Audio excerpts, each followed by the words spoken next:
development of society. Please, if there are opportunities, kindly let the women also be part of the driving team.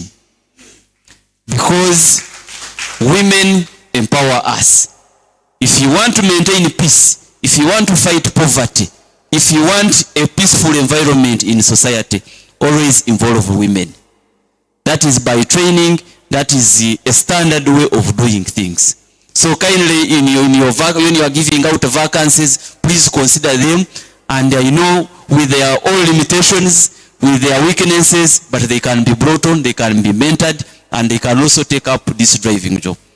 I have worked in different areas, even outside this country, but I have seen great women drivers, driving all sorts of trucks, driving all sorts of machines in whatever category. So I don't know why they are not part of us. Kindly accept and bring them on board as part of the driving team. Thank you.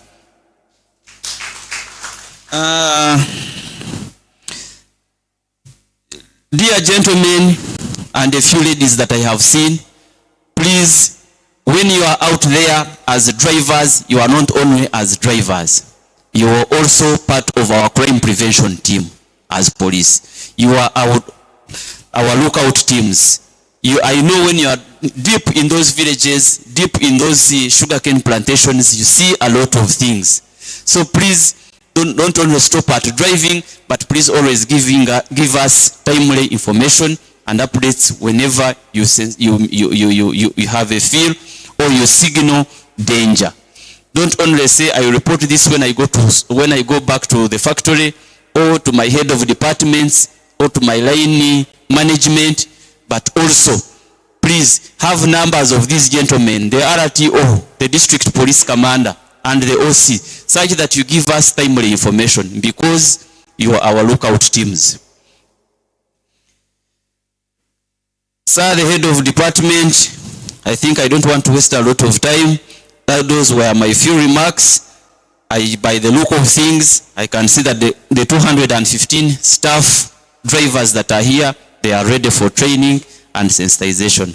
And on that note, I declare the workshop open. And I wish you a nice engagement.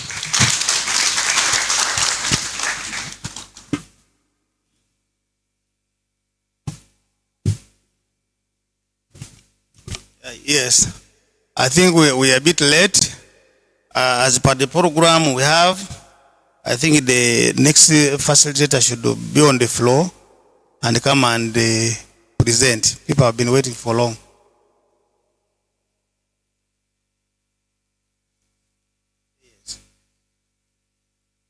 I think the first to begin is our IOV, and listen to IOV attentively. Is the doctor of vehicles, he gives all driving permits. Really, it is your focal person.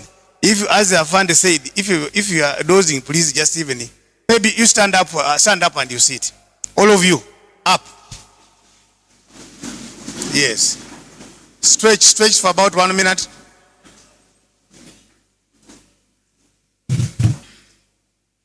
Okay, we sit. So listen to the IOV properly, and understand those things is going to teach you. IOV, you're welcome.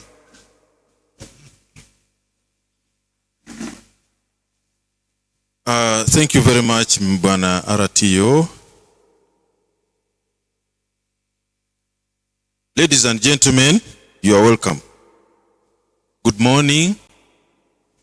Yeah, first of all, I would like to congratulate you all for having celebrated 100 years, although you are not 100 years yourself. Okay? Thank you for participating in the celebrations. I was seated somewhere. I could see whatever was happening. Thank you so much, whoever participated. I'm called Assistant Superintendent of Police, Sempa James, Regional IOV, Sezibua Region. And I'm here and glad to be with you. And I hope by the end of the discussion or interaction, we should be able to have what we call a mindset change. You know, I wouldn't like you to leave this place when you are just the way you came. I mean upstairs in the brains. Therefore,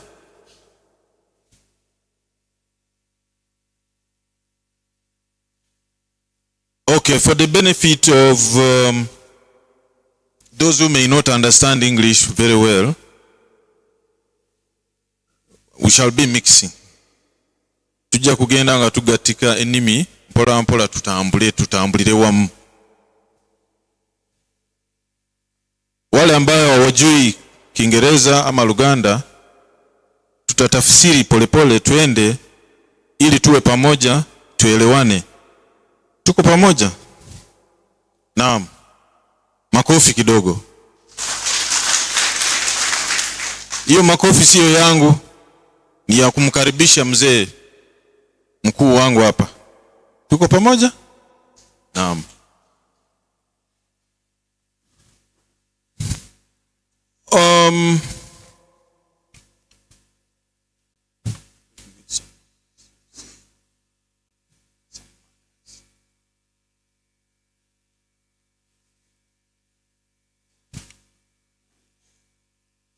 Okay. There is one question somebody must be asking himself. IOV, IOV, IOV. Who is IOV? What is IOV? What are the roles of IOV? I believe all drivers here have ever heard about IOV, not so? What is IOV? Where is IOV found? What are the actual, wait a bit. What are the actual roles of IOV? Now, IOV, what does it mean? Who knows the simple answer amongst the drivers? Yes, my brother.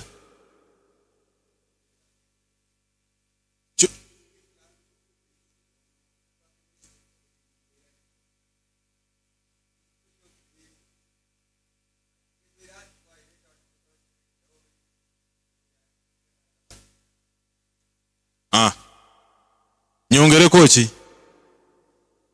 Tutegerekese bulungi? So, kakati ebiseera ebisinga obungi omuntu bw'awulira nti IOV oba emmotoka egenda wa IOV, bamanyi nti IOV ogenda kufunayo kibonerezo.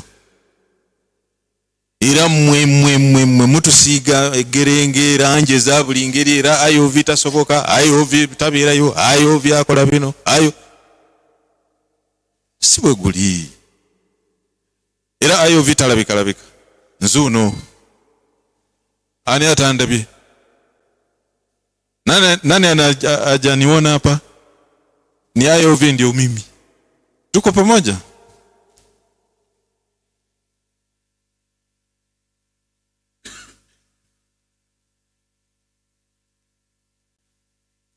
So, IOV means Inspector of Motor Vehicles.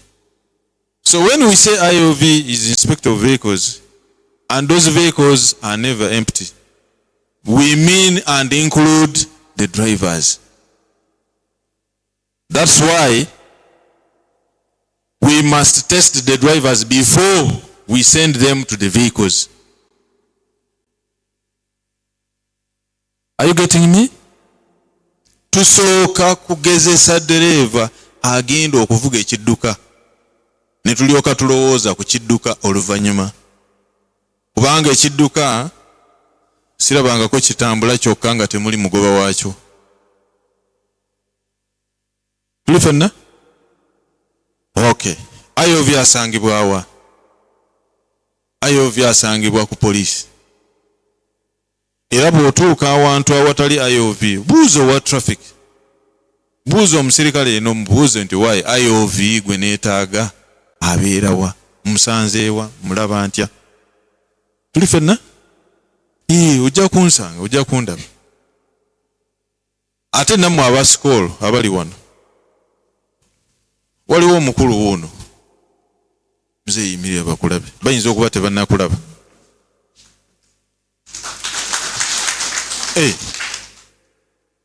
Azze kutulyako show. So mzee yoyo, mzee Kazimoto, bw'oba olina kye weetaaga ekikwatagana ne IOV, labagana nani kikwanguyire. So whoever needs IOV's intervention in any case, please see Mr. Kazimoto. He will bring you, he will direct you wherever I will be. Am I clear?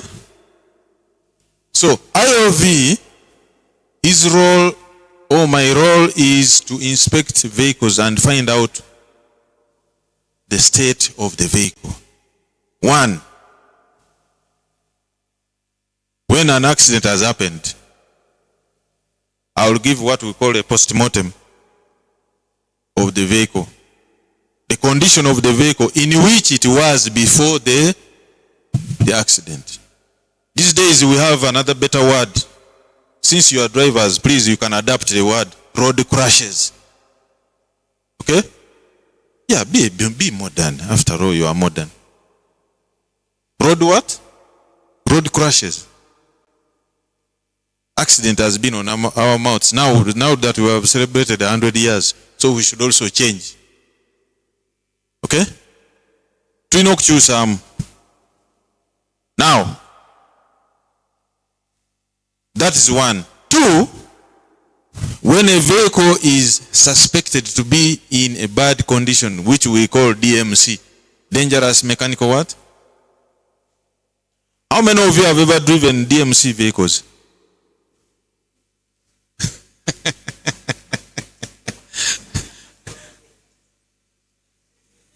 Okay, how many of you are driving DMC vehicles? You are the... Have you ever alerted the workshop manager about it? Why are you driving those vehicles?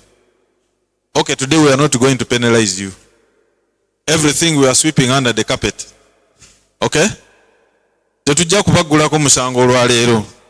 Naye munkola entuufu gwe ng'omugoba w'ekidduka omugoba w'ekidduka mu company olina okugenda ewaani workshop manager oba supervisor gw'obeera naye osobole okumuwa report ekwatagana n'ekidduka bakikebere bakirongoose kuba kiba kya buli az'amaanyi bw'ovuga ekidduka nga emipiira gyaggwako ogenda mu budde buno obw'enkuba katugambe ogenda okutuuka mu makoona eyo mu bikajjo mu masamba moloka n'eremerera okuweta eseerera olwaki olw'emipiira emibi okukakkana ng'ekoze eki gwe tujja okuvunaana amateeka gwe gavunaana kubanga ye manager tabeerayo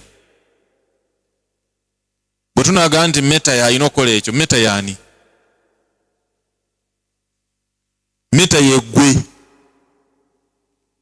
oba mukimanyi togamba nti meta muyindi nze ndi muddugavu nedda ssebo tumubalanga mukunja wano. So it is upon you as a driver to report your vehicle so that the vehicle is repaired on time. Are we together? And I hope from now onwards you'll be making use of your supervisors as far as vehicle maintenance is concerned. Actually, the company buys a vehicle, deploys a vehicle, and deploys you as a driver to handle that vehicle. They don't give you that vehicle to go and damage the vehicle deliberately. No. You are supposed to go handle that vehicle. Any problem with the vehicle, please inform the relevant authorities. Are we together?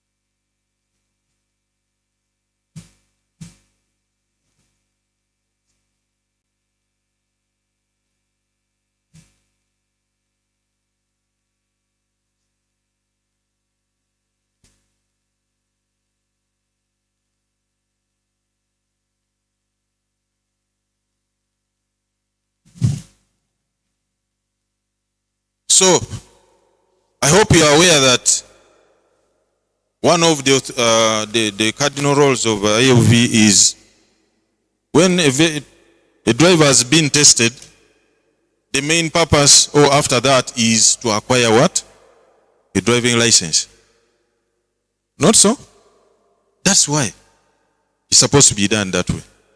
Now, when a driver is given or is tested by the IOV and found fit to drive a motor vehicle of the class he wants, then the acquisition process continues up to what we call UDLS, company that produces driving permits. Short of that, you cannot get a driving license. If anybody tells you that he can give you a driving license and brings it to your home, then you know you are dealing with somebody who is, and you have not seen the IOV. My brother or sister, you are dealing with the wrong person. If you deal with Mr. Kazimoto, he is going to take you to the IOV. Even if I'm not there myself, there could be another IOV. Because we keep changing. So, now, class acquisition, driving license acquisition, you are supposed to be trained first. The training, you must get it from a competent authority, driving authority. For example, you want a class B, that is the beginning class for motor vehicle, the cars, motor vehicle cars, motor cars, dual purpose vehicles. When I talk of dual purpose, dual means two. A vehicle that can be used for two purposes. And these are the double cabins you are seeing. Because the double cabin can be commercial or can be a car. Can be turned into any of the two. Dual purpose. Then we go for a class called C1. After being in possession of group B for 3 years. Then we go for C. Then CE. That's the line of commercial.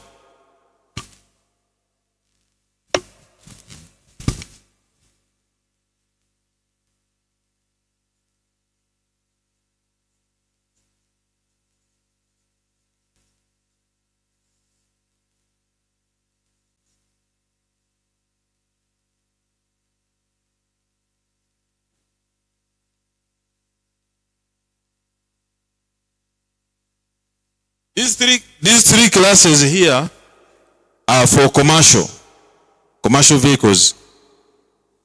C1, CE, CE. Okay?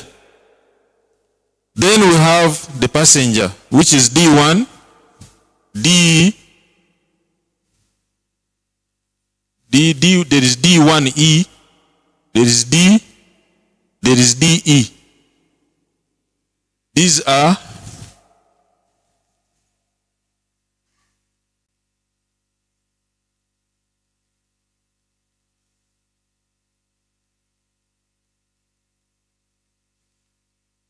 kakati bojja okufuna license basooka kuweeno okusinziira ku naye kati waliwo classes ezimu nga tractor neeno ne piki ezo zifuna learner's license, learner permit, ekukkiriza okuyiga. Okay? Bw'ofuna waliwo ze tuyita G, waliwo ze tuyita F, waliwo A, waliwo A1, G, zino tractor.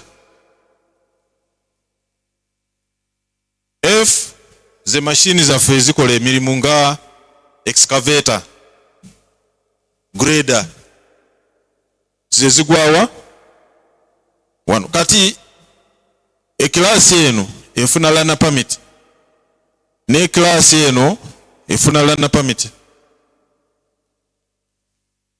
ne class eno efuna lana permit waya piki, so osobola okutandika ng'ofuna eno oba eno oba eno. So when you come for a driving license test, you should have gone through, if you want group B, that is. If you want group B, you should go through a licensed driving school, which is registered. And after that, they will train you. After the training, they will have to present you to the IOV. When they present you to the IOV, you must come with a valid learner driving license, a certificate of completion. Olina okufuna learner license kweri ekyali namu. Omanyi learner license emala emyezi emeka? 3. Bwe gwako ojja kuddamu ofuna endala olyoke ojje wa IOV ogezesebwe. Bw'ogezesebwa IOV n'akubuuza ebintu bingi. Ekisooka ajja kubuuza obubonero. Bannaye abatamanyi bubonero abamu abali wano, ebyapa ebyo biri wa mwami ono, mujja bisanga naye. Naye si bya bwereere. Muwayo akasente katonotono. Mugende muyige obubonero. Abantu bangi bali ku nguudo bavuga emmotoka naye tebalina ki kumanya bubonero, tebabumanyi. Tuli ffenna njabba waayo engeri y'okuyiga okusoma obubonero obwo. Olina okusoma akabonero n'okategeera bw'oba okalabye. Okategedde, okasomye okategedde, osobola okutaputa akabonero ako. Can you read? Can you understand the road sign? Can you interpret? Actually, after reading, understanding, interpreting, then you must take the right decision. Akabonero kakugamba ki? Bw'oba wekkoona akalaga ne kaga nti waliwo ekkoona ku mukono oba ogwa kkono, okasomye okategedde, n'otaputa n'oga nti baŋŋamba nti waliwo ekkoona ku ki? Ku mukono ogwa kkono. Si bwe guli? Kakati okusalawo okwo kw'olina okulizaako oba okusembyayo emitendera giri ena. Kati awo okusalawo, oyinza okusalawo n'ogamba why? Nga bwe riri nti koona lidda ku kkono. Ndowooza eyo nja kugendayo nkya, amale okuyimirira wano. Nja kugendayo nkya. Oba kamala okulaba oba ddala waliyo abavaayo. Oba bw'oba obadde mu speed 10, kanyongereko 5 zibeere 15, sikyo? Badriva abasinga obungi mugezesa amateeka bannange mmwe. Oyagala kulaba oba esobola okuyitawo mu 15.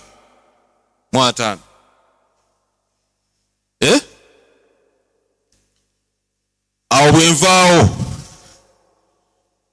D1, okay, kamala okunnyonnyola wano. C1 ze motoka ezeetika ttani 7 okuva ku ttani 3.5 okutuuka ku ttani 7.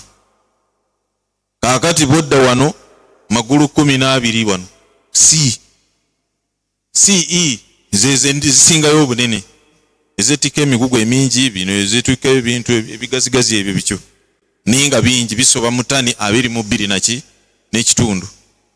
Kakati D1 ye motoka aba giyite kamunye, yeetika abasaabaze 7 okutuuka ku basaabaze 20.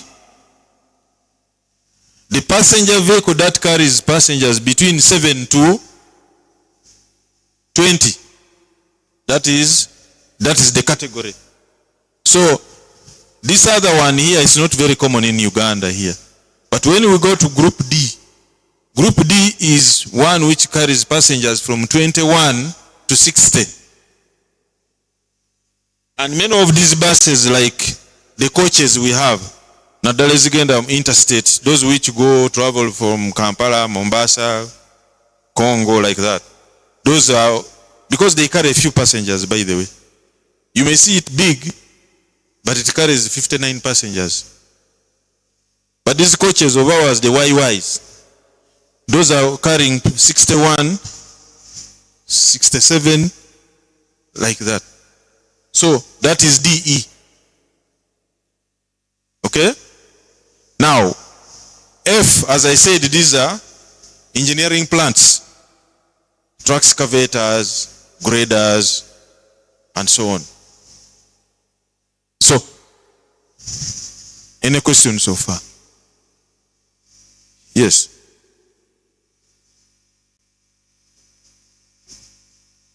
Thank you very much.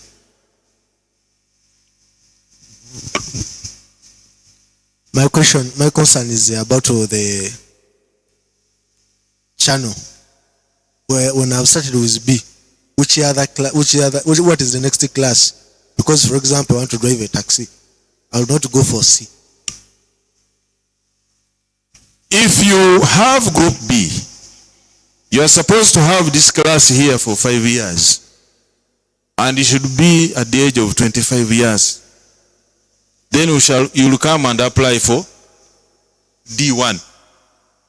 Okay? D1. Doesn't matter. You may not go into commercial. Your interest is where? In passenger. So that is the line you are supposed to follow. Pardon? That means that after 5 years, I can get any permit, any you class. You can apply and come to be given D1. Am I clear? What do you want to take the mark or cartoon? Okay. So,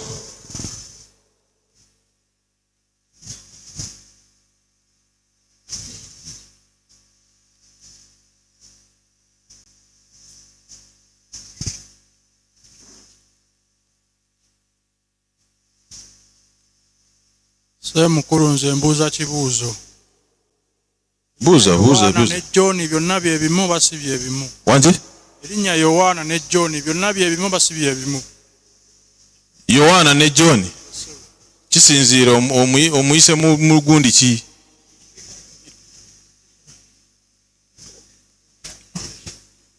Banga pameti yange yaliko Yowaana naye kati kuno wenyitwala kulini balikyusamu John sebo.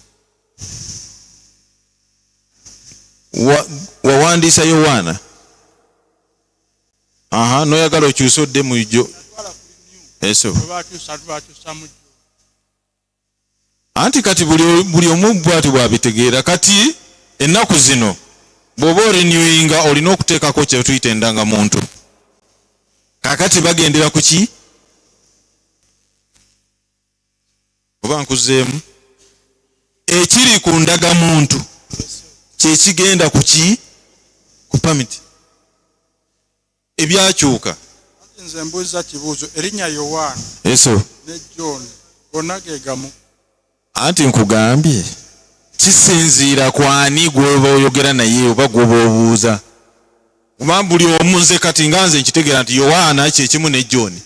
Naye ate tuli mu kuwandiika ekiriwo ekikwatagana naki n'ebiwandiiko ebirala kye tuyita uniformity. Kugamba byonna bibe nga bikola ki? Nga bifaanagana. Kubanga abamu bakyusa amannya n'akyusa nti nze Yowaana, enkya n'agamba nti nze John, nga alina kyayagala okuyisaawo.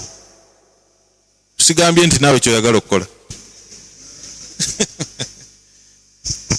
Nze kibuuzo ekyange kyenkubuuzaamuuko. Yesu.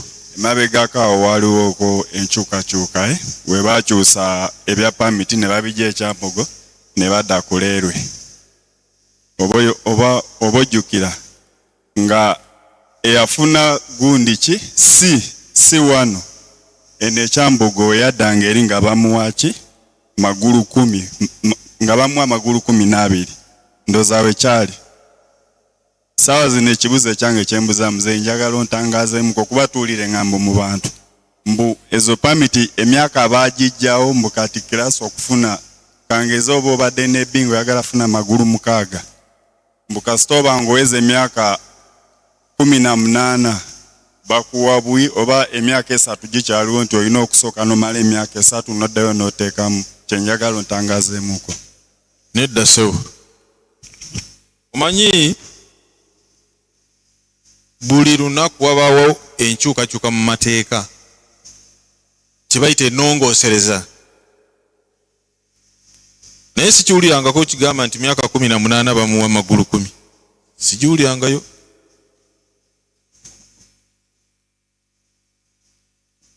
Olina kusooka ne group B gy'emyaka 18 gye gikukkiriza okufuna ki? Okufuna permit. Myaka 10 kakati wamangu ago wagiwezezza D egiweza egigula eki egifuna group C1. C1 amateeka gagamba myaka 20 oba ntegerekese bulungi? Myaka 25 awo nozanyira awo nomanya nti ndine myaka 25 n'olwekyo ntuukanye n'okugira ki? Okufuna kirasi endala. Webale nnyo ssebo, naye kibuuzo. Yes. Ekya kirasi ya piki kirasi A ya sente meka? Kakati ennaku zino bakiyisa waliwo etteeka eryayita mu palamenti nga baga nti bagenda kukendeeza emiwendo kwabo abaagala okufuna ki? Piki. Naye bibadde tebinafuluma bulungi. Mbadde mbasaba mugumiikirizeemu abaagala klasi ya piki. Gavumenti yakifulumya naye etteeka terinatandika kugira ki? Kukola. Bijja kukola temukitya. Mukakkane mpola mpola. Amanya Isa Abire Muhammad. Ekibuuzo kyange kiri nti na class C nensangibwa nga nvuga motoka ya class E. Amateeka ganvunana gatya? Otyo. Olina omwana waka omulenzi? Omulina? Wanje? Wa myaka emeka? Omwana ow'emyaka 9 tumwambaze esaati yo emutuuka? Nkuzeemu? Tulina kye tuyita out of class. Era ensonga lwaki bakyawula ne baga nti okuva ku buzito buno okutuuka ku buzito buno. Magulu 10 egendera mu kirasi egenda mu ki? Tani 7 tesukka tani 22 n'ekitundu. CE 22 n'ekitundu n'okweyongerayo. Ntegerekese bulungi? Wano Uganda tukirina. Nange mbuuza kibuuzo. Yes. Wembanga pamiti yange erimuko kirasi endala. Kangambe nga C1, C, nina B. Ebiduuka bino ebiri wansi. Kangambe wembanga nina C oba C1. Eno B wenjivuga siba na buzibu. Oba ne piki wenjivuga mba ni mateeka. Aha. Nja kuddamu bwe nti okugenda okufuna C1 CE watandikira ku kirasi ki? Group B. Group B gwe musingi kibanga bwolaba ennyumba eno mwe tutudde wano.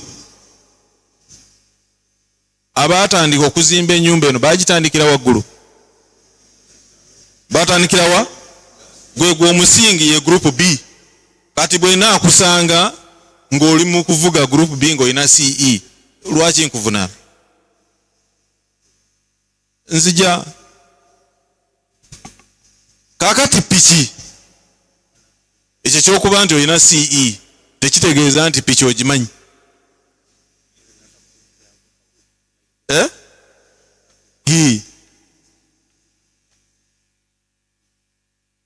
Bwe tugenda mu restaurant tukyamye twagala okulya kamere. Kiki ky'osooka okubuuza? Kibuuzo ki ekisooka? Mulina mmere ki? Kati ojja kuŋŋamba nti eggobe lyerimu n'ekyennyanja. Ate togamba nti bbeeyi y'emu ey'eggobe, si bwe guli? Nkuzeemu sebo. Weebale nnyo, weebalire ddala. Singa nkubadde kumpi nandikukutteko ne mu ngalo. Olina okubeera ng'okola ki? Ofuna eya piki nayo.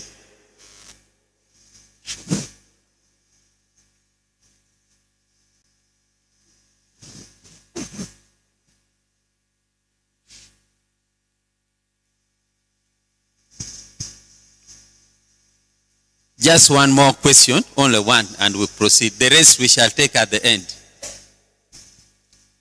Bena Sajabi Julius. Baba njabuza mu Lusoga inumere bakolanga permit nga bakolera mu si nga didio CM. Sano bali kubona C1. Okufuna kirasi era nalina myaka 3 ngolo mwami wabuziza sano buli obakati buli computerized obera na send off na kirasi.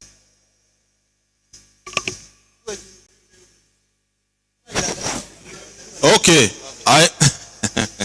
Aina kyabuuza omukulu ono agamba mbu emabegako baagabanga CM. Si bwe guli?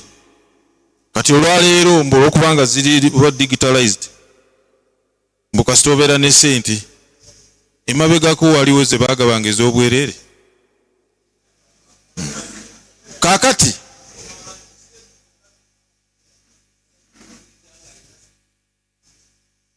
ekikulu si kya ssente, ekikulu kiri nti etteeka ligamba ki? Olina okuweza ebbanga ery'emyaka giri olyoka ogenda okole ki? Your eligibility is you must spend a particular time before you get another class. Now, for example, if your permit is already 5 years, okay? 5 years. Group B, you already have 5 years. You have clocked 5 years. You are above 25 years. You can get C1 and D1. Because you automatically qualify, because C1, we will need you to be what? 3 years old. D1, you must be 5 years old with your permit. So you can get the 2 classes. You can get them.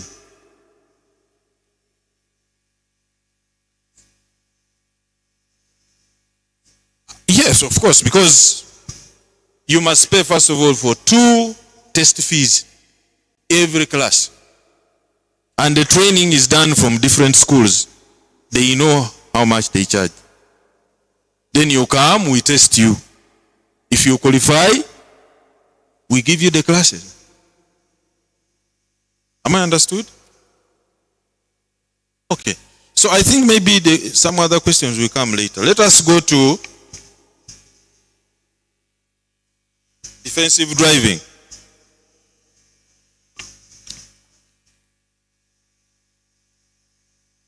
In the actual sense, when you talk about defensive driving, what do you mean? Defensive driving, in summary, is following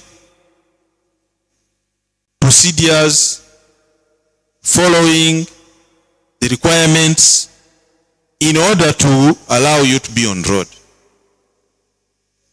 So in brief, it's all about keeping alive.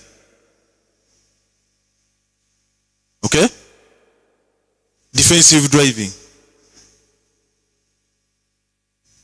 A defensive driving candidate, like you are here, has so many requirements, which are not even difficult. Ebyetaago by'omuntu okubeera nga akoze defensive driving. Kwegamba mwenna abali wano muli ba professional drivers, si bwe guli? Muli bakugu. Naye mulimu ebintu abamu bye mubuusa amaaso ebikufuula okubeera professional driver.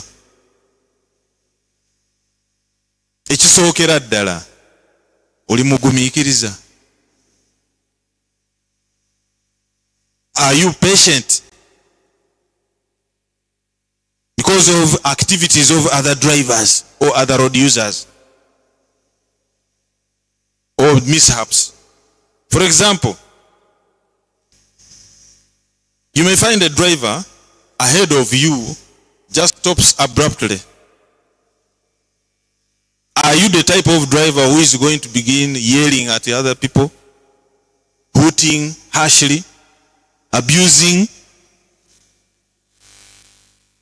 Jukira ebibiri tebikola ki? Tebikola kirungi. Oba ntegerekeka bulungi? You as a professional driver, what are you supposed to do? What is expected of you? When you are driving, you make sure you give a proper distance from the person who is ahead of you. And remember, depends on your speed. The faster the vehicles, the bigger the gap. Emotoka gyekoma okudduka nebbanga okuva ku motoka ekuli mu maaso erina okubeera ebbanga lirina okubeera nga ggazi. Lwaki? Nti kikuwa obudde okubeera nga osobola okusiba n'otatomera akuli mu maaso. Naye bw'oba mudduka n'osanga munna akuli mu maaso, abamu ettaala zaafa dda tezikyalabika, ojja kugenda okwejjuukiriza nga munno omuliko kubanga brake light tezikola ki? Ng'emmotoka zammwe ezimu.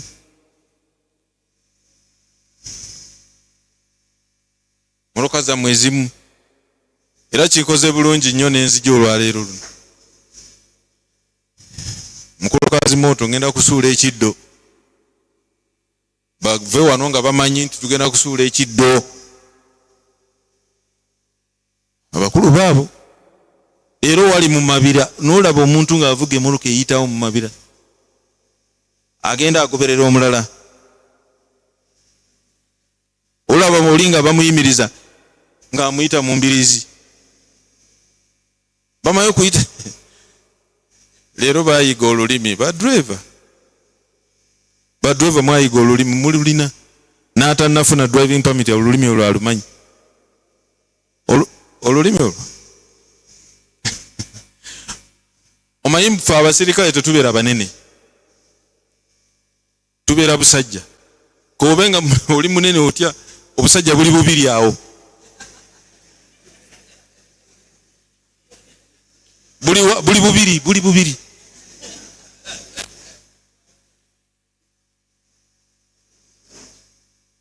Si bwe mwogera. Era bye mukola ne muteekawo ki?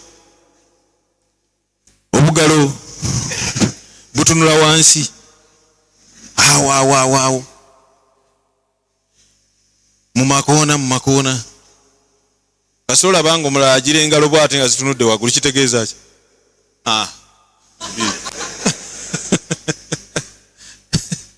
Oba mukulukazi moto yabayigiriza ebyo. Simanyi nakumanya. Naye ne driver atannafuna permit balumanyi olwo olulimi. Abatakimanyi kati mbayigiriza. Naye tugenda kusuula ekiddo kubanga mulina emmotoka ezitateekwa kubeera ku luguudo. Ate bwe mulabanga ovi ku luguudo si tteeka nti agenda kubonereza, nedda. Nze nkugamba nti nsonga ki? Eno. Ensowera ekwagala yekola ki? Okay. So defensive driving. Nga bwe njogera bwengezaawo okunnyonnyola. Tulina okumanya nti nze nga dereva nsaanidde kukola ki? Kuyamba ntya bentambula nabo oba benni nabo. How am I supposed to help other road users? Because it is upon you as a road user, to make sure other road users are also safe. That one means and includes your vehicle. Okay? Now, the mischief on road, you as a professional driver, is all about what we call discipline. Discipline. Obwetowaze ku luguudo bangi nnyo temulina bwetowaaze, abamu mugwa mu bitinga bisatu. Ekisookera ddala waliwo oli eyeefuula nti driver mulungi olw'okubanga alabye omusirikale. Bwe wamuyimiriza n'avaamu n'ajja neyeewombeeka. Lwaki ovaamu? Bwetuula awo tukulabe. Twagala kulaba emmoloka ye eri etya. Omukulu omusirikale bw'amuyimiriza asooka n'agenda n'ayimirira eri. Najja neyeewombeeka, afande kati nze mbalaba.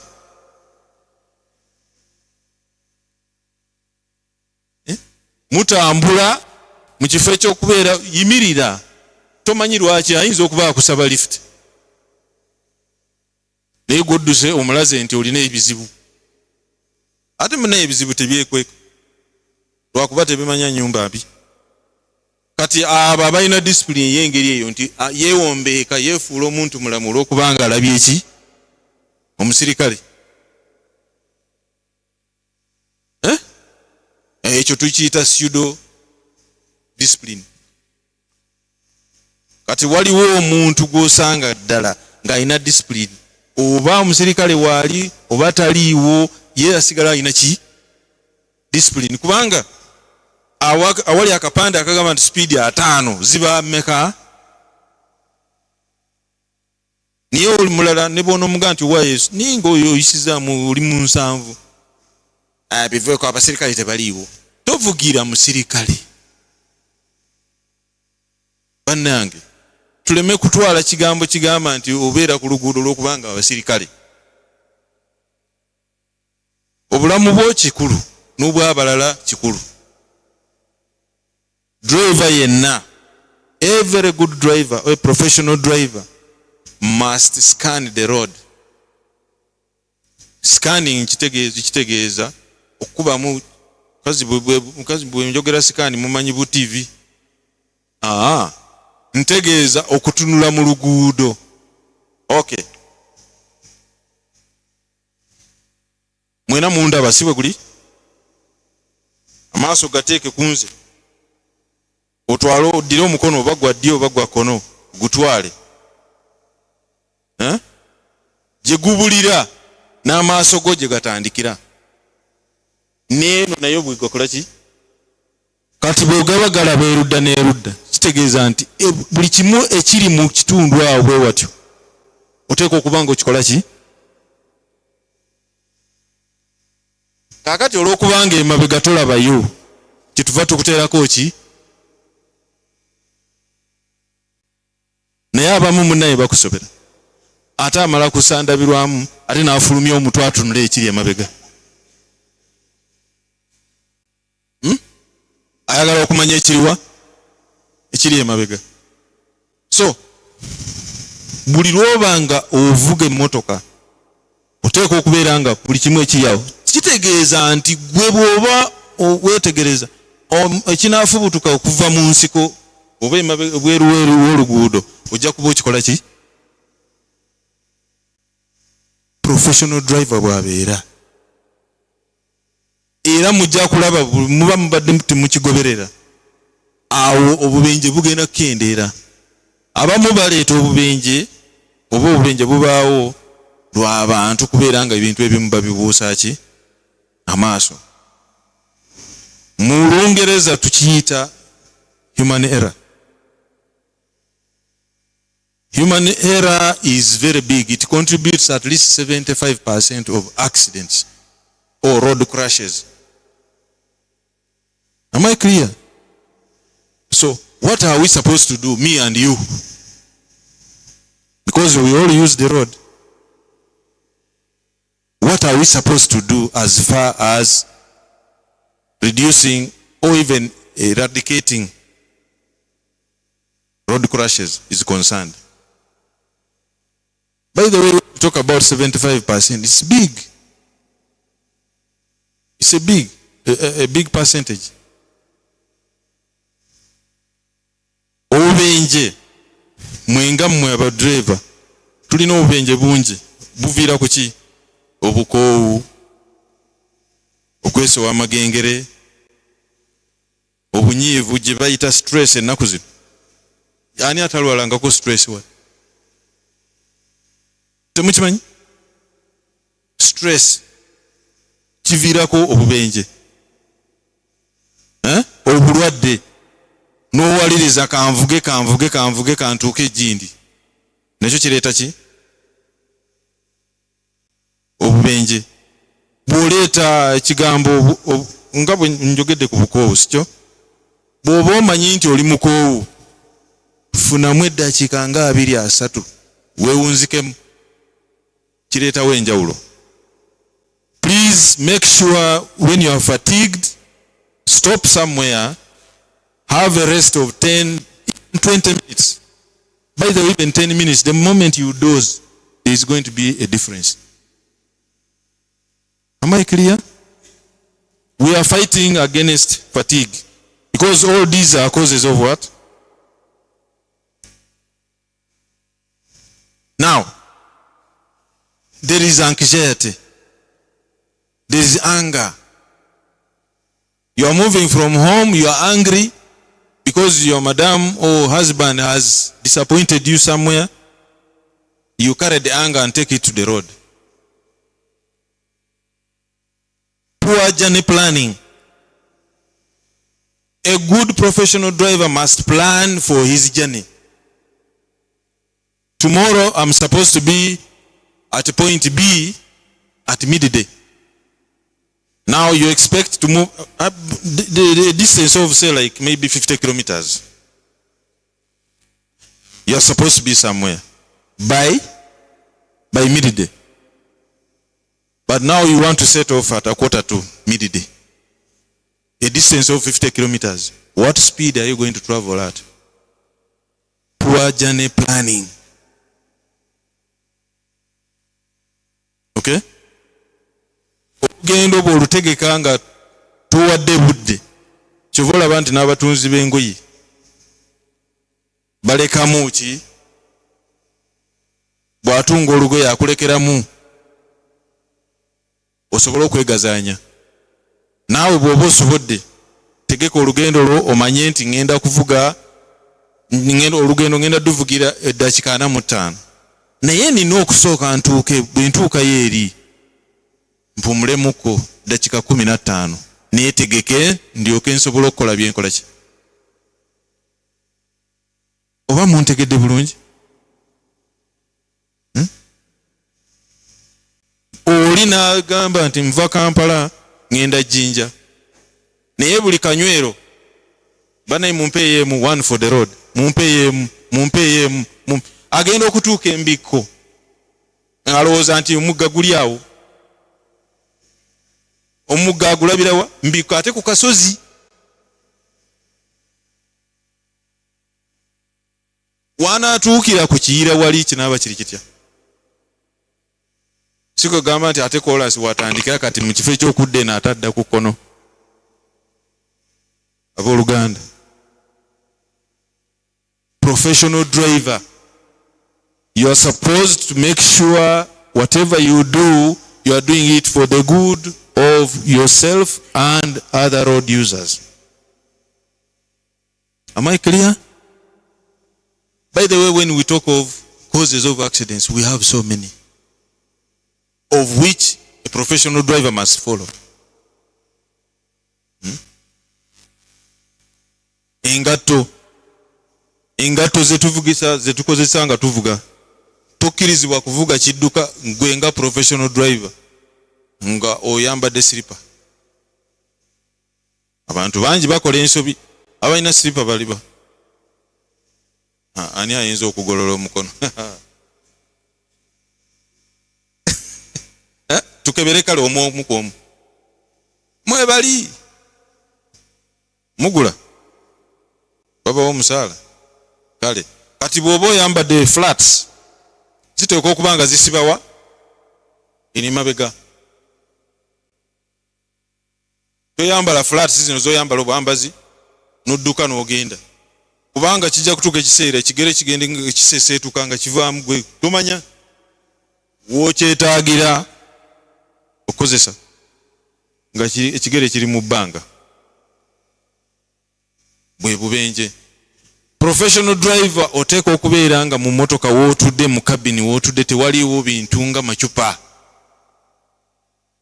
Ecupa oba ekintu kyonna ekyefaananyiza ecupa nga buno obusooda bwaffe ennaku zino businga bwa plastic.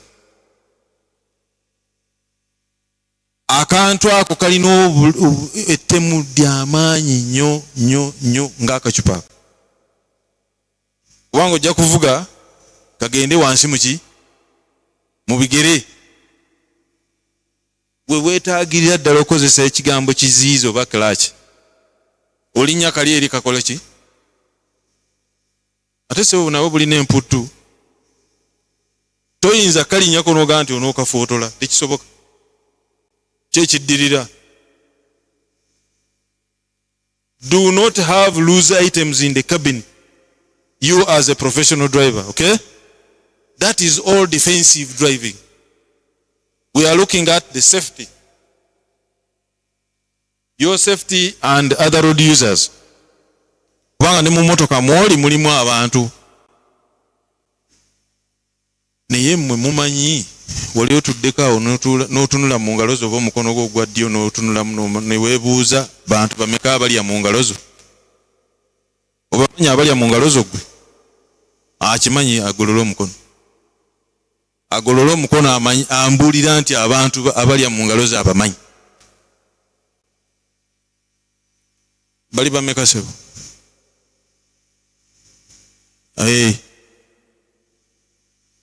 Tobambalira mbuulira bubuulizi nti bali 5, 6, 1, 4. Ani nani? Abalya.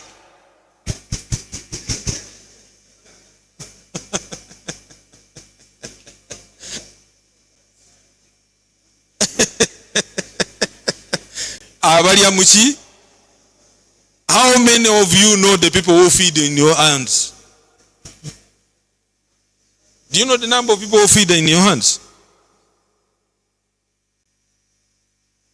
Huh? So you as a professional driver, these are things you must put in mind. That when I'm driving this vehicle here, what is supposed to be my mandate? I must live safely, travel safely, come back safely. Are we together? So now, many of you are driving vehicles minus seat belts. Enkoba ezo. Muvuga emmotoka naye enkoba tezikola ki? Mbakute mu maaso. Alina loole ng'erimu olukoba yaani kumubwa. Ye mumanyi nti ne aba tractor mugolole ku mikono. Aba tractor mukimanyi nti tractor nazo zirina okubaako enkoba. Batunda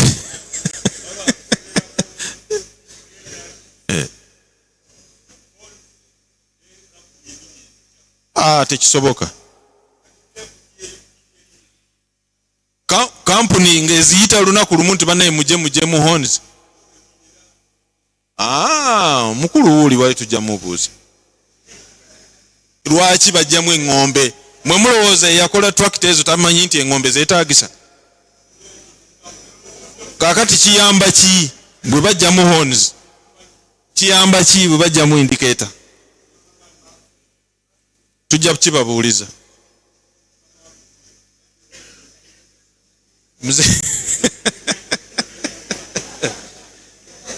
Kwegamba y'omu ku beenyigira mu kuggyako eŋŋombe. Mumaze omulaba. So, facilities ng'ezo zeetaagisa. Zirina amakulu gaazo. Olya? Omuntu yenna avuga ekidduka bye olina okusooka okutunuulira. Gwe ng'omugoba w'ekidduka. Oteeka okumanya ekidduka kyange. By the way, gwe nga tonnavuga kidduka, tandika sooka onoonyereze olabe ekidduka ebisinga obungi biramu ekitali kiramu kyekiriwa nkola ntya genda oripotinge tekiyamba oba tekigasa kuvuga kidduka n'okitwala ne kiremera mu kkubo ng'ate wategedde obuzibu ate kale nakirabye. Please, operators and drivers, make sure your vehicle is in a good condition. Not the best, but at least a good condition. Kubanga naffe era bwe tugenda tukula tujjamu emize ate n'egimu ne tugisuula. Guba muze mulungi mmotoka bw'ebanga eyaka ettaala naye ate bwegenda ekaddiwa ate neereeta omuze nti teyagala ttaala. Kwe kuzitta naye nga guba muze mulungi yatandika naki n'ettaala. So waliwo alina akabuuzo akamwokyawo kiki? Give him a mic. Let us hear what he say. He has a burning question somewhere there. Sawa.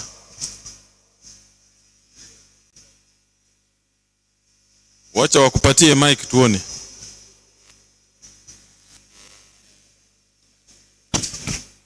Akamlongea kitu moja tu. Naam. Sasa unapea sheria mwenyewe tukisema ati gari kukua mgonjwa ati kuwa hivi na hivi, lakini kuna bosi yetu na force kama by force. Na hapa na askari katika gate hapana ingiza gari huko wafunge gate. Sasa sisi wenyewe tufanyaje? Misinde kazi ama miluzi kazi? Swali mkubwa asema asifungue gate. Sasa mimi gari kuomba mimi tafanyaje? Niwache nje na kumenya ama nini? Sasa kwa muktasari unaambiwa usiingie huko sababu gani? Mkubwa mwenyewe saa ngine nasikia hata yuko kwa meeting hapa. Yeye jana fahamu uzuri usema kasikare saa 8 usiku hapana fungua gate. Tena gari iko mbaya. Nisukume kusukuma kwenda trip ama nifanyaje? Nasema indicator hakuna, indicator kusaa mimi natia indicator ama mimi kusomba mimi huko. Hao najua hata anafahamu uzuri. Sio kusema nini. Haya mtu mbaya sign case kwa sikuta alisema ati wakichwangua tafukuza. Hapo sio kwangu atafukuza mimi hata. Haya wewe naendesha nini tractor? Mimi naongea tractor. Wewe iko mtu ya MCT si ndio? Nzuri sana.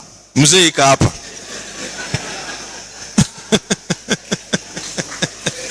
Mzee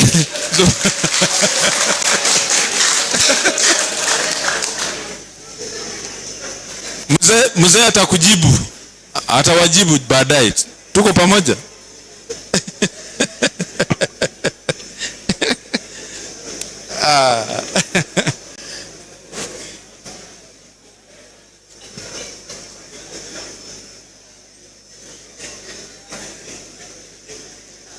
Okay.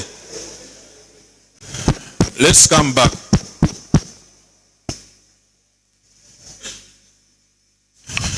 There is a piece of information here which is very vital. Okay? Emergency stopping distance. If a vehicle is running at 30 kilometers per hour, 30, observe your speedometer. Speedometer reading, which is odometer. The stopping distance will be 12 meters. If you want to stop the vehicle successfully, it will be what? 12 meters. Because of the speed. Now, 50 kilometers, it goes on changing to 23 meters as you stop. By the mwabavuge motoka mujja kigezaako e mubikajje. Nobera weka take motoka awo ku speed yes kyakola speed meter. Zikola. Aha. Kakati wandiika bino. Ogenda obigezese olabenga waliwo enjawulo bate wali. Please Please write down this information. Go and check your vehicle and movement plus the speed in the sugar canes. Don't go on the highway. Huh? And then from there, when you have stopped successfully to 0, you mark where you started. That is 30 kilometers. Then where you have stopped, measure that distance. Huh? And so on and so on. So when a vehicle is moving at 100 kilometers, the stopping distance is also what? Is longer. Bwetuuka mu speed 150. Eza mwezi koma kumeka. Loleza mwezi koma kumeka. 12. Evuga speed mekanga yetise ebikajjo. So muwandike ekintu ekyo genda okigezese. Laba mulimu awamu wosanga oluguudo lutereevu bulungi mu bikajjo eyo. Novuga noyimirira. Eyimirire awa kugamba ebenga tekyatambula. Akantu ako.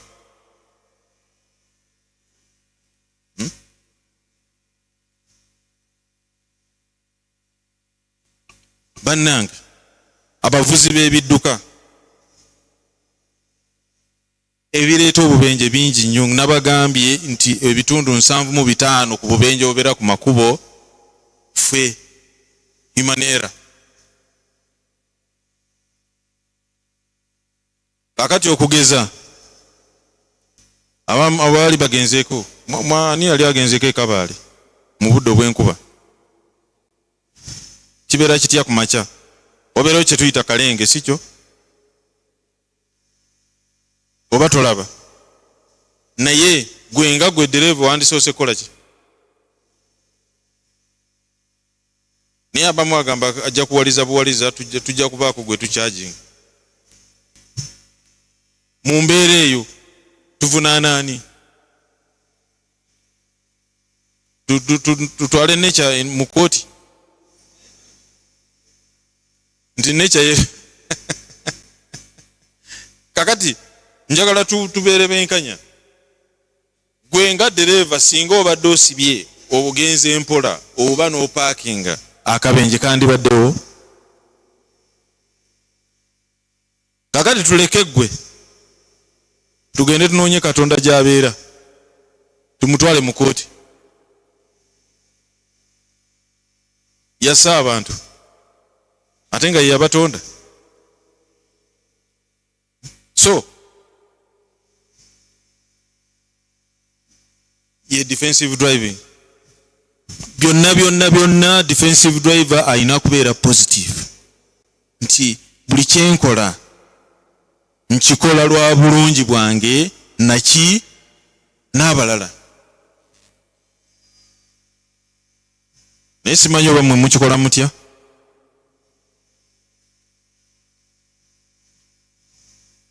Abamu bawooza defensive driving oba tunaagenda ddi ekyankwanze. Nedda, si gye bagenda eyo. Ebyo byonna babisoma buki? Busomi. Do you have a mic for this gentleman? Yes, sir.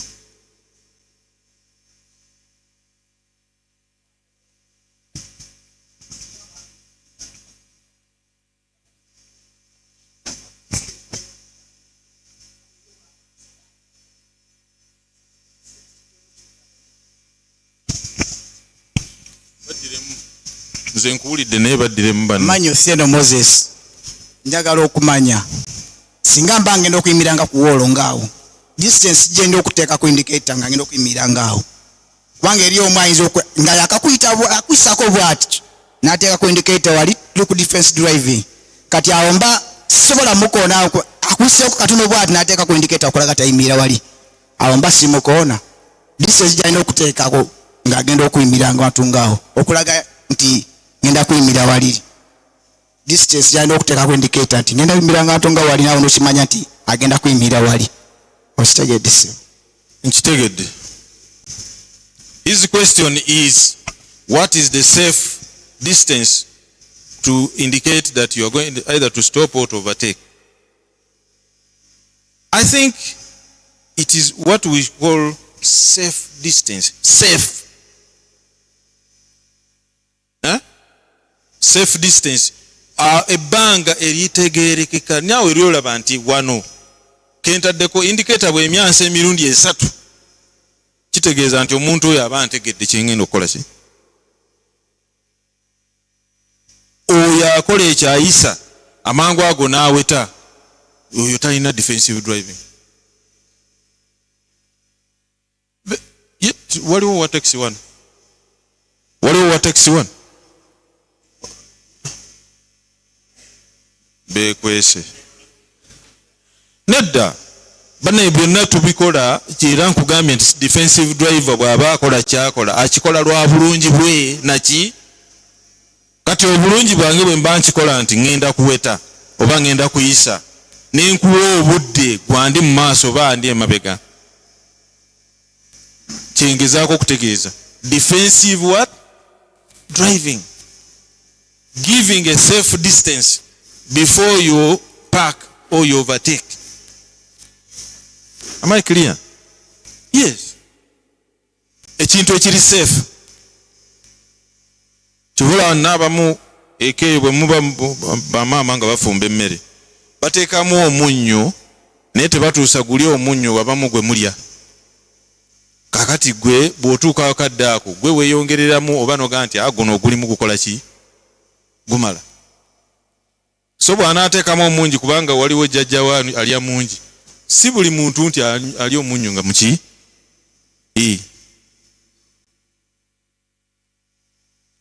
Aha. Ndowooza tutegeeraganye. Yesu. So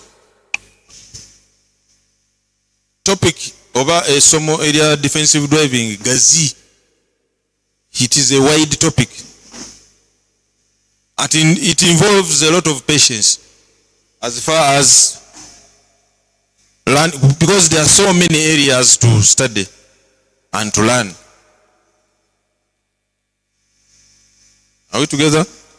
Now, you as a driver, you must know that you have the right documents, because if you are going on road and you claim you are a defensive driver or a professional driver without a driving license, you are not eligible to be on road. Bw'oba tolina driving license totekwa kubeera ku ki? Permit ne bw'eba yaweddeko ggulo ebyokubeera ku luguudo bikole ki? Ate mmwe mulina okumanya nti motoka ze muvuga zirina okubeerako insurance. Bameka balina insurance eri valid ku motoka zammwe?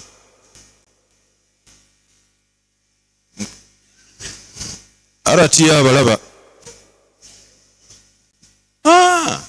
Ani afaayo okumanya nti insurance eri valid oba teri valid? Mmwe tunulako emabega olabe mukama wa.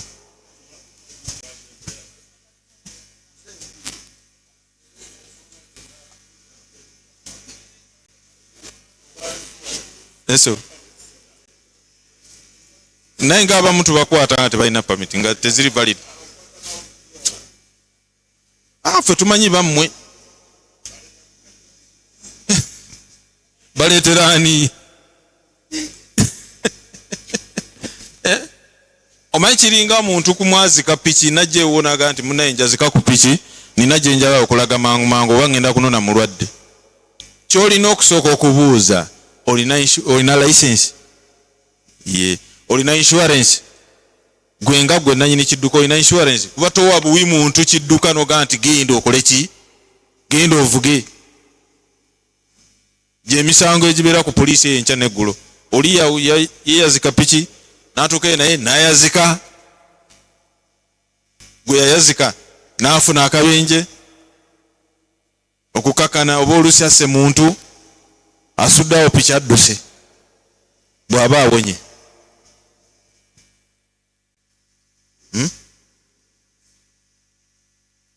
Oba ntegerekese bulungi?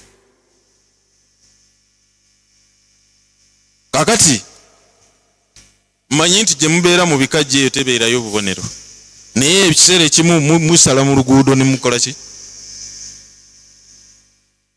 naye oluguudo luliko obubonero kitegeeza nti luliko amateeka bameka abategeera obubonero omanyi muyinza okuba mwabufuna luli nga mugenda okufuna license kati wayiseewo emyaka 15 tomanyi obubonero bwe butunula bwe bakulaga akabonero ojja gamba mbu akabonero ako wano mu Uganda tekaliiwo gy'obeera nti Uganda yonna wagitambula dda. So ladies and gentlemen, make sure we have charts here. Go and get a chart, read those charts, they are still relevant. There's a lot of information on them.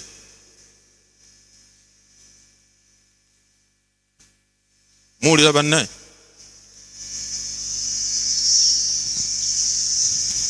Tuli fenna? Oba soda yakyankalanyiza amatu.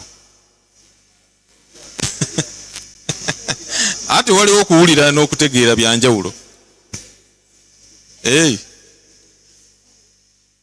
Ani alina akatalekeka? Aha. Lindako. Mzee mbade ni musajja kulaba gwe ngoli wano. Yes sir. Lwaki timkozesa kigambo safe custody. Era vafunya accident mbuba mutwala mu safe custody ate bamuteka mu kadukulu n'ababbi bambuzi. Kakati ekibuuzo ekyo mzee RT ajja kubaddamu, ajja kukiddamu, akiwulidde. N'ekigambo safe naawe okimanya amakulu ga safe.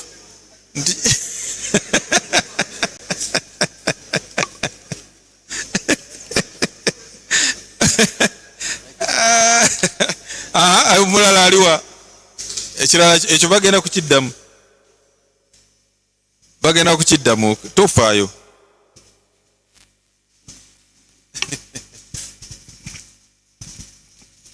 Omuzeeyi nkulamusiza ssebo. Manya gange bampita Kimera Ali. Nina ekibuuzo kyange kyangu nnyo naye kiri kuffe ffenna. Okugeza nina kirasi H. Olina ki? Kirasi G. Class D. G. Ngenda ateekamu kalivasi ku ssomero twavuddeko katono nnyo. Nti gye nina naye maze naye emyaka 6. Eso. Ate otulaze nga nina mu kirasi eyo kate nga otulaze nti onofuna learners permit. Kati mba nsaba kirasi B era nina okuddamu ofuna learners permit. Sikutegedde bulungi ziriramu. Nafuna kirasi evuga tractor mu kusooka. Tractor? Yeyo G. G. Aha. Kati wembanja ofuna B nanzira mufuna learners permit. Eri mu myaka 6. Ngoye bafuna kirasi kyendala. B. Oyina okufuna lana. Ezo kirasi za lana zensonzeeko. Bw'oba oyagala ozifuna zonna nga ziri 3. Kirasi G, kirasi A, kirasi B. Oyina okufuna lana zimeka 3. Kubanga buli kirasi yonna yaki ya learners. Onfunye bulungi taata?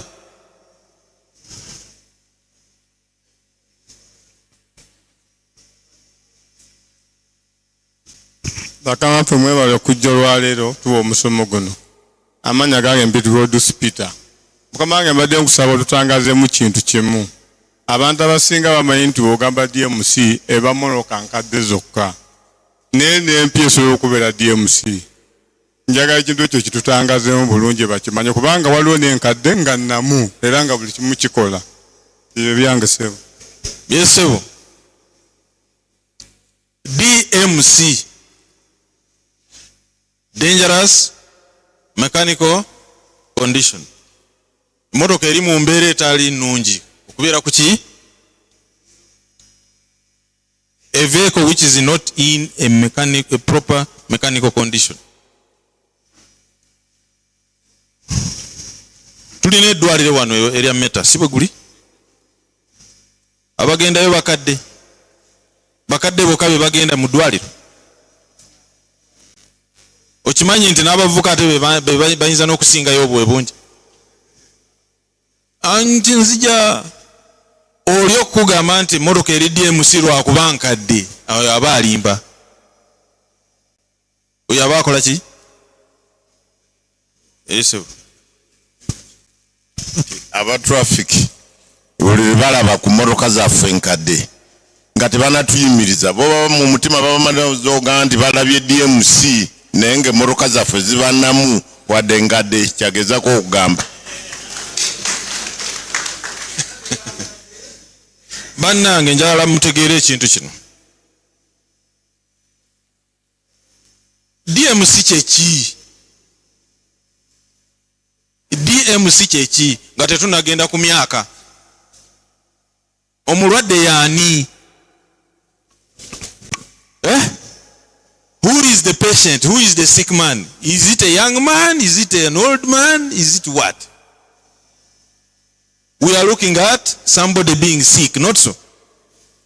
N'olwekyo tutunulira omuntu tutunulira emmotoka eri mu mbeera embi embeera embi eriwa fine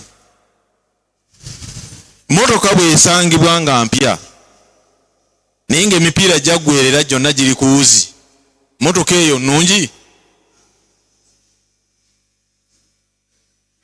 eyinza okuba UBR zino ezakafuluma naye ng'emipiira miki eyo tugitwala nti DMC kubanga emipiira miki mifu kati obulamu bw'emmotoka si gye emyaka gyayo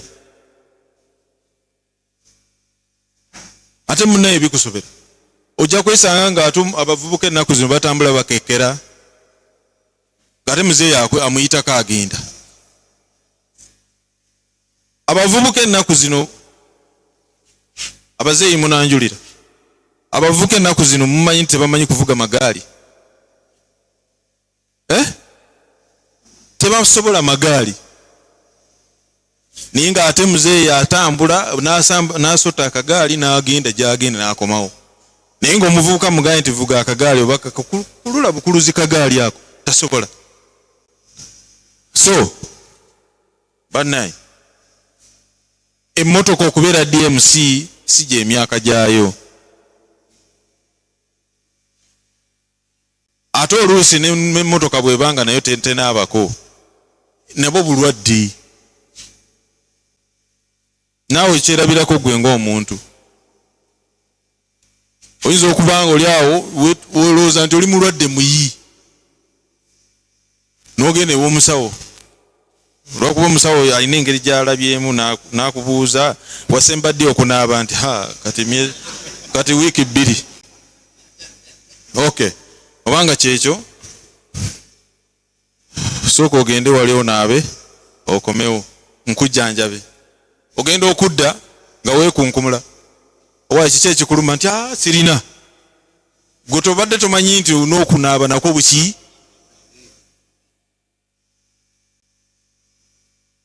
nini emmotoka zammwe muzoozengako muzinaazeeko naye eba tennatuuka wa musirikale eri mu meters nga 3-5 oba kilomita nga ye yalabye dda nti mmotoka ki mwagala kuŋŋa nti abalimi tebanaaba abalimi nabo banaaba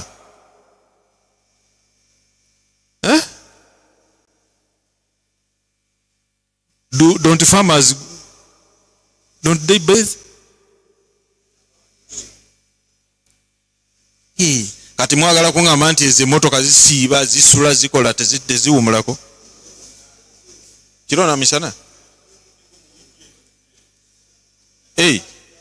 anti kati awo nga bwe tuzze wano mu meeting mwandibadde muzirekayo ne bazooza zinaabye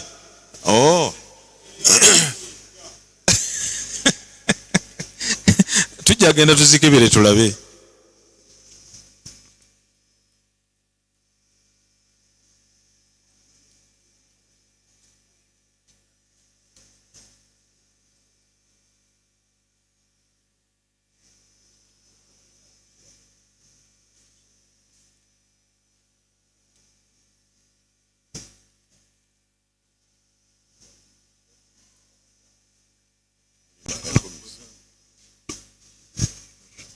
Habari asubuhi. Mumukulu abadde agamba agenda ku topiki ey'obubonero. Naye awo inawo chats za 13 abadde agamba basobola okubugula bagule mu bufune asomese nga mu buyina.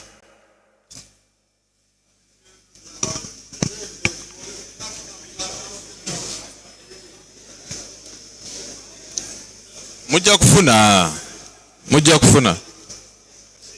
Kaka. Hey. Mugambe ate nze mba mugambe.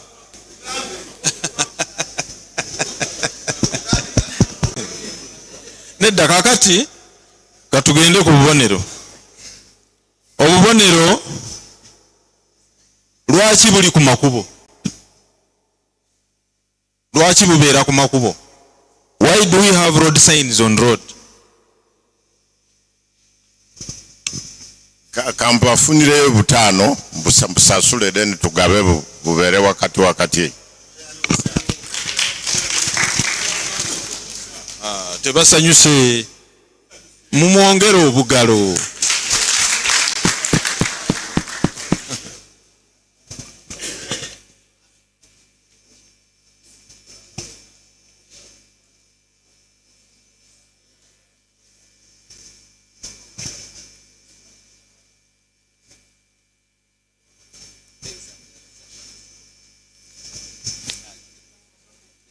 Distribute, put one maybe somewhere in the middle there.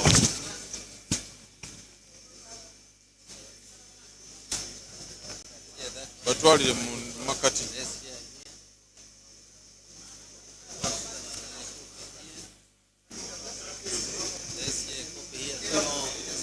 We are going to then we share. Mzee kampita kwa katalo.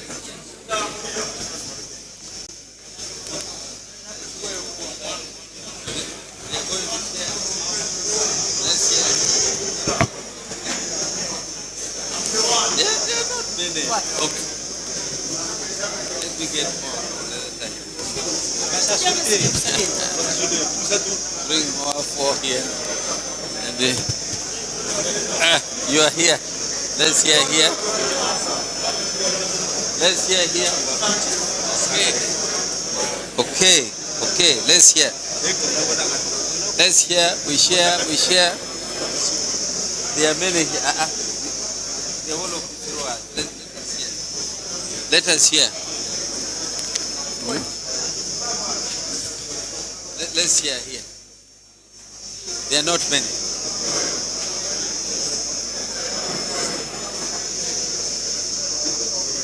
Okay, we shall request. There are not many. Can we share in groups? Is that okay? Let's share those copies in groups.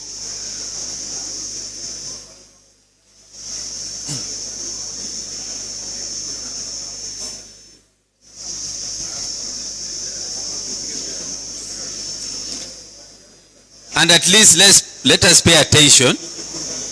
Those who are talking, excuse those who are talking. Those who are talking.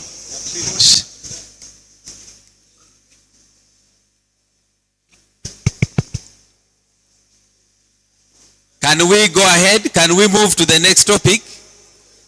Okay, keep quiet then. Okay. Bana ndowooza nti buli muntu at least wali asobola okutuukirira akabonero ako akapapula kafaako. Mbadde mbuuza ekibuuzo oba mbuuziza ekibuuzo. Obubonero bubeera ku makubo si kyo? Lwaki bwe buli? Why do we have road signs on the road? To guide. To guide you how? Yes? Bututegeeza ekyokukola. Ekitegeeza bw'okalaba akabonero kitegeeza accident ziba ziweddewo.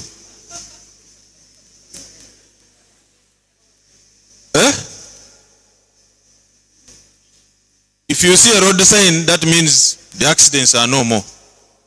True or false?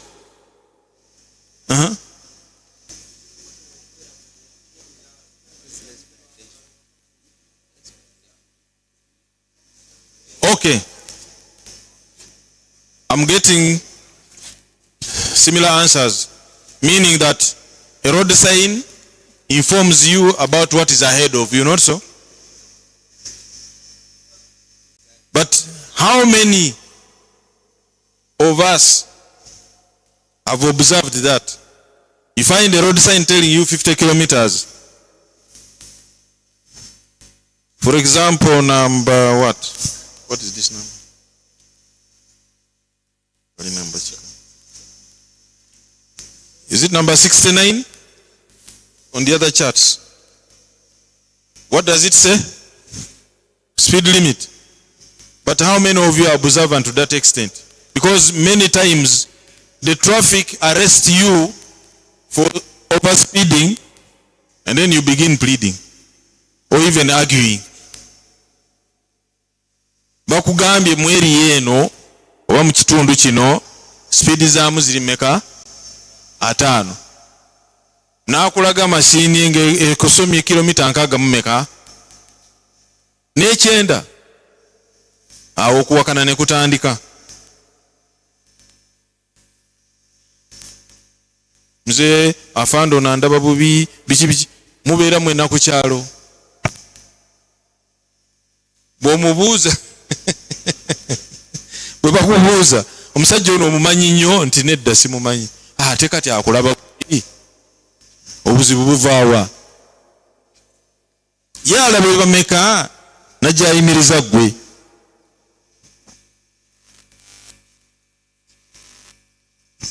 Awali speed ya 5 zibeere mmeka? Awo tujja kuwangala ku nguudo. Okay. Kakati nabagambye ekyasoose luli nti akabonero bw'oba okasoma n'okategeera n'osobola okutaputa, ekisembayo kwe kusalawo.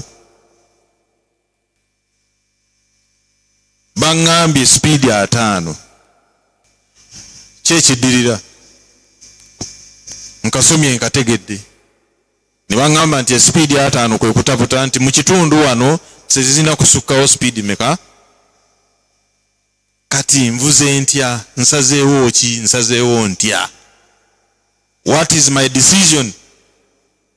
Because I'm supposed to drive at 50 kilometers per hour. So what is my decision? To go slightly higher? Pardon?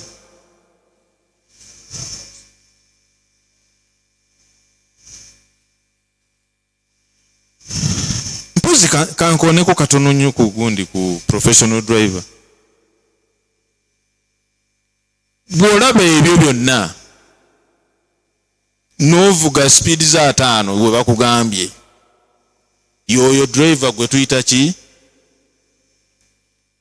Ate kati mumanyi n'okwebatiza mbu ba senior driver. Era nze ndi senior driver. Yes, oli senior, kiki ekikulaga? Nga mu tawuni oyitamu okuba eŋŋombe ku ssaawa 8 ogw'ekiro. Mzee, tobawulirangako? 2 a.m. somebody is hooting. Is that a professional driver? And you call yourself a senior driver? Professional driver means you stop hooting or using the horn at 11:30 in the evening up to 5:30.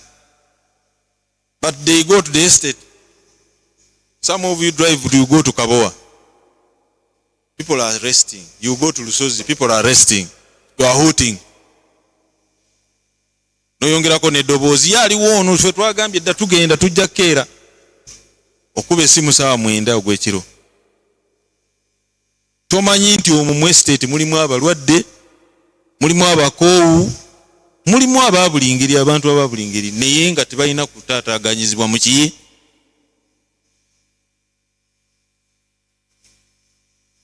Simanyi oba mubadde mukimanyi ekyo.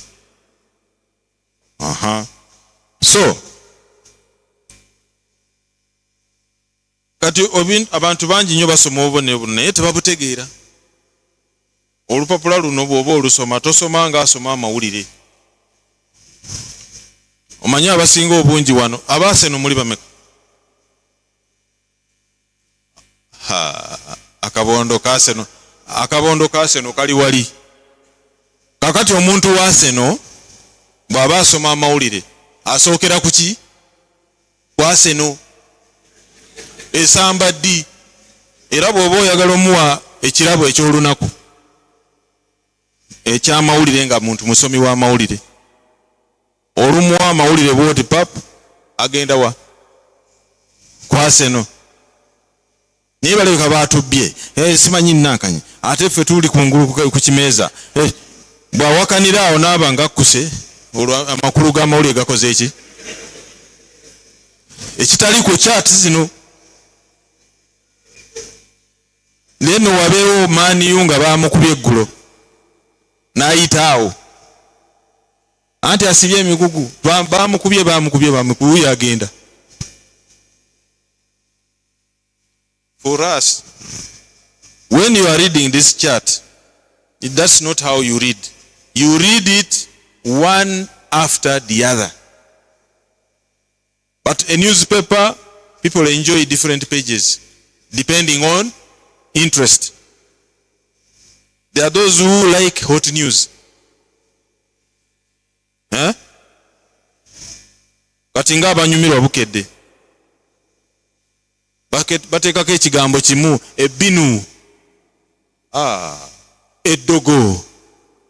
Kakati oba leero bawandiise ekyo ku muliro guli ogwayokyeza abantu, bafudde bwe batyo. Oyo naye n'akoma awo nga ye anyumirwa ki? Mawulire ago agookya.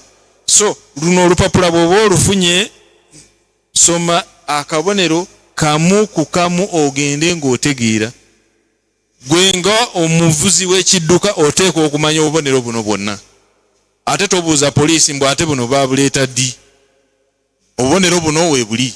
Gwe enkya ojja kuvuga emmotoka ogende e Nairobi osange obubonero butalabangako, tekitegeeza nti buliiyo. Era bwe bakukwata mu mateeka.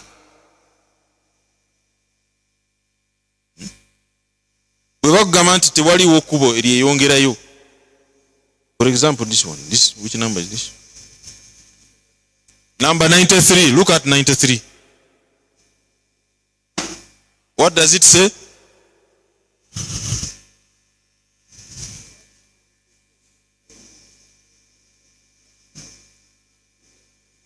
(93). Here. Have you seen it? What does it say?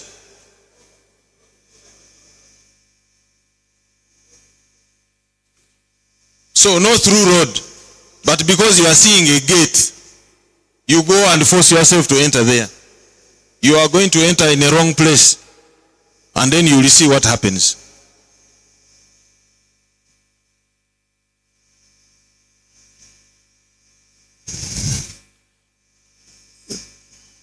There is another one here, this one. Number 4. I asked someone what this one is. He says there is a church there. I found a waliwo kanisa. Something that you could see. You have seen number 4, mzee? Crossroads. But now, crossroads, but there is another more meaning. It's a minor road crossing a major road. The major road, you can see it is thicker. The other one is smaller. So, interpretation is what I'm looking at. Musoma obubonero ne mubutegeera naye osobola okutaputa akabonero ako before you take any decision. Lifena? Abantu bangi bakola ensobi ku kintu kye bandibadde bakola ki? Mukategedde. Kasita kano kabeera nga kagazi, oluguudo lugazi okuva wansi. kana akatono akasalamu minor road crossing what major road. Kakati nawe toveno olwokubanga wetise ebikajjo bagambye birina okubeera mu MCT nga bukyali nga gwoyingira oli mukazi kwa gudo kali akatini oyagala osale major road omusango gukukwata kubanga akabonero wakatapuse bubi. You misinterpreted the what? The road sign. Okuva n'olwaleero tetujja kukkiriza kwekwasa nsonga mbu ate munaye obubonero buno tebuliiyo mu bikajjo. Pamiti wagifuna wa? Wagifuna otya? Ekitegeeza gye wafunira tewaaliyo bubonero.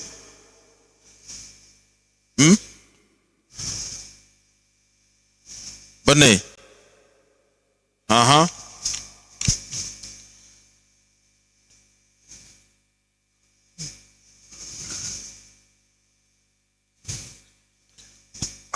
Tulina gundi zino road markings.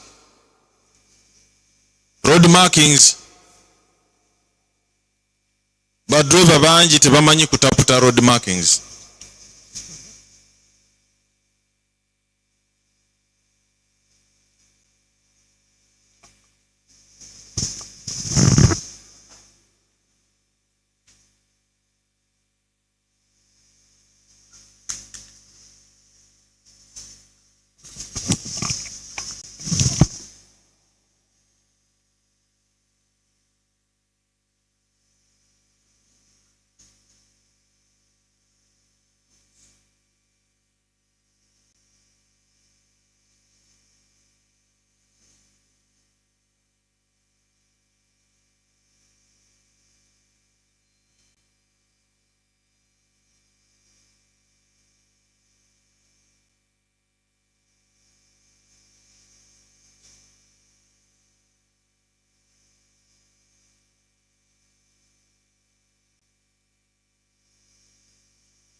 So is everybody able to see here?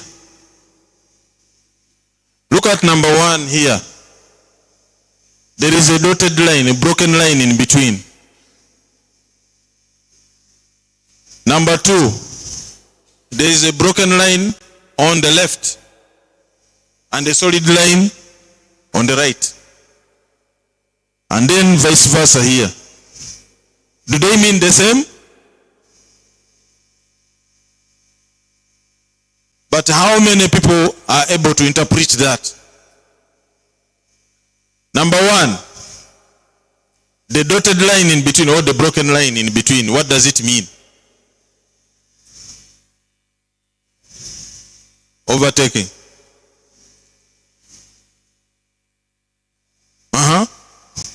Any other answer? So you mean, yes? Number 1, you can overtake when it is safe in front of you. Exactly. If it is safe, okay? Bwekibanga kyetaagisa awo osobola okuyisa. Number 2. Number 2.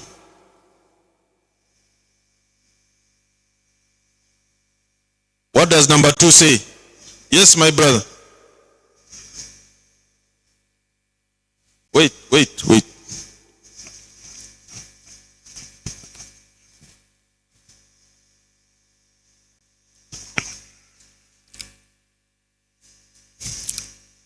Okay, I'm going to interpret it according to the way I'm facing it.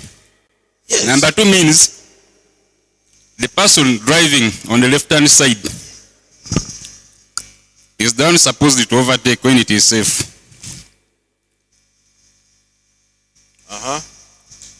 The one coming on the right is not supposed to overtake. Do you agree? What about number 3?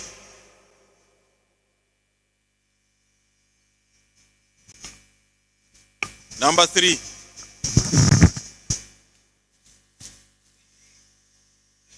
Yes.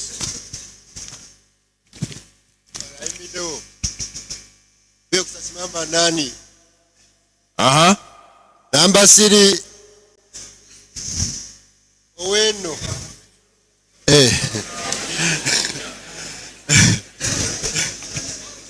Number 3. Oweno. Alimenti oyisanga alabye ngweno teri. Owawa. Owasaidi eno. Yes sir. Alimenti oyisanga oweno teri ngalabye ngeno ali safe. Otyo?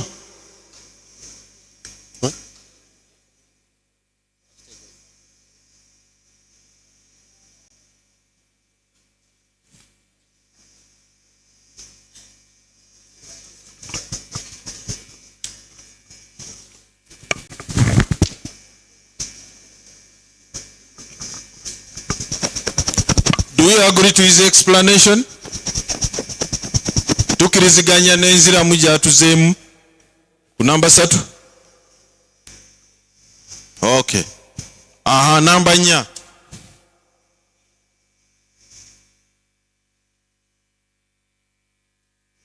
Namba 4.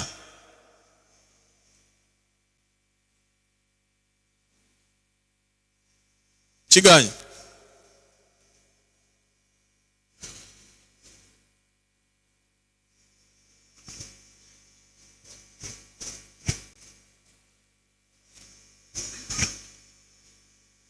Mukama wange sebo awo emmotoka eno eri mu A natambulira kuba erinnya climbing then eri mu B esobola okuyita kumuyisa negenda.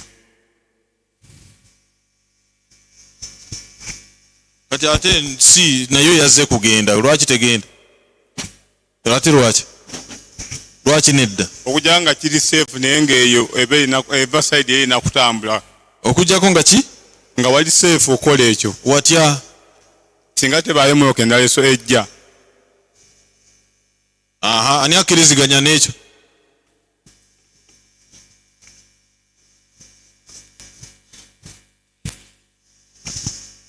Tuzze kuyiga nno. Kamange zinandirowoozezza. Esebo. Emmotoka A ne B zonna ziva eno wansi. Aha. Kati esooba eddamu eri ekkubo erya A. Eya B nesigala nga yeyongerayo. Ate si. Kati si eri emmotoka erina kuba nga eva waggulu naye tekkirizibwa kudda eno ne waba wali safe. Ani mukubye akafaananyi ku tembo. Ku tembo ate naddala mmotoka zammwe njogere namba njogere ate muŋŋamba njogere ate mutunula wansi njogere saagala bateretera bizibu nja kubuulira muzeeyi mu ngeri yaffe naye ekituufu kiri nti ku tembo abantu bakolerawo nnyo ensobi. Ku tembo nawali ku Kampala Salt ku munnyo awo nga bava muli Namagunga mwenna mujja ne mutambaala ekkubo ne mwambuka mwenna mwagala mulizibikire mukole ki? Mugende.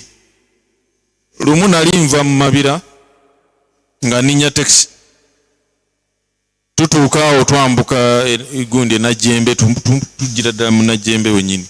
Waliwo trailer ne wabawo trailer endala eri mu kuyisa egenda taxi mwe nali omwami naye n'anyigiriza ne mubuuza waayi gwolowooza kyokoze kituufu?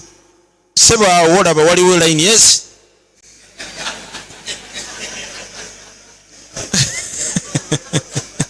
Ne mugamba line bwe zibeerawo esatu kitutegeeza ki nti ati oli abadde ayisa konze naawe ne kikukakatako nti naawe olina okuyisa.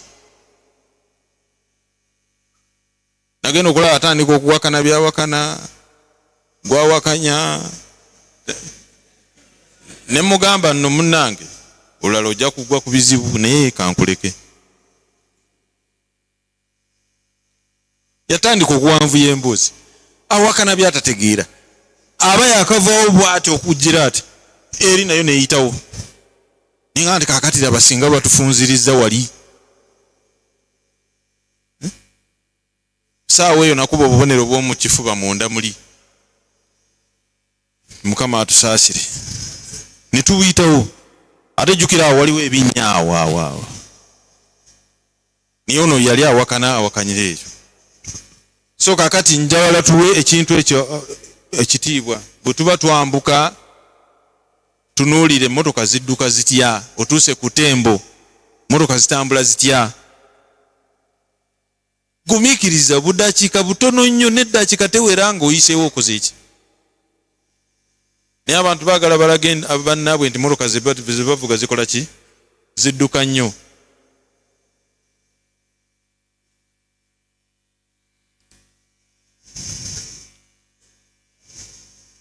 This is number what? Number 44.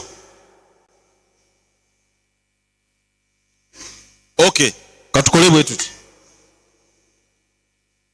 Katufuneyo abantu musoke mutunule mugundi mu byapa ebyo. Buli muntu atunuleko alabe katategeera. Mzee, look for what you don't understand. One of those signs. Then I'm going to give a chance to 10 people. So we discuss those signs for the betterment of everybody here. Lindako katu. Ngenda kugaba enamba kati. Are we ready? Aya mugolole emikono abagize. Number 1.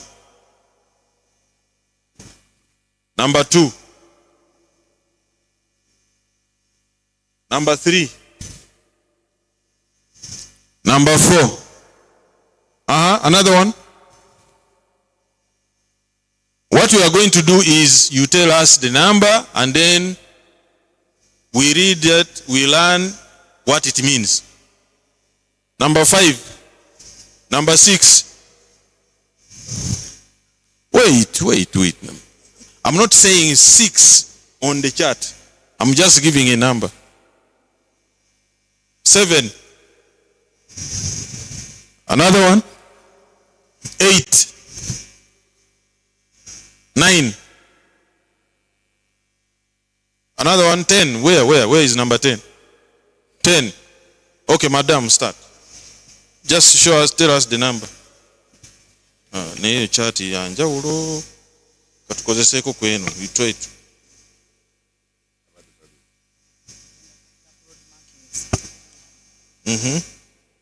Number chi. Kati genda one. Tunula ku kino. Thank you very much, Mr. IOV. My question is, differentiate for us the road markings, the colors on the road markings. Why are others yellow and others white? No.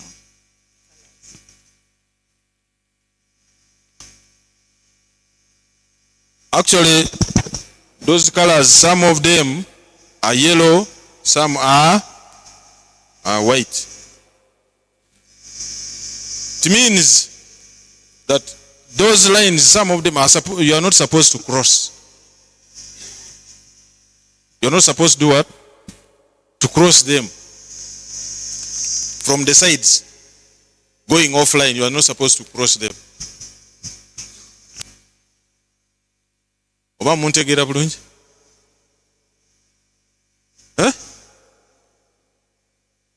Toyina kuvugira ku line eyo era bazikukusa ne baziteeka ku kikugundi nti eno waba tewaliwo ki? Tewaliwo tuyita shoulders. Ebibegabega by'oluguudo.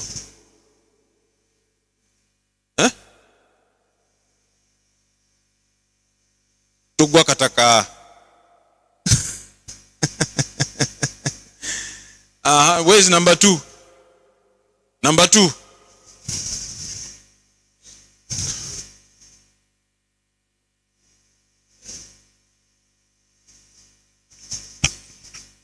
Neyanza sebo. Yes, sir. Amanya n'eddoboozi igawumalu. Sebo w'ekitiibwa neetegereza kyati eno naye nina obweraliikirivu ku kyati eno. Sirabamu kabonero kalaga binnya ate nga ekyamazima kalibadde mwekali ne babututeera mu mabira wali oba kikwata kwani.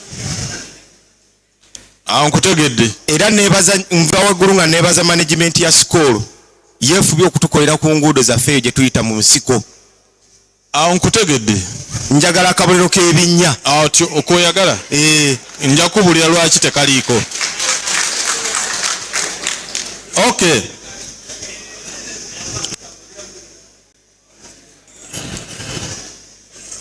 Please pay attention. Munjazike ku matu bannaye. Ebinnya abakola enguudo be babiteekamu oba bijja buzi. Kaakati mu kujja bitandika nga binnya binene oba bigenda bikula buki.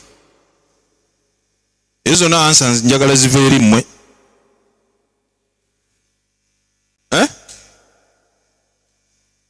Kati ekinnya singa kanze kaneddemu awo. Ekinnya kikula bukuzi. Sikyo? Government oba company enkozi y'oluguudo si ekiteekamu. Byeteekamu byeteerawo obubonero. Okugeza nga hamp. Bweteekawo hamp eteekawo ki?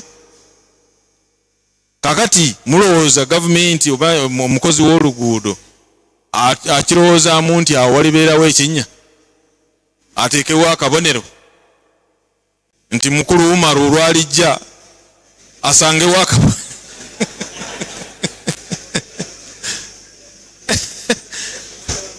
Oba nkuzeemu wanjisewo. Nze mukulaba okwange akabonero kangu okuteekawo kusinga okukola ebinnya. Ekibuuzo kiri nti eyakola oluguudo yakiteekamu yaki design teyakiteekamu ekinnya. Kiringa mutunzi wa saati nti esaati alina okuteekako ensawo oba nedda. Kakati tiweŋambiramu sebo si aba abitaddemu ebinnya. Webale nnyo. Naye kyalina okukola ki? Yamanyako nti ekinnya kiribeera mu kitundu gundi. Kati takiraba. Kakati mu kukiraba kwe kujja n'akikola. Anti kati waba alemereddwa okubiziba atteremu obubonero. Ate ani agambye nti yalemereddwa? Obulaga nti waliwo olaga ebinnya bingi. Tewaliwo tannalemwa. Okay, number 3.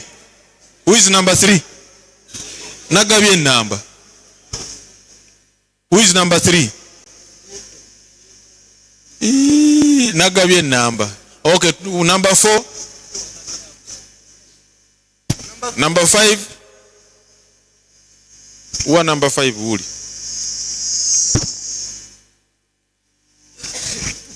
Jambo afande. Jambo. Ate ekibuuzo bizola bibiri.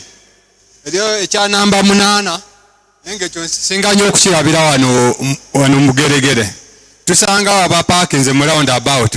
Oba ako kali katya ne namba 5 eno police siro. Number what? Namba 5 police siro.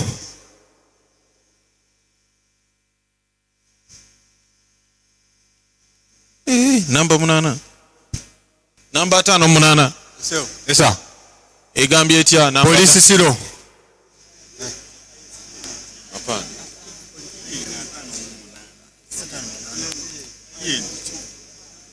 Abakirabye kisoma kitya? Which is which? Number 98 egamba ki? Police control. 98. Ekyo kyeyogerera kyokka. Police yekola ki? Police control webanga controlling anti mugende empola. Oba lwaki oyagala okuwakanya?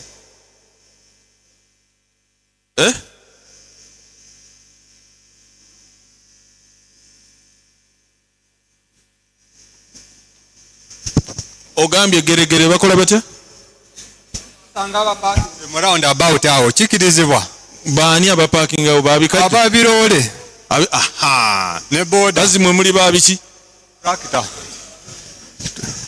abali wano bona ba tractor n'abaloole n'ababuuzizza n'abagambye professional driver eyeeyita senior driver yandikoze ekyo ate kwakola ekyo bw'obeera gwe wandikoze ekyo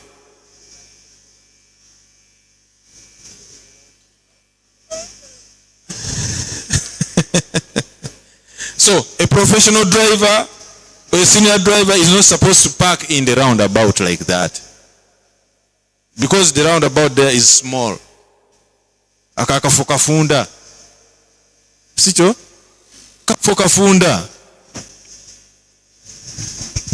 ani omulala eso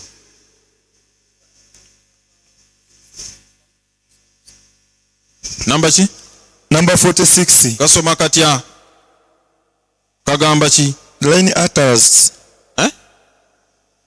the line atters then mzee n'ekirala sooka olinde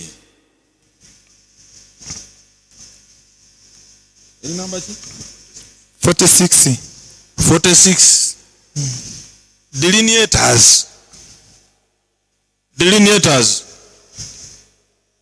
kansubire nti abalala bonna bakitegeera abalala bonna bakitegeera temukimanyi abakimanyi be baaliwa kaakati obuntu buno abaali bagenzeeko mu bitundu eby'ensozi enguudo ze bazimba mu nsozi batazitema mu mbiriizi z'ensozi si bwe guli kaakati bakuteerako obuntu obwo ku sayidi eno etali ya lusozi bagenda babusimba bakugamba nti akantu ako bw'okalaba teweeyongerayo wa kubanga ojja kufuna obuzibu bakugamba nti bw'okasita okalaba nti awo oluguudo olutuufu lukoma togenda tosukkawo awo. Do not go beyond those delineators when you are driving in those roads. Okay? Yeah. So they plant them at a certain interval to make sure that that road, they are telling you or giving you information that that road should not go beyond. You do not go beyond that. Or else you are going to hit an escarpment. Muzanti nekirala kyembadde mbuuza era ng'ekibuuzo kye kimu ku ky'omusajja okyabuuzizza ku kabonero ka roundabout. Yes. Engeri gye badesigninga mu roundabout yegeregere ne wano yanjawulo balaga nti roundabout eriko ki eriko parking, so that yensonga lwaki nti nekibuuzo tulina okukola ki okwongera okibuuza kuba nange sometimes wenzija nga ndaba akabonero kandaga nti mpaakinge nange mba alina okukola ki okupaakingawo. So twagala yongera okutangazaamuko ku round eyo yegeregere engeri gye bagidesigningamu. Okyogedde designer w'oluguudo alina kyokwasinziira okudesigninga oluguudo bw'atyo oba okudesigninga nti kati wano wabeewo ekkoona wano wabeewo akakko so nga alina ebyuma ebisobola okugira ki okukikola. Naye round about yonna weefa yenkana baagizimba okuteekamu eri ekkoona nti bw'oba oyingira eri ekkoona olina kukendeeza speed. So nga ate bandi badde balekawo ne bayitawo kuki buyisi omuntu atuukaawo alowooze nti munnaye nnyingidde ekkoona n'olwekyo nina okukendeeza. Tuli fenna nkuzeemu sebo.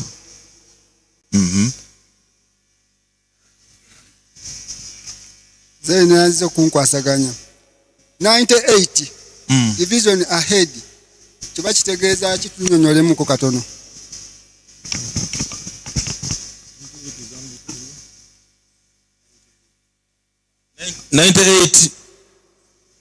Egamba etya?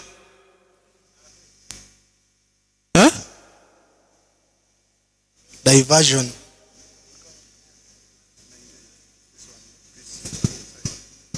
awali police slow oba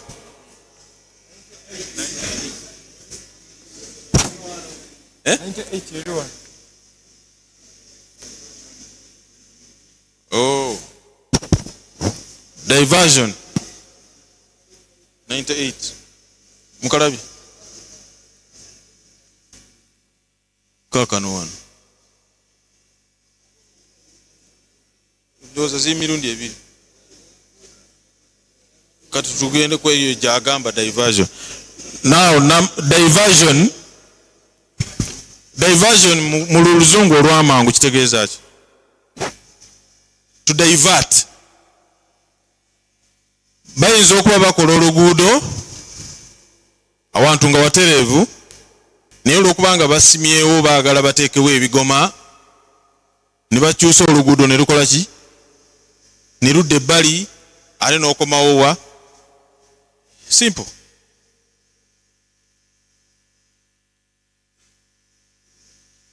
Who has not had, understood that one? Who is number what? Number 8? Number 9? Muwedeyo? You are number 10?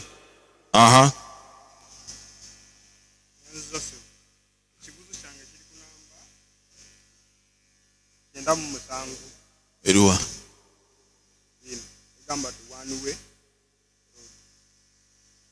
Okay. Number 97. Below no through road. Where does that road sign of no through road? Eh? Number 97. What does it say? Sir. Kale.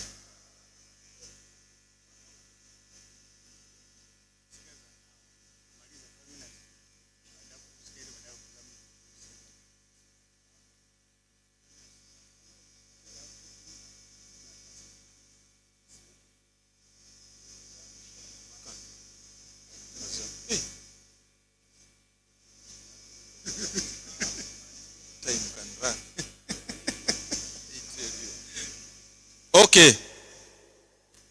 One way. What is the meaning of one way? Yes.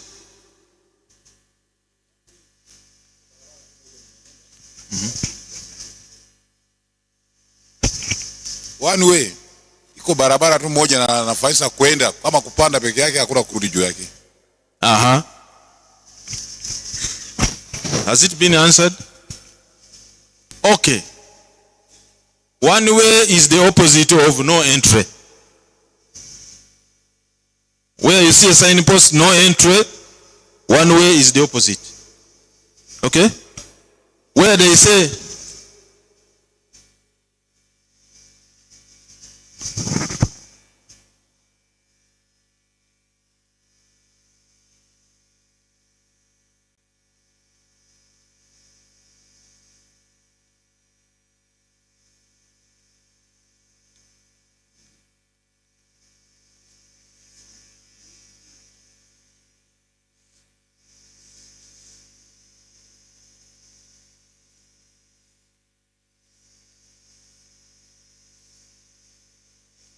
okay, I'm trying to demonstrate here.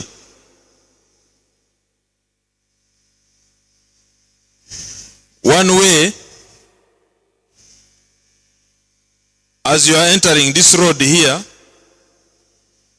you'll find that road sign of one way, not so. Meaning that if you want to go, you move. If you have business around here, you stop.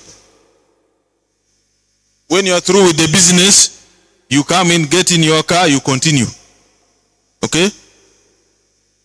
Whatever you want to do, you can stop. But you are not allowed.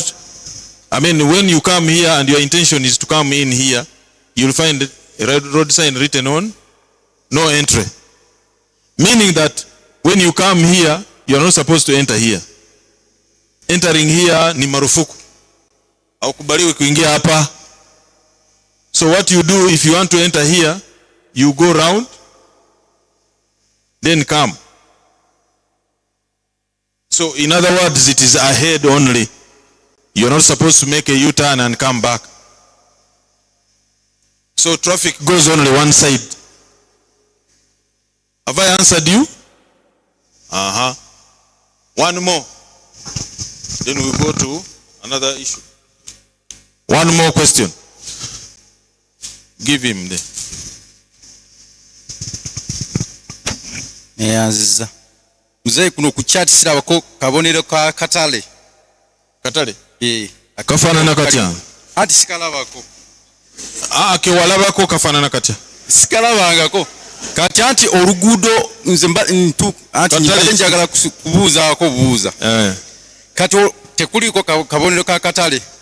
Wobanga ova mu geregere n'otula mu kinyolo eyo kkubo si katale.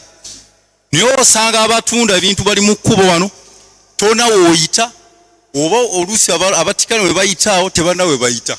Kakubo kafunda obasanga beenyigirizaawo, ababoodabooda bali omwo, abatunda emmere bali omwo, amata gali awo, buli kimu kiri awo. Okay. Webale nnyo kankuddemu. Kakati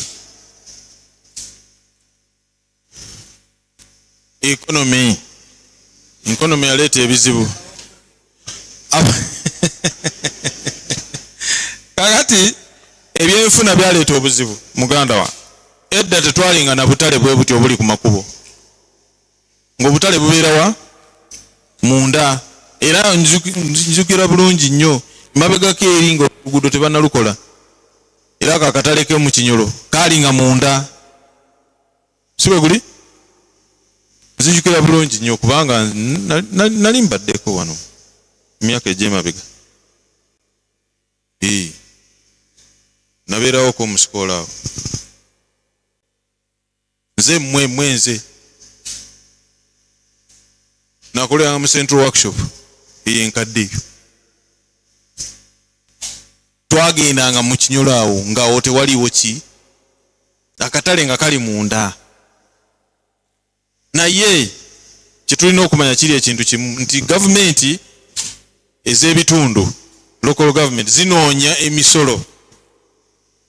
Kyova olaba nti ebiseera ebimu baggalawo enguudo ezimu kati nga wali enamataba baggalawo oluguudo section y'oluguudo olwo ne bateekawo akatale basifunemu ki ne mu Kinyolo bwe kiri. Tuli ffenna ate akatale k'omubuulo kabeerawo lumu. Waliwo obutale obubeeramu lumu mu wiiki 2. Kati tebajja kuteerawo kipande. Ng'olina okwefaako manye waliwo ki wano nkoze ntya mutegeeragane n'abali abatunzi. Naye lwakuba nti n'abatunzi nabo abamu bansubire wano tebaliiwo. Abamu tebamanyi ki nti baabawa ebbeetu bakole naye ate baliyitiriza.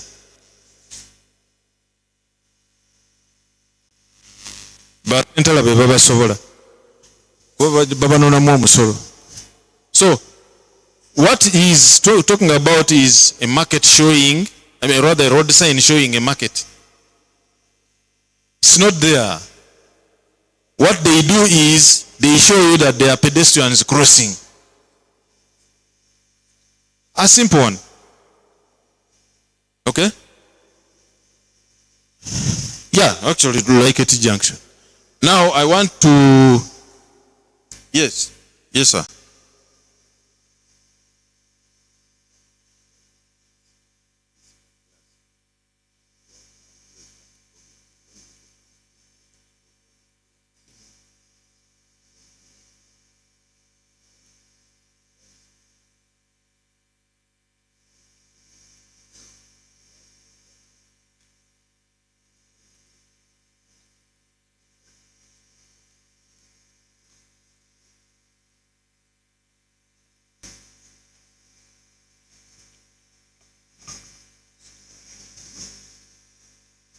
Okay. There is some of you who have these new permits. The new driving licenses.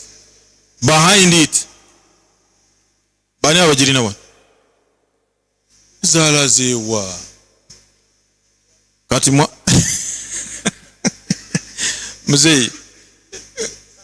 amafumu bagolekeza wo.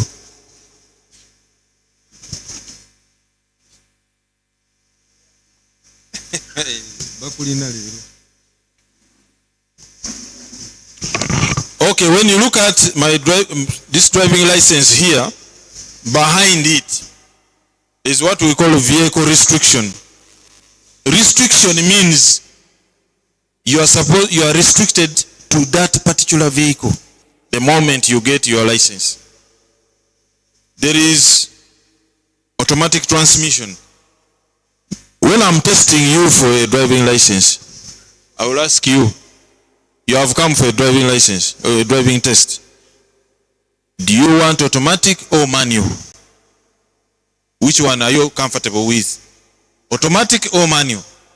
If you tell me automatic, then on the what we call the COC, certificate of competence, I write there automatic, meaning that you are restricted to automatic. When a traffic officer gets hold of you and you are driving a manual car, it is an offense. Mbalo piano. Kubanga wangamba nti gwomanyi nyoni automatic. Ninku automatic. Ate nkulaba oli mu manual. A restriction. If you know both, I will give you manual, because manual you can drive automatic. Automatic you cannot drive. So when I'm entering my data, it is either automatic or none. So I go to none, meaning that you are covered, you can drive both. Am I understood? Now the next one is electrically powered. Electrically powered, tulina buno obupiche naku zino bwa masanyalazi. Kansuubire nti tebujja kutomera abantu kubamalawo. Ekisookera ddala abantu baffe bawulira naye aba tebalina emputtu abakozesa oluguudo. So if you come and you say you are riding or you want a test for electrically powered engine, vehicle, I will include that one on the permit. So it is a restriction. If you are got with the manual one, it is an offense. Obomenya amateeka. Physically disabled. Tulina bannaffe abaliko obulemu nga bo motoka ze balina zaakolebwa nga zitukana naki n'embeera yaabwe. Mwalimu balabyeko abalala. Accelerator ngeri ku ngalo wano. Bweziri bagikola nga yakolebwa ya muntu oyo atalina magulu, abamu nga talina mikono, naye nga emmotoka ekolebwa mu mbeera eyo.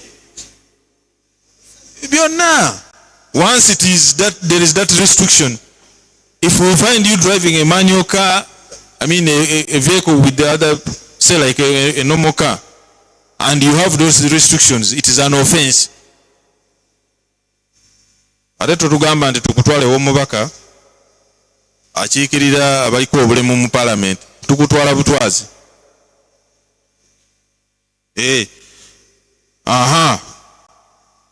Engineering plants. Omuntu alina engineering plant. Engineering plant ya njawulo. Waliwo ino engineering plant ez'omu industry, mu factories zinene. Crane. Ezo crane waggulu. Engineering plant. Grader. Engineering plant. Excavator. Engineering plant. Therefore, upamiti bwenteekako nti ayagala engineering plant, ebeera yeyo tusagala kusanga ate ng'oli mu kulima bikajjo. Nti ate wano tukabalawo twagala kuteekawo kasooli. Awo oba okagudde. Gwe ebibyo wayiga byuma byakugenda kubeera eri mu bitoogo. Toseeteruka. Munfuna bulungi? Era ne ku pamiti ezisinga kabeerako restriction. Kitegeeza nti okugirwa toyita waawo, tosukaawo.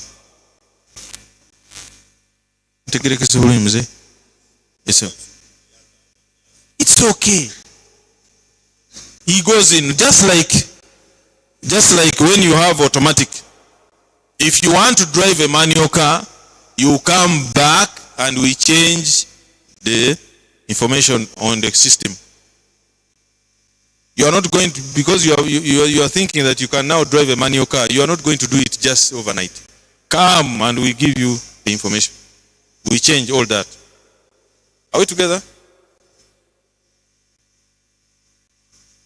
So, I want to invite my other facilitator, co-facilitator. Please come. You're coming? Mama, come.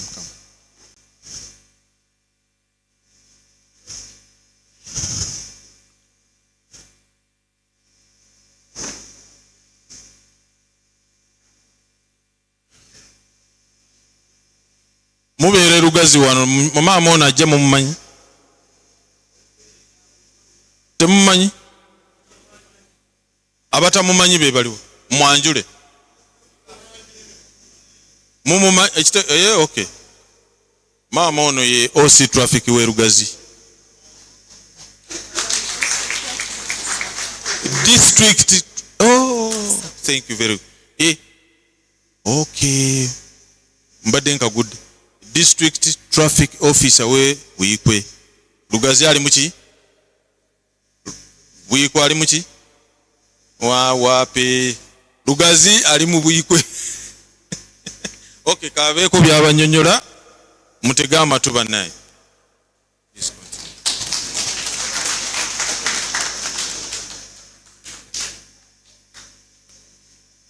Good afternoon, everyone.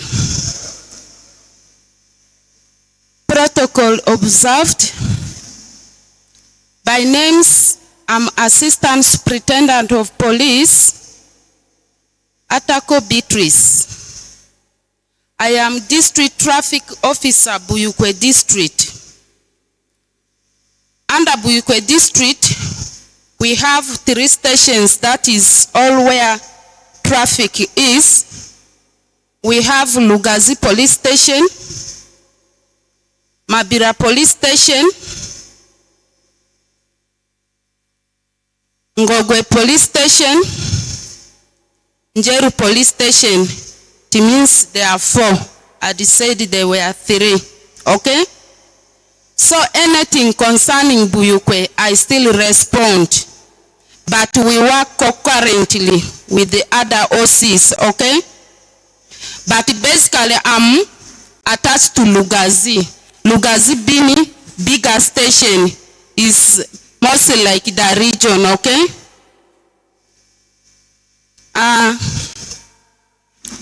I'm very privileged for the administration of SCOUL for inviting us to come and give a word to our lovely drivers. We police, we appreciate you drivers, the work you are doing in your various capacities. Uganda is growing because of you. And we police, we are here because of you. We do appreciate what you are doing for the development of this country. Since we are time bad, I am going to talk few things. As they have told you, I'm under traffic. Let me define for you what traffic means. We may hear traffic. Since I'm limited with the few language, which is English, if some of you I know may not pick, but not all, some are going to bypass your ears. If something bypass your ear, later on, you will remind us and then we'll let you know. Traffic is movement of vehicles, motorcycles, human beings, animals along the road, or in the water, or in the air. But mostly we said road traffic. yourself and others we base on road traffic. In that process, what is called an accident is on the road. What do you mean by what is called an accident? We always say there's accident, there's accident. In layman's terms, accident is something which is sudden happening, unexpected. You come from home, you are going somewhere, later on you collide on the road. Even you whom you had collided with, you have never seen that person before. Didn't plan to cause accident, even you didn't plan to cause accident, but you find yourself in collision. That's what we call accident. But if you know yourselves before, and you come and knock yourselves on the road, that ceases to be an accident, okay? You have grudges, maybe over land issues, over women, deaths, you come and knock, it is not accident, okay? As earlier on I said, is sudden happening. We have 3 types of accidents. Get clear. The number 1 is called fatal accident.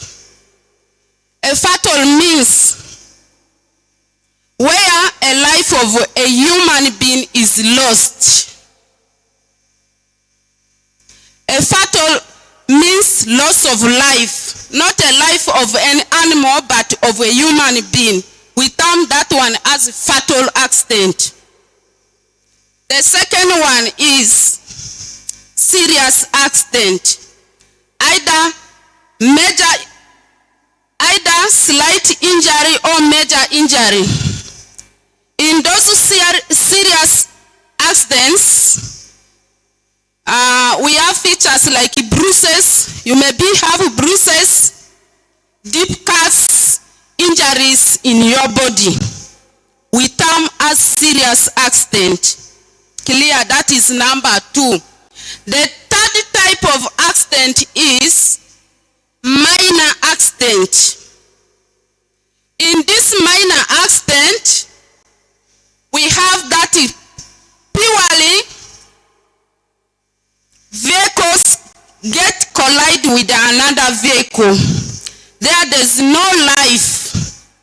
Whether a vehicle carrying a cow, cows dies a thousands, we still term as a minor accident.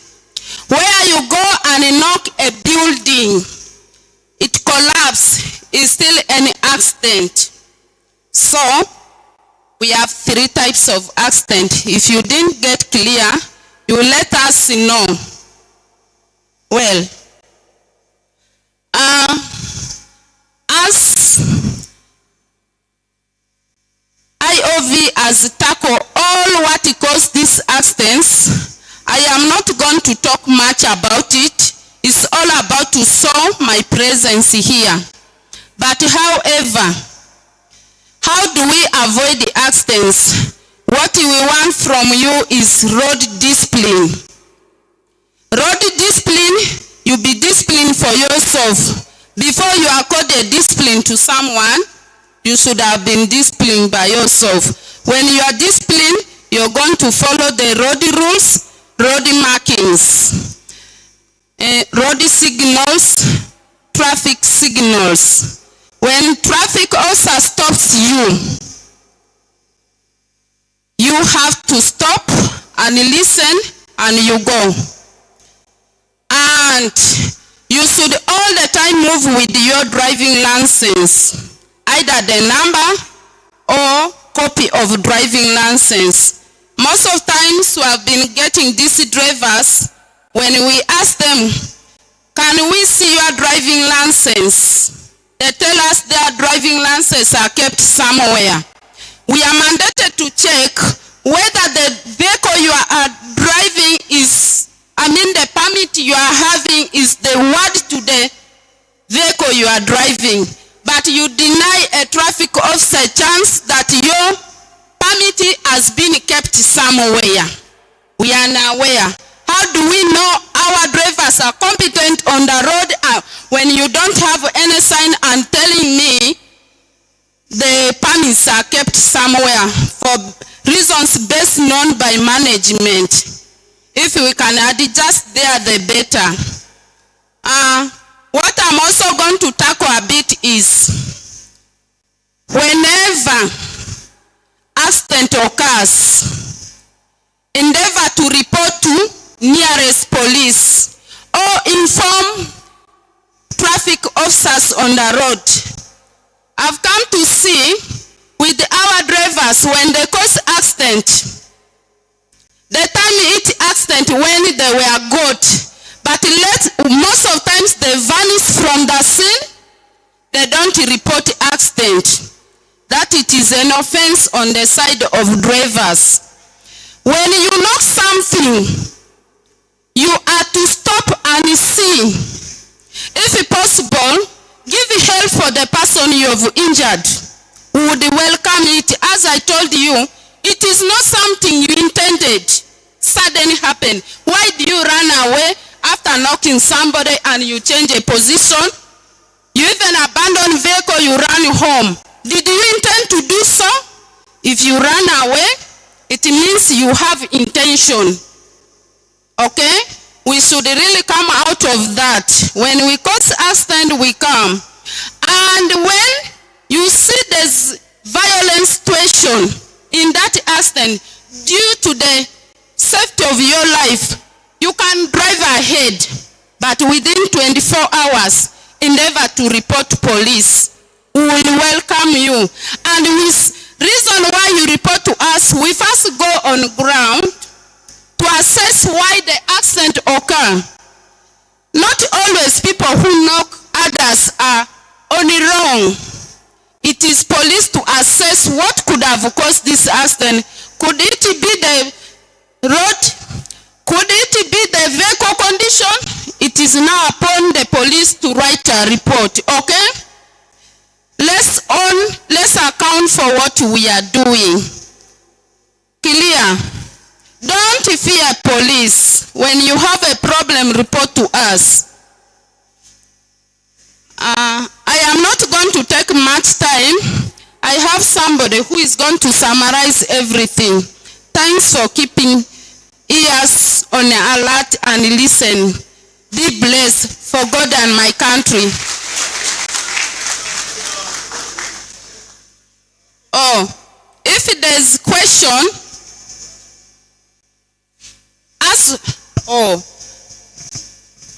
you get my contact on that is MTN and it is on WhatsApp. Yes, these days we share issues. When you get problem, you can share through WhatsApp.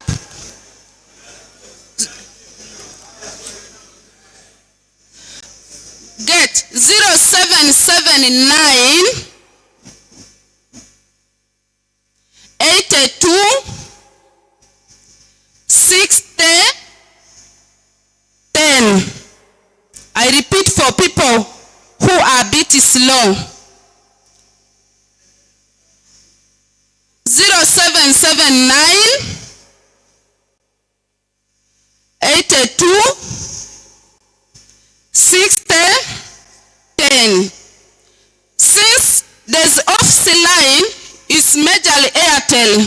When I've come here, I found most people are using Airtel. Let me read this one 24/7. I repeat again. That is personal, I move with it. I'm going to read for you for office, I equally move with it. That one, even if I'm not here, incoming OC, you will get it there, she will use it or he will use it. I want to read for you. Okay, I'm going to write and it will be on the flip chart here. The first one was 0779 82 60 10. Then the second one 0741 44 65. 65. Is it all? No. The 2 digits are missing. 2 digits. Let me get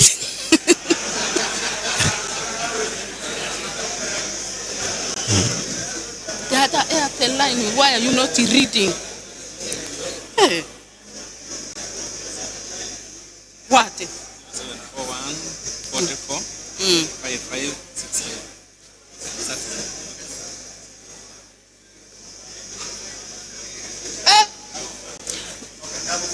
Double 5 in the middle.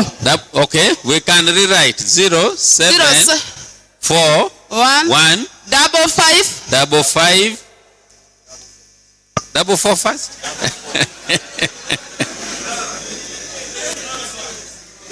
I even don't know. 0 7 double 4 double 5 6 5. That one. Okay. That one, it has come to stay in Lugazi. That one there for Airtel. If there's any question, we are time bad.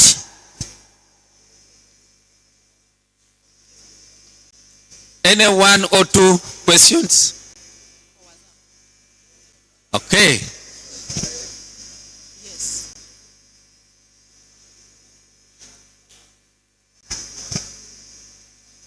Yes, sir. Thank you. Yes, madam. I'm Ebusu Stephen. So, the issue of accident, you said after getting the accident, I can drive away. So, that one has pained me because now, I don't know, we normally stay on the scene and take off to try to look for your safety. Because we know, when we leave the vehicle there, it is easy for you to see. Sometimes this accident, you try to dodge the other person, then the person follows you up to where you have tried to look for a safety area. And by leaving the vehicle there, at least you can see. But now when I drive away, these people who are here will try to support these people the person you have knocked here. So, how do you see there? Because I've taken the vehicle. These people have now supported this person. And for you, of course, your investigation involves people. Yeah? It involves people. You will come and ask these people, and these people will support the other person. Of course, you'll also use that information now to tackle me, this end. How do you see it, madam? Thank you very much. By the way, any accident is just practical. There are many things, even if you drive away, we see when you are really a careful driver, where before going to knock somebody, you just go direct and knock, unless you are just somebody over speeding, you didn't. But there's where you have skiddings, heavy marking, that you were really at the process of controlling. Even the point of impact, the point of landing, all we have dirty techniques, we know them. Even if you go away, we come and reconstruct sketch map and telling how that accident occur. Most of times, drivers are very defensive. They don't tell the truth. But in our own techniques, we assess why that accident also occurs. That's why we get somebody who is called IOV, goes and assess the vehicle. How is that impact? Where was the vehicle's point? If it is another vehicle, how is it? They will know this is head-on collision, side collision, where was your direction, what you are supposed to do. All those techniques we have them. Why I told that one, you can drive but report within 24 hours is this. Not all accidents are calm. There are some accidents where you find people are violent. They can even take law in their hands before police comes. They can burn the vehicle. They can even take your life. But if you see the accident scene is calm, give necessary assistance for this person who is down. You can park the vehicle and call police when you're there, the victim be treated. That option is where you've seen a danger of your life and the vehicle being damaged. Okay? That is the option. Have I answered you?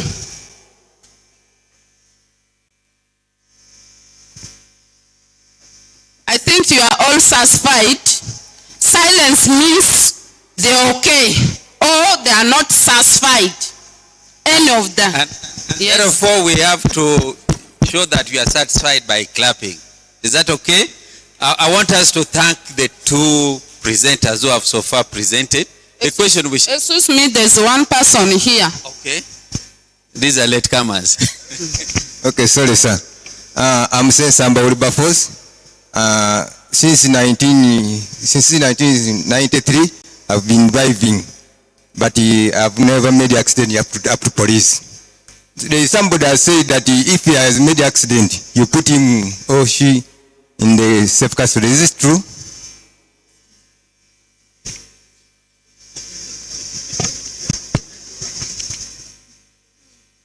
Okay, thank you. I'm AIP Ora, Jeremiah House Traffic Mabira. Now, I'll maybe start from where the gentleman has talked about.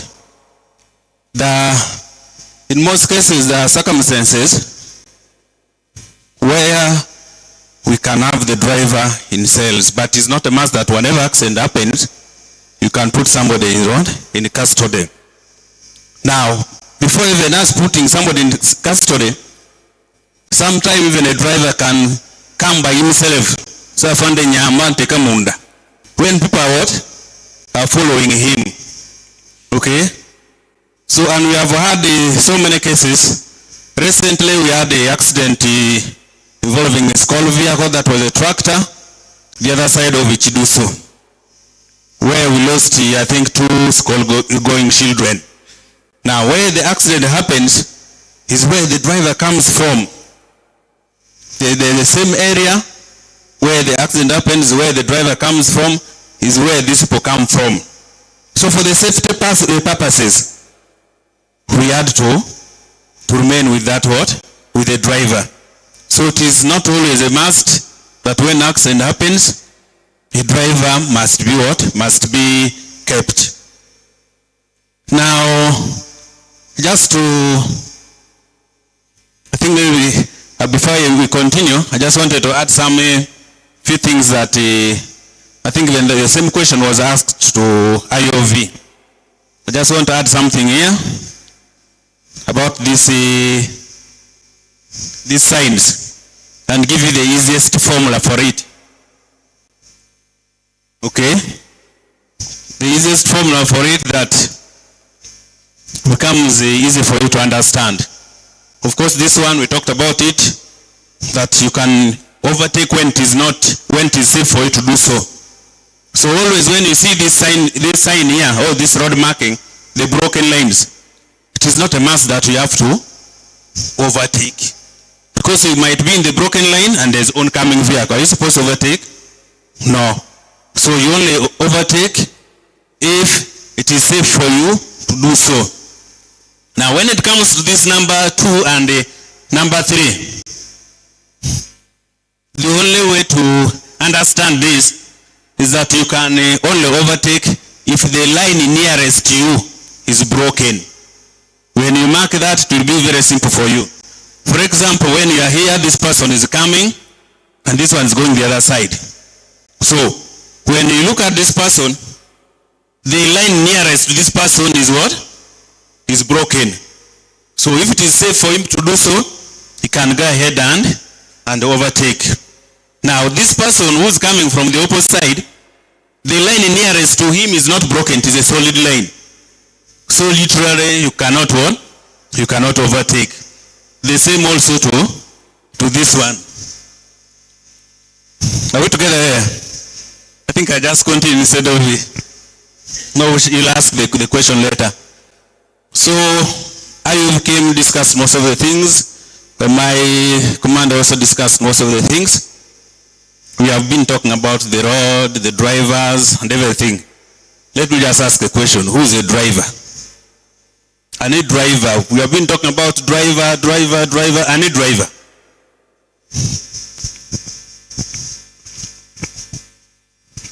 A driver, in a layman's language, is in charge of the machine. Somebody in charge of machine. Driver, ye muntu aina permitting nga teri valid nga kweri. Ye muntu driver. Okay. Driver ndio mimi wanalipiwa musara na kama mimi kuna permit yangu. It's okay. We are here for learning, and let me just have two people here. Let me have two people. Anyway, just not okay. Fine. Thank you, sir. According to my knowledge, a driver is a person who has a driving license which is not expired. Okay. Thank you. Now we are here for learning purposes, and I want us to learn this, that we have so many categories of vehicles. Okay? Now,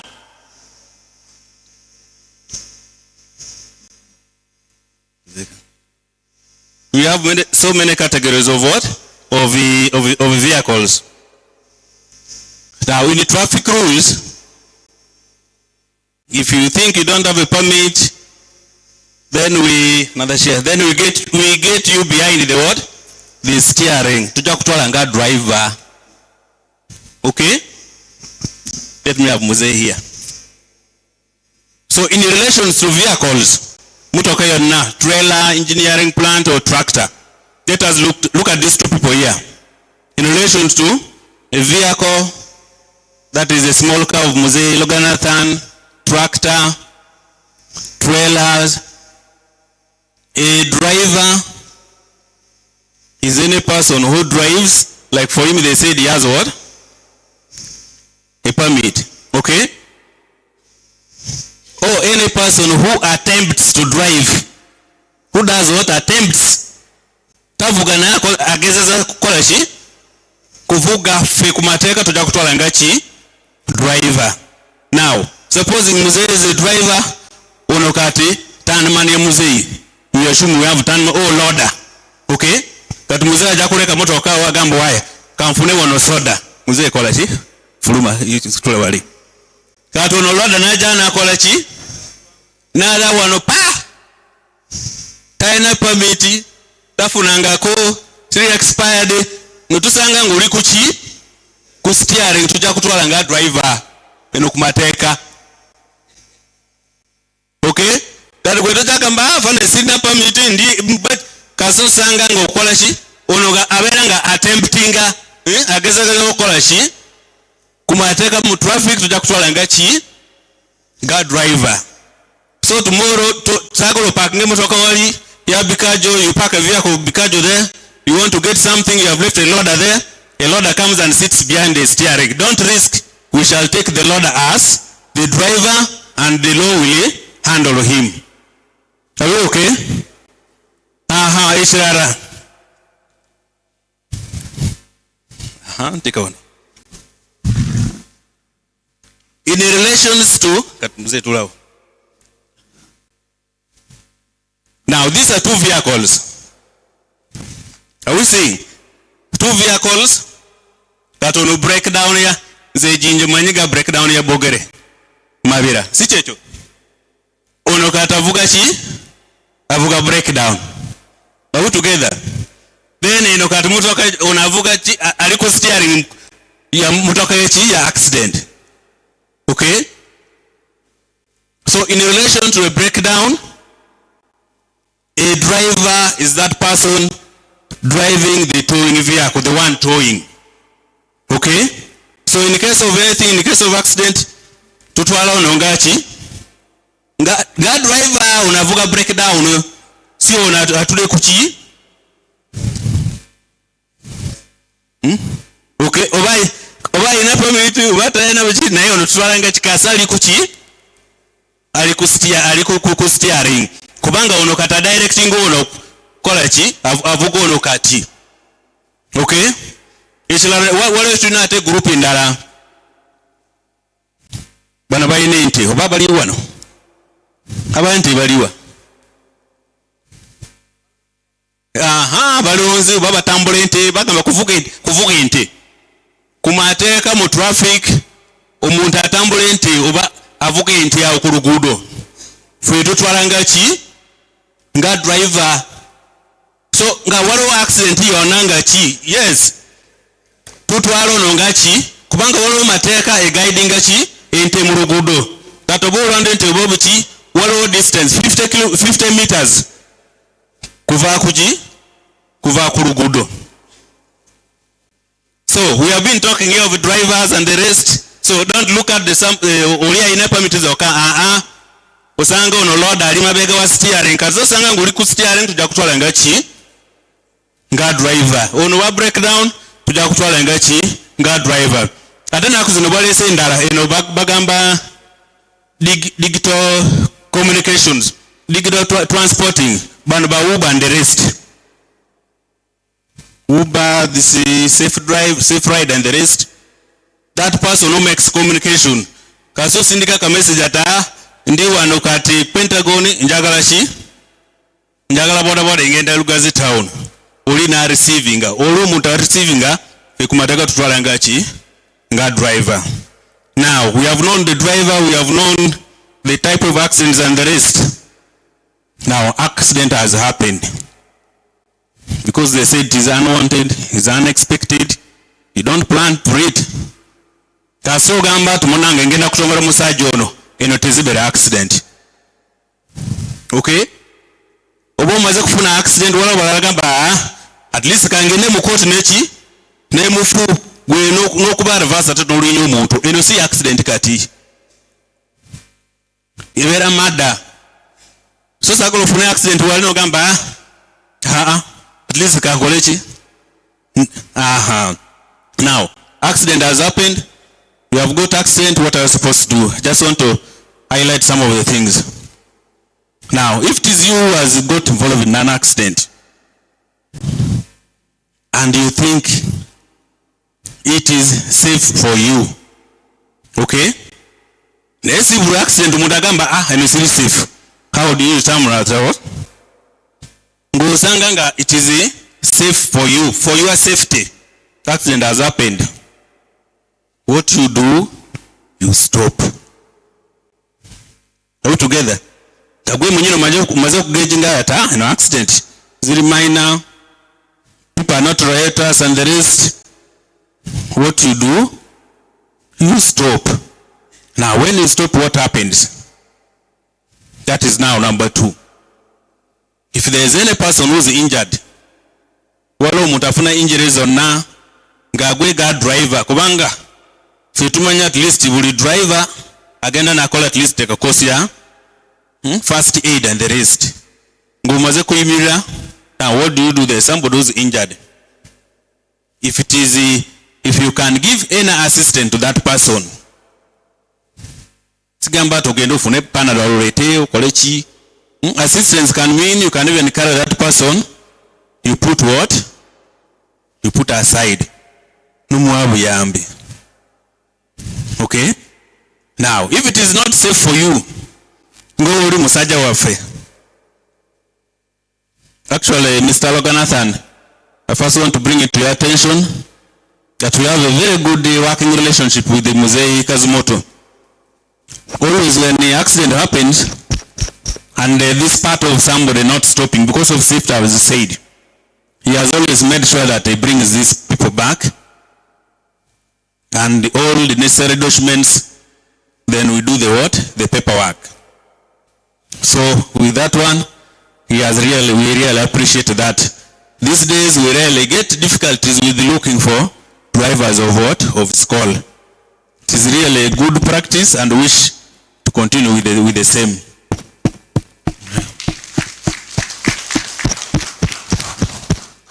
Because course, an accident can happen and you find it is not safe for you, as we said.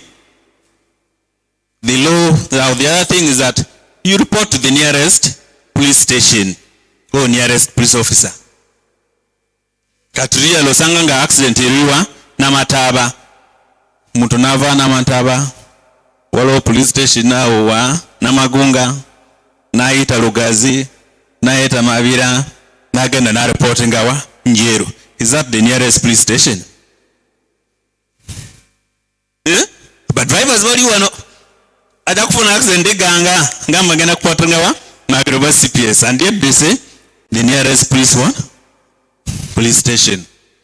So accident has happened, you have stopped, you have given assistance as we have said, and you have given what you can.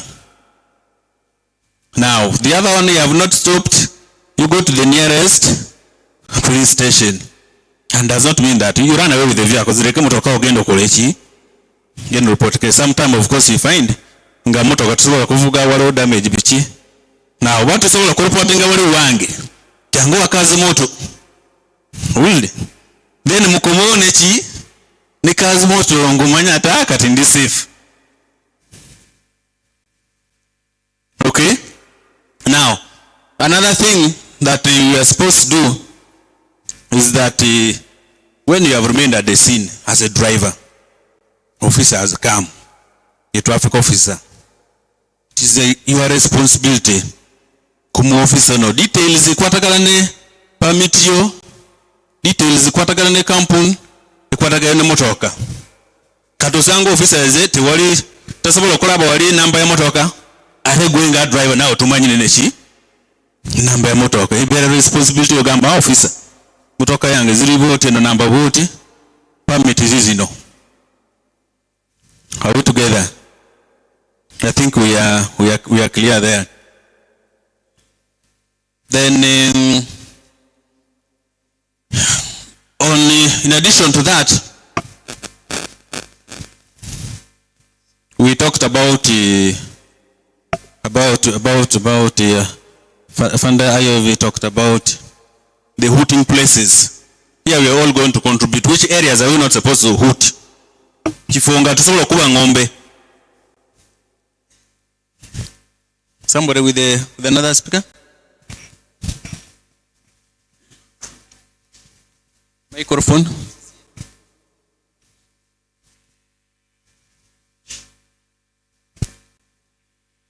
Before we turn up kubira mu ngombe nga mu game parks. Go and clap for that gentleman. Zay is here. Courtyards. Okay. Court. Hospital. Yes, mission. Okay, I think we have now those are the places go vuganga driver tukiriza kola chi kuba ngombe sangu muntu ali wale mu theater bakola operation muntu ina pressure opaka oli wali kumasugwa Kawolo hospital kuba ngombe. You are in the park, you find the lion is resting for you or what? You are hooting now. Tawalosanga, you are in the court. Mulamuzali kumpu kusala musango gukola shi okuba ngombe. And the residential places, as I found I said, beyond 11. Chifunga abantu basura. Residential places kuenutukawo sawa zashiro uli awo kuba ngombe kawo berashi. It's clear. Now, what another thing, which places are we not supposed to overtake? Tuli wanokola revision munangu walo chifunga tusobola okola chi tuli ku revision ne bagamba adult education roundabout roundabout mulala wali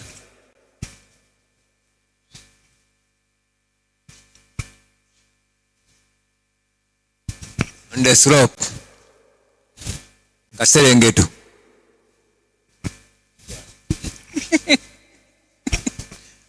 Slope, somebody says a slope. What is the opposite of slope? Sharp bent corners. Sharp bent corner. Kwano kati lero tulina senior drivers. On bridge. Bridge. The same thing. The same thing.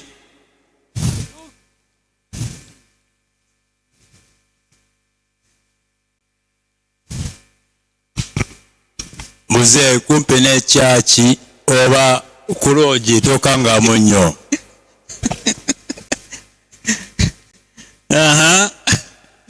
This is adult education. Every answer is correct. We answer very chi. Kati ne kugundi nga kupaka awo toys zaawo. Kupaka I think we can end with that, or we can stop at that. The parks, zebra crossing. Are we together? Sanganga zebra crossing. Ngabana basala abantu basala gwe nokola ki? Waliwo cross junctions tumanye oli agenda kukola ki, agenda kuyingira. Now always get issues with the drivers when it comes to accident. Ndoza tulaba wano. Eno si climbing lane. Si checho. Katu wano ne wano anaina right of way.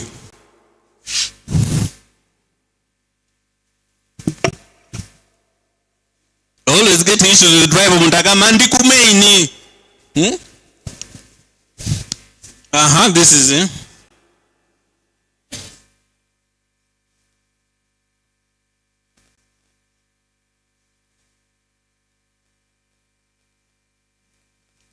Biva ku side ya wano sakala mutuke wano naye ndi kuki bana abantu babiri wano kubanga in most cases tufuna accident wano ugenda wale lugalambo nga ova wale kuki ova ku paini uli kumpu somebody is laughing. Somebody is laughing. Ana ina right of wano utuka ku ngova ku paina walo for climbing lane ekoma bawo awo katolaba ki olaba film bagamba film nako zino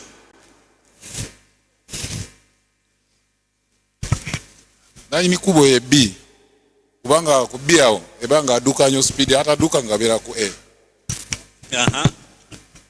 Ina right of we kwaba abantu ababiri byona ali side ena agenda okuterera wano. Kati orere tulina abantu babiri onagamba oli ali ku speed mulala gamba awo nagenda kola ki tugenda kufuna answer omulala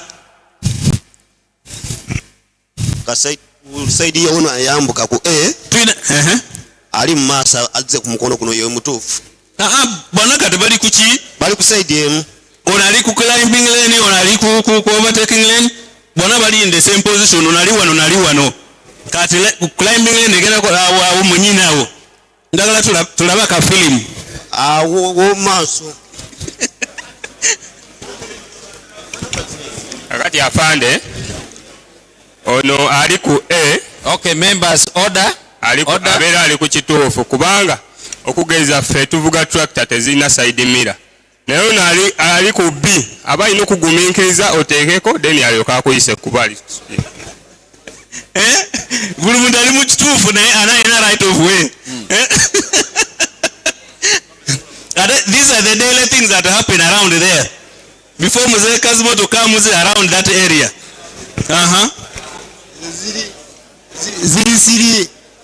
Ziri makuru masatu. Ayana yanyiri lugudo zengamba va ku bantu bano. Ndagala bana abantu babiri bano. Ono nono. Yebi.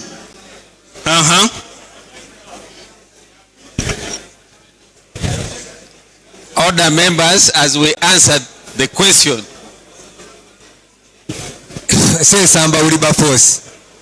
Bas officer omuntu omutuufu ye B mutu yavudde ku luguudo nadde noti atambula mpola asooka alindeko neyitewo alokadde ku luguudo climbing lane. Okay, members. Okay, thank you so much. Now we always get issues at that very point. The first one, A, is climbing one. climbing lane. Are we together? Now, B is overtaking one. Now, when they reach this point here, who still has a lane there? So, this person who is in the climbing lane, your lane is ending here. So, for you to change no gender side here, usoka no kolachi, no saba, okay? And it's so common, we normally get one. Then second, losanganga in most cases unatambula mpola. Are we satisfied? Are we okay? So in most cases, muri kuchifonga climbing lane genda kola chi ukoma wo. Nga fena muri kuchi muri ku side by side.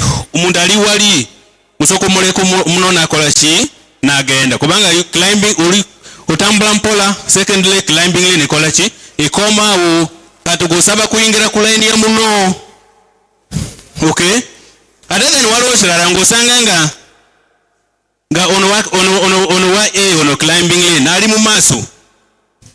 Like say maybe the climbing lane ali wali gwe overtaking uli wano musaji roda tade mu chi indicator wala kola chi mbere patience nga ayo vya yogede muleka akole chi kayitewo tuluwamu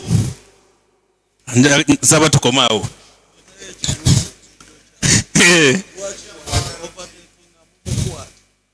How much overtaking entia?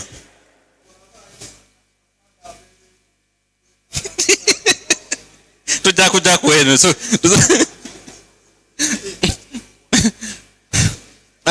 kati waliwo endala osanga nga tulina line mubiri ndaba waliwo burning question wano kasoke ngende wa muzeyi ndaba ba catering bali wano munange saka tumale budde munange tukole sharp Neyanziza nnyo sebo afande kati nze ekibuuzo kyange mbadde njagala kubuuza nga kidde eri gwe wali ebiseera we nali ngenda nga ndikudda muri kugonde nga ndikudda Jinja kati nali ndi ku main wentuka ku main kale motoka yandi maaso nali njiwadde mita nga 5 wegati kati wentuka wale motoka yali package eri bali yali ayingira okuyingira bwati nga tumaze mutuseeko niwe natuka maaso traffic yanyimiriza ani mutuufu awo agamba kiwa traffic ngagamba kimuzeeyi owa traffic yangamba mbu nkoze bubi okuyisa ate nga nze nali ku main kati nali ntuuse ng'ono omusajja waali oli ng'ateekayo omutwe kati nze nempugulamu katono mu speed maker.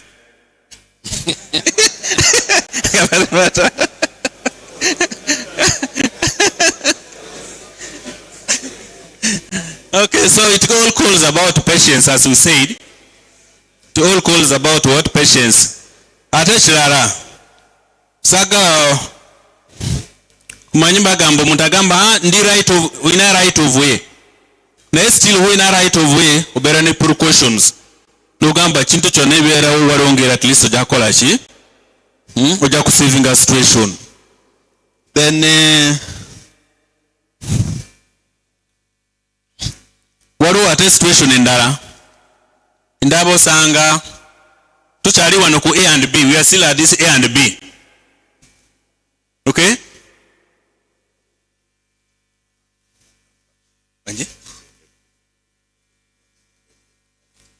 Okay.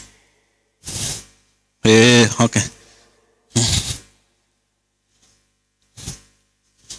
Jagala ate tulabe wano just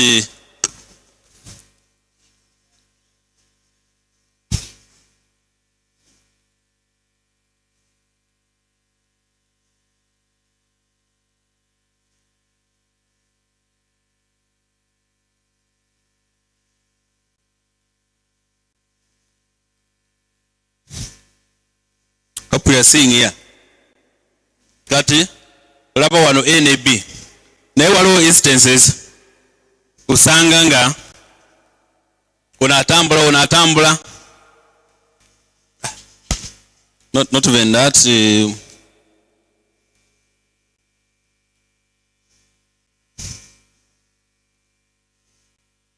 let us say B and C olaba We take B and C.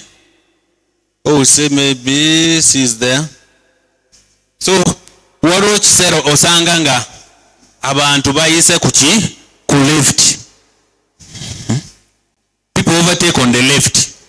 Kati situation ki gwega driver mutuufu senior driver 10 years 18, in which situation are you supposed to overtake from the left?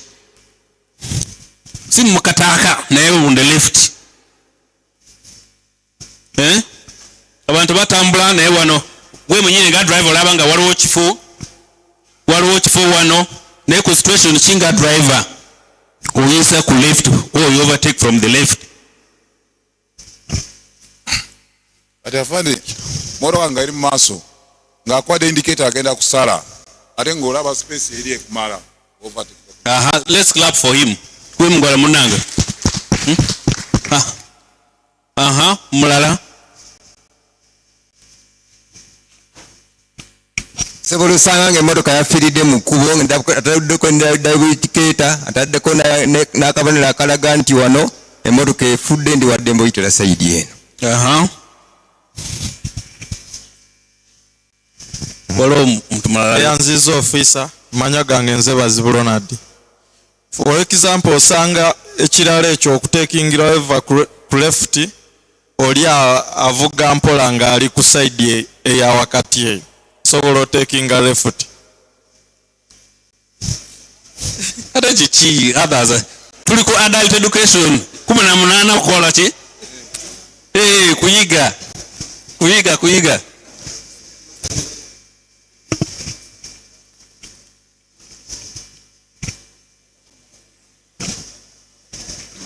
Mzee maaso wabeerayo accident nzikirizibwa okuyisiza ku side bangi nga waliwo accident. Yes. Nga motoka eri awo parking nga tetambula si kyekyo.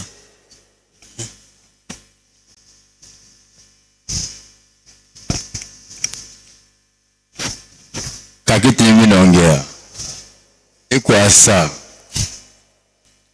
accident hiyo sikuma dawa isa reason kama naongea hivi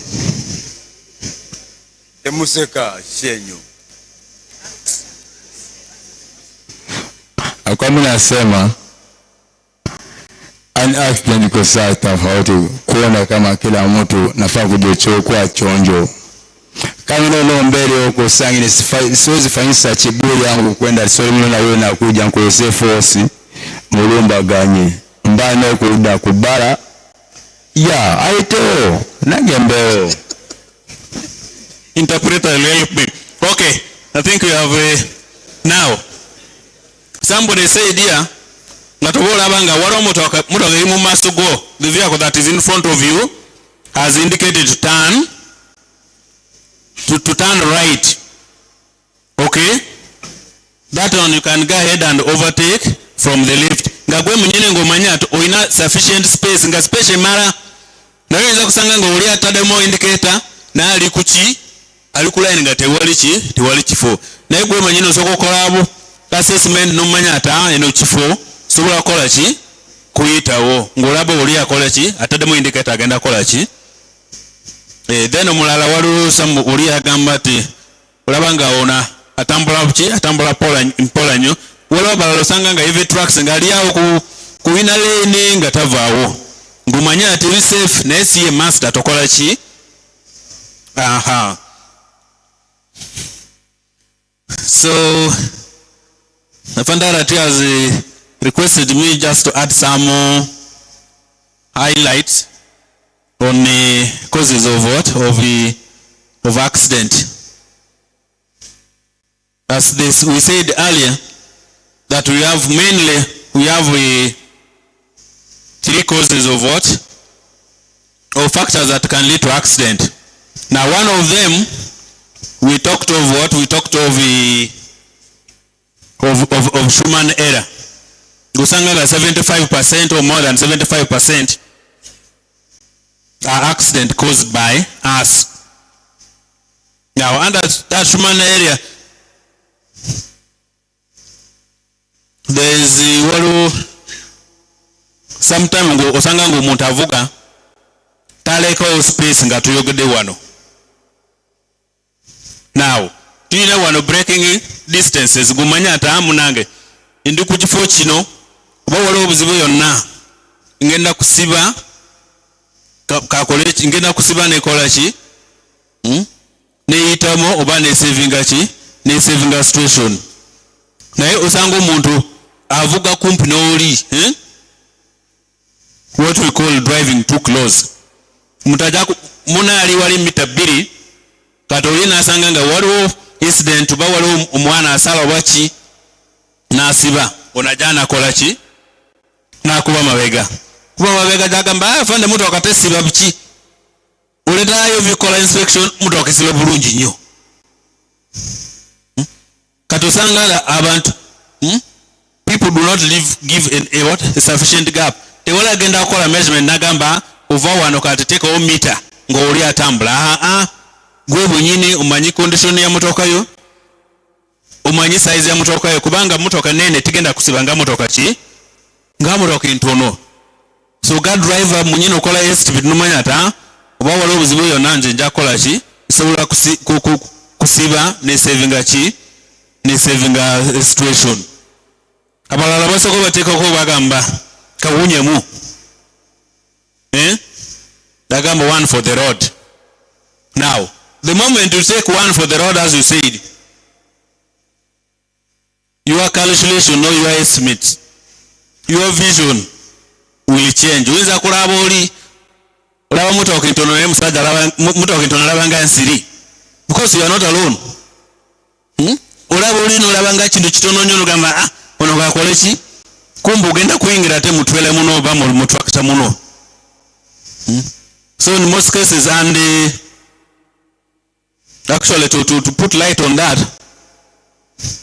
sawa zino bo onywedde ne bacheckinga ne basanga ng'okoze ki ng'otamidde bintu bikyuse.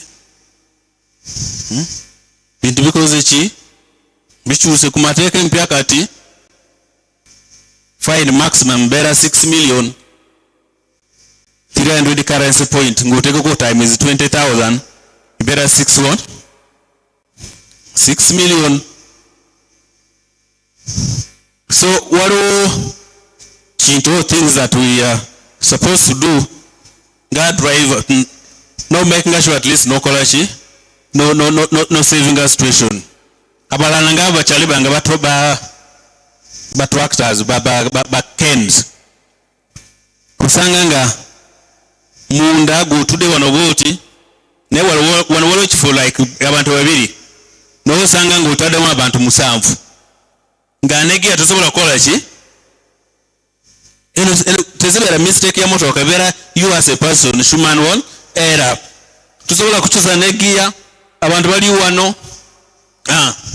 kusanga at the end of the day more reverse. What happens? Accident.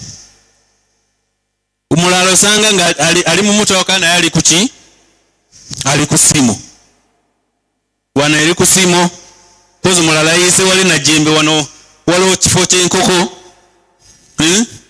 usanga passengers bali munda mulala bali kuki bali ku stories ibera what we call destructive driving.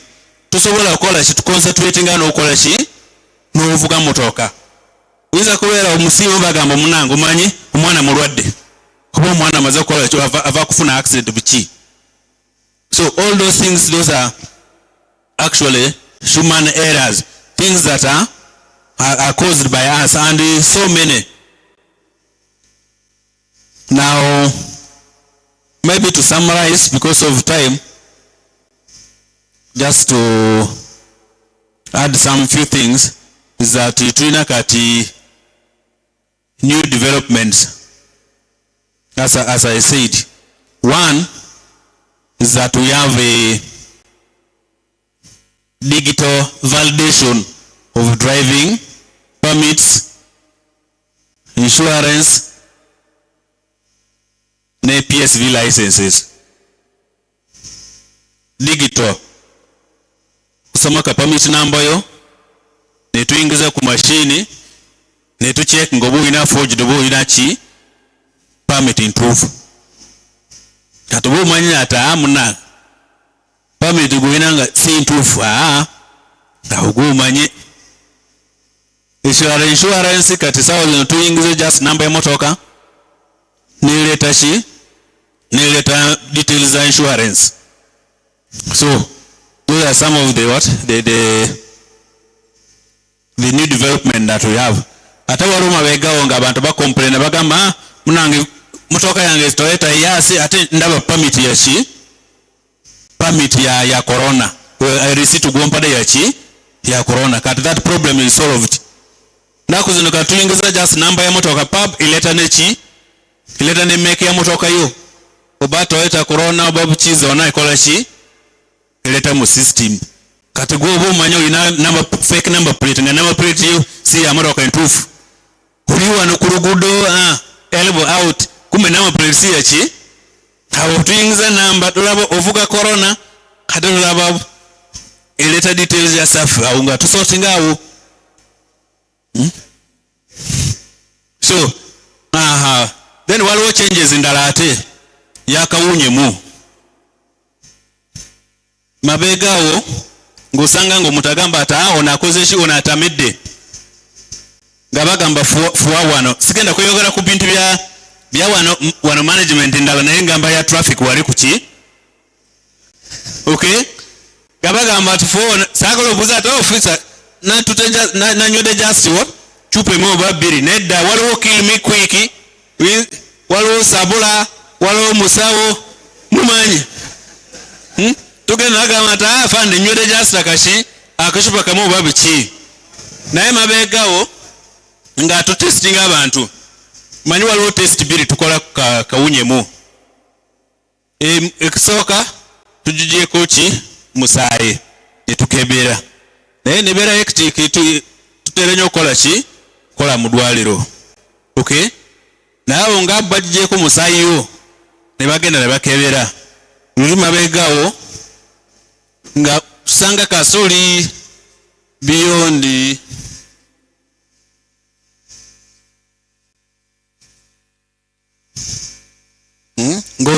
ngo ina chi ngo ina nga bajje ko chi musayiwo ne basanga ngo ina 80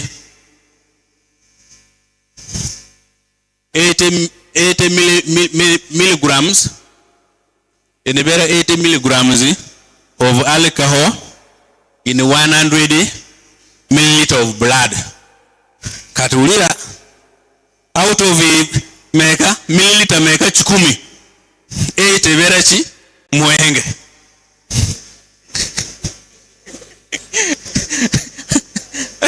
Wewe walo maina usanga ne iri kuchukumi usanga mwenge iri kuchukumi ere na chi naye mabega wasanga kaso inachi eno ngabajje ku chi musaye awu together nga musaye nga si eno yakola chi yakufuwa mu then yakufuwa mu mabega zibade 035 that is 0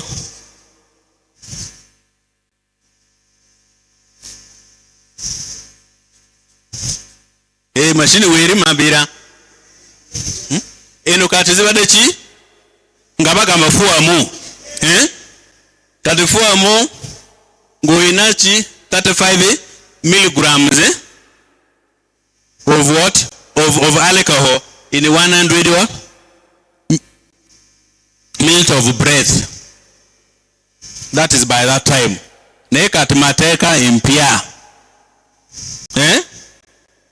mateka chi impia kati ba maika azimutoka intono bali ku 25 okay si tate chi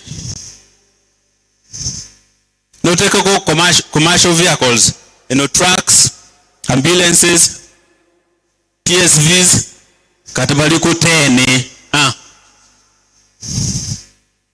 kuva ku 31 tuli ku chi kati saka logendo ufune sabula ufune musawo mugamba kill me quick walo leading warrages anazona katuli kuchi tuli ku 10 bana ba machine wano ze simanyi nebera management wa really ugenda ku machine ng'olina 10 fee yaffe ng'abasirikale yaffe ibeera 0 ibeera ki ibeera 0. So these are some of the what the changes tufune ku ki the new law. Omulala actually waliwo kirala yaki ya reckless driving. Bano bafuna accident, nja kufuna accident otomula omuntu n'afa mabega otubale tusasula ki tusasula fine ng'okoona omuntu n'afa ku accident bajagamba tugenda osasula esente zino kasita omanyi ovuga motoka n'otomula omuntu n'akola ki n'afa n'ogenda mu kooti tewali fine sawa zino ziri ku dry sentence maximum of 10 years ng'oli wali ku mayuni gw'omanyi. Okay, 10 years maximum ng'oli wali ku ki ng'oli wali ku mayuni. Mzee Kazimoto mbale nsaba bani bamanya bagamba reckless no bichi tukole ki osomemo at least buli muntu amanya ata munanga oba okola kino nofuna accident.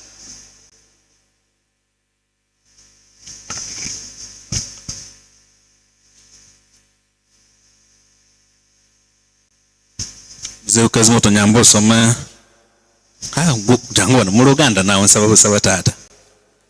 That is subsection section 100 subsection 7 to 1.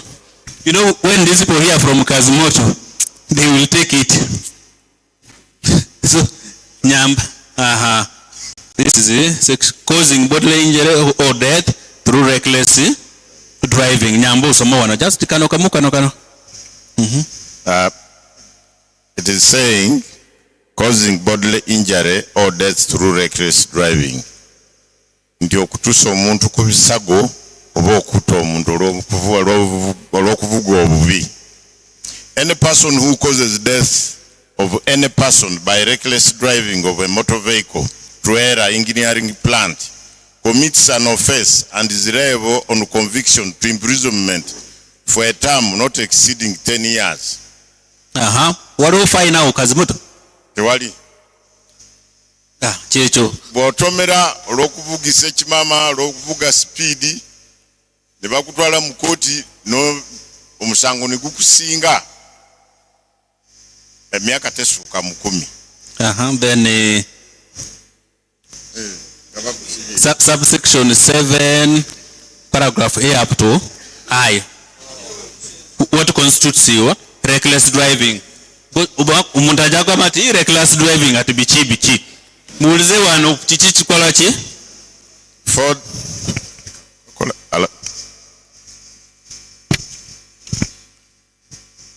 the purpose of this section. Reckless driving means disregard for the rules of the road and driving without proper caution, and includes driving over the prescribed speed, yani over speeding, failing to use signals, disobeying traffic signs and signals. Failing to use signal. Mutatuka ku junction agenda ku chama tebale signals ebiwasho olaba koze biki? Distracted driving. Destructive driving. Abantu babeera ku story osanga nga mind zo zonna oli wano okuteki okutemere nga kugamba wano waliwo chapati waliwo biki abantu bali mabega bali ku story how they drank yesterday biki eno nga tusobola kola ki ku concentrating using a handheld mobile phone while driving. Kuvuga nga oli kudda ku simu nga oli mu kuvuga n'otomula omuntu n'akola ki n'afa. Driving a vehicle on road without due care and attention or reasonable consideration for other persons using the public road. Driving while under the influence of drink or drugs contrary to this act. Failing to stop for a pedestrian at a designated pedestrian crossing, zebra crossing. Zebra crossing abantu basala gwe no jana okola ki Ibera reckless tubuza avanga te reckless dubichi.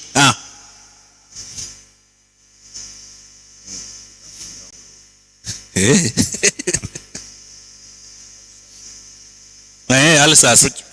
Because waliwo changes in Dala, just the last one, abantu bagamba Alsas bali bubi nnyo. We used to have permits of I think 2 categories, one for 1 year, then one for 3 years. Another change that we have is that these days we have a permit of 5 years. So boy agala kufuna permit ya miaka 5, you even forget about renewal. Ugenda kuva wano nga permit chaliko weziri. So those are some of the few changes. Thank you so much for listening. Thank you so much. Have a blessed day. Yes, thank you members. It has been a long morning and afternoon, but it is very important that we thank our presenters. They have done so good since morning. Can we warm our hands and clap? We shall give 3 factorial. No. Can we warm? We shall give 3 times. Not so? 1, 2, we go. Thank you very much. Thank you very much, our presenters. Now, we have made some adjustments on our program. One, lunch will be a bit late. We shall break at 3 for reasons that we supplied some biscuits, soda, and all that. We are still okay. The sugar levels are still what? Okay, we shall break at 3.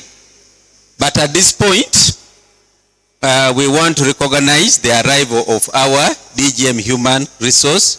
Mr. Shirota is with us in the room. Sir, you are most welcome.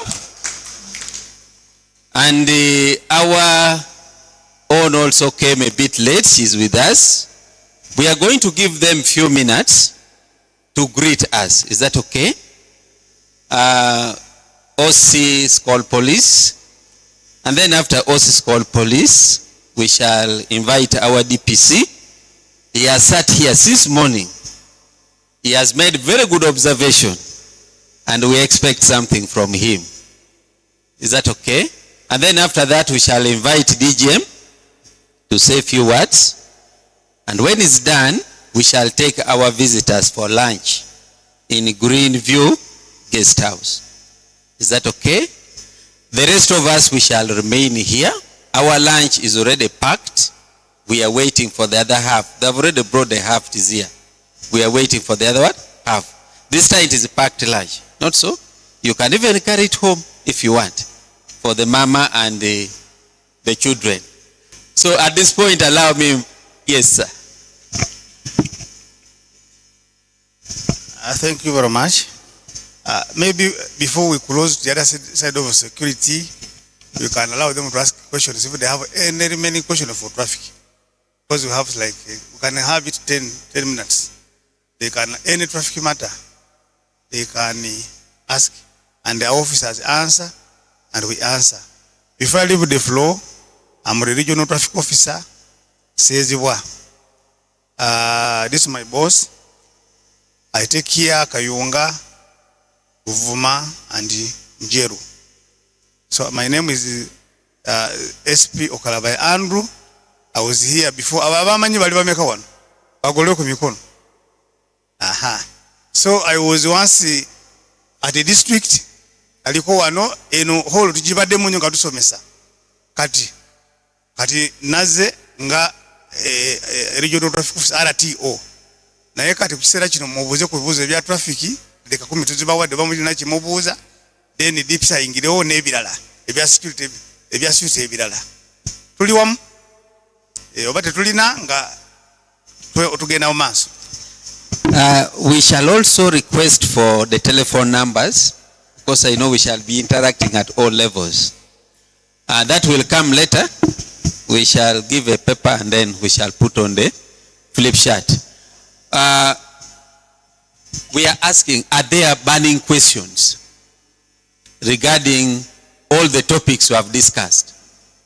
Just in some few minutes. If you have any burning question, raise and we shall answer.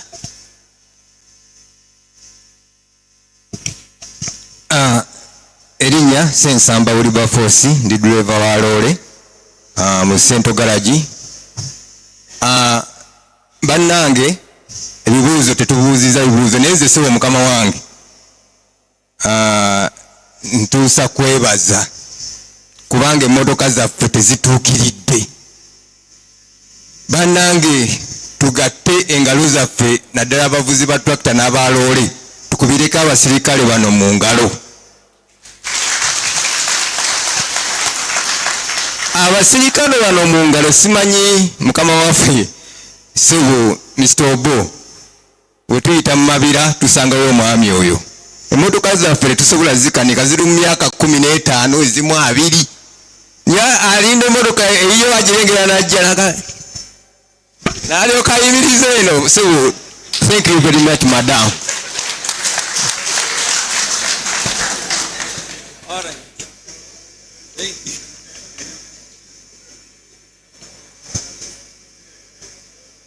Big question. Thank you very much. With me, I want to inquire from the IOV whether they always inspect those vehicles transporting passengers. Because like these newly introduced like the drones, they want the so-called drones. You find that the space inside those vehicles, the space is very narrow. Even if you sit there, you sit as if you are squatting. Even the buses, they said, which do move coast to coast. There are those ones which you transport like 57, and ours here, the coaches, they are transporting more than those passengers which are there. And still, if you sit there, you are not even comfortable. I don't know now, according to the factory made, how many seats are supposed to be there for someone to sit when he's comfortable?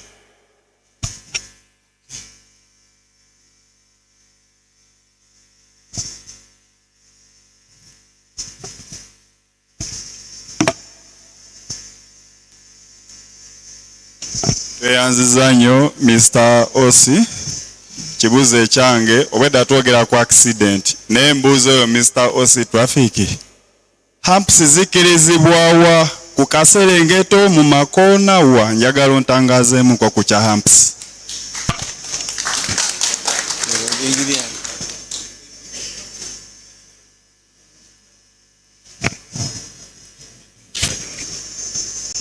Yes. Thank you very much for the general awareness of the public. And I have this question. It goes to the medical team. You have talked about fractures, bleeding, but there's this issue also you have not talked about. It's about snake bite. Assuming that you are in the remote area where ambulance will take time to reach you and your snake has bitten you, how are you going to help that casualty? I think that's all. Any? All right.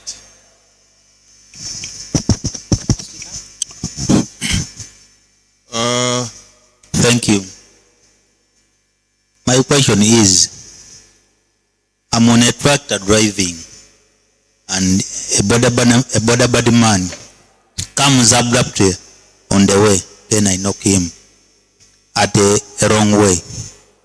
Is there any sort of law which can guide that border man also to be also punished? I think we shall end with those questions and allow our officers to answer them. Is that okay?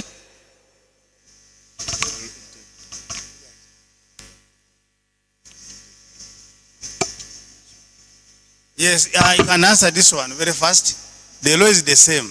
If you are driving and riding and you cause an accident, you are supposed to be charged to court. You get me? If the riders want to blame, the law is the same. You will appear in court.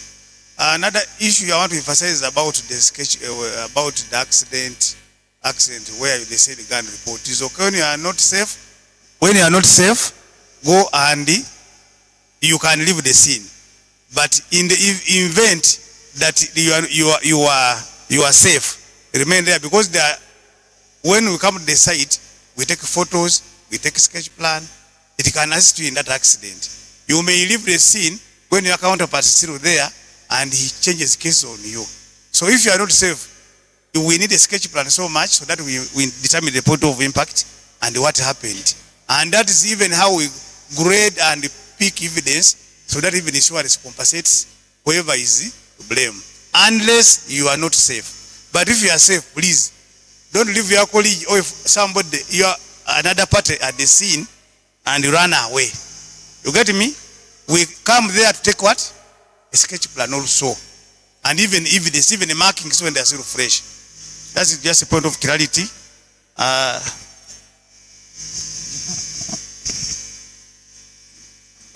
Kakati jakuddamu ekibuuzo eky'omwami oli abuuzizza bya sitting space. Emmotoka ezo si ffe tuziwa license yaki ya PSV ffe nga police. Abagiwa be ba TLB, Transport Licensing Board, Means of Works. They are the people responsible for registering those vehicles. Now for us, we are not responsible for that because since it comes, the other one is also a government entity.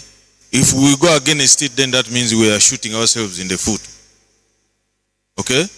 Because we are serving the same government. We cannot come up and say, no, they shouldn't have done this. We only may be giving just opinions, but we cannot enforce the law against them. Hope I'm clear.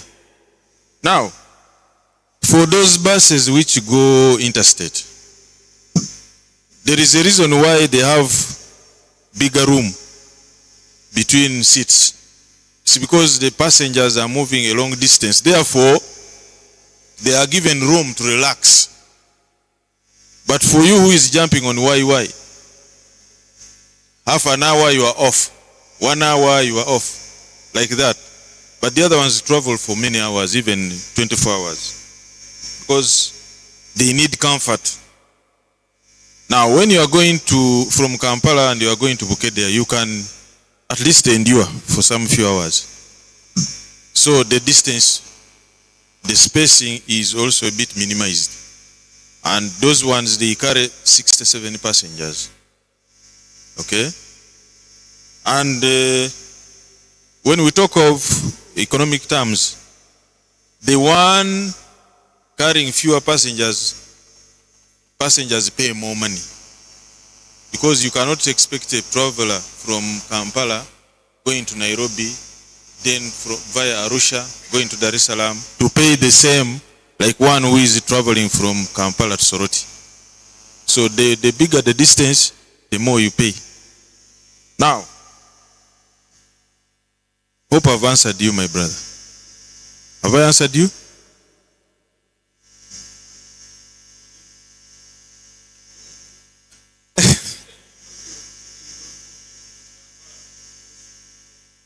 Yes.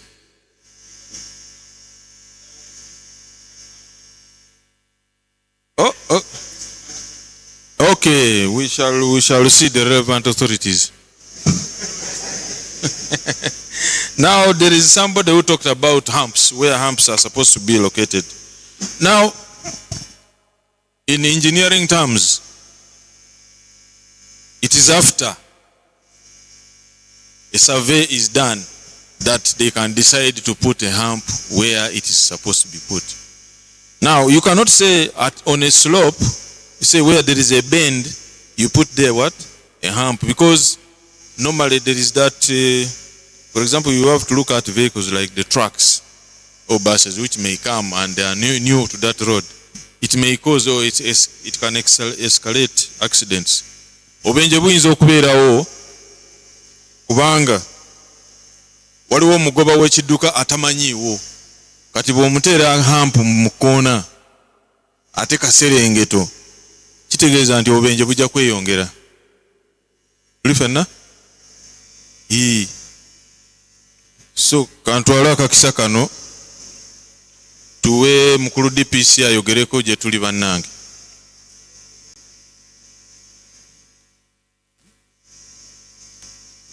Yes. Okay. Good afternoon, members. Yes, I'm responding to that younger man of my brother there. He was asking me that actually this case goes to my side. Now, when you're in the field, and I talked about that thing, when you're in the field, only that I didn't talk how to manage snake bites and maybe animal bites.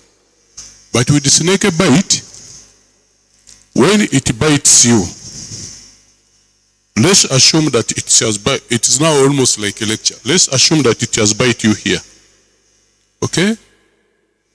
Now the rules here, it says once it has bite you, if there is someone who has knowledge, or you yourself, you can tie it here, then you tie somewhere here, another one here, 3 times.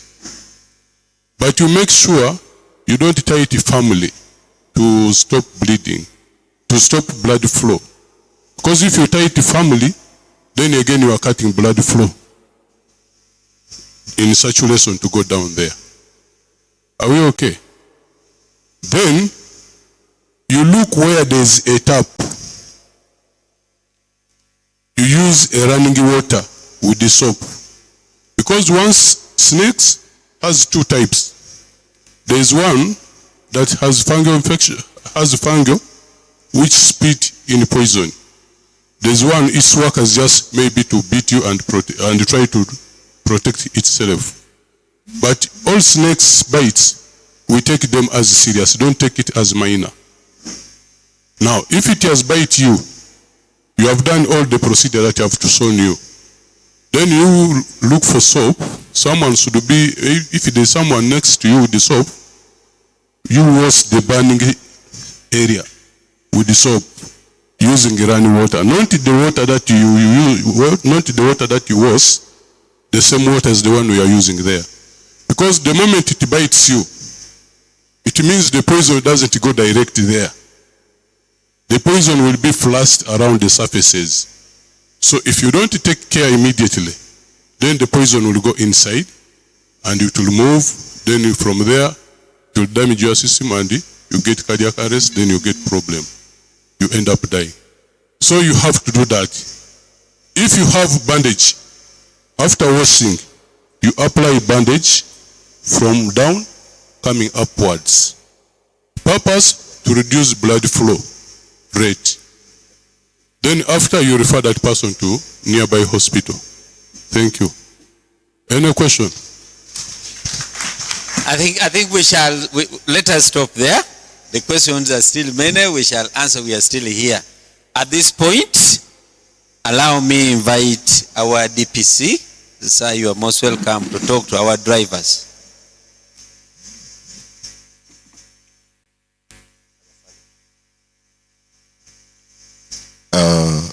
Our dear RPC, the regional staff, the general manager transport, Mr. Lukanathan, SCOUL workers, all the drivers, good afternoon. I'm by names Superintendent of Police, Lukoto John, the District Police Commander, Buyuko District. First, I'd like to thank you for your patience throughout the deliberations that have already been made, then also for serving our country. Much has been talked about in as far as traffic is concerned. And since our sugar levels are down, I'll try as much as possible to be precise. I don't want to take more than 10 minutes. One, that in relation to our job, at times we may have dissatisfactions. we may have issues. But what is important is how we address issues. One speaker had highlighted upon the different managerial mechanisms in as far as discipline is concerned. But when it comes or when it goes overboard, as police we come in. At times we claim that we have rights that obviously that you must enjoy, but also at times we forget our responsibilities.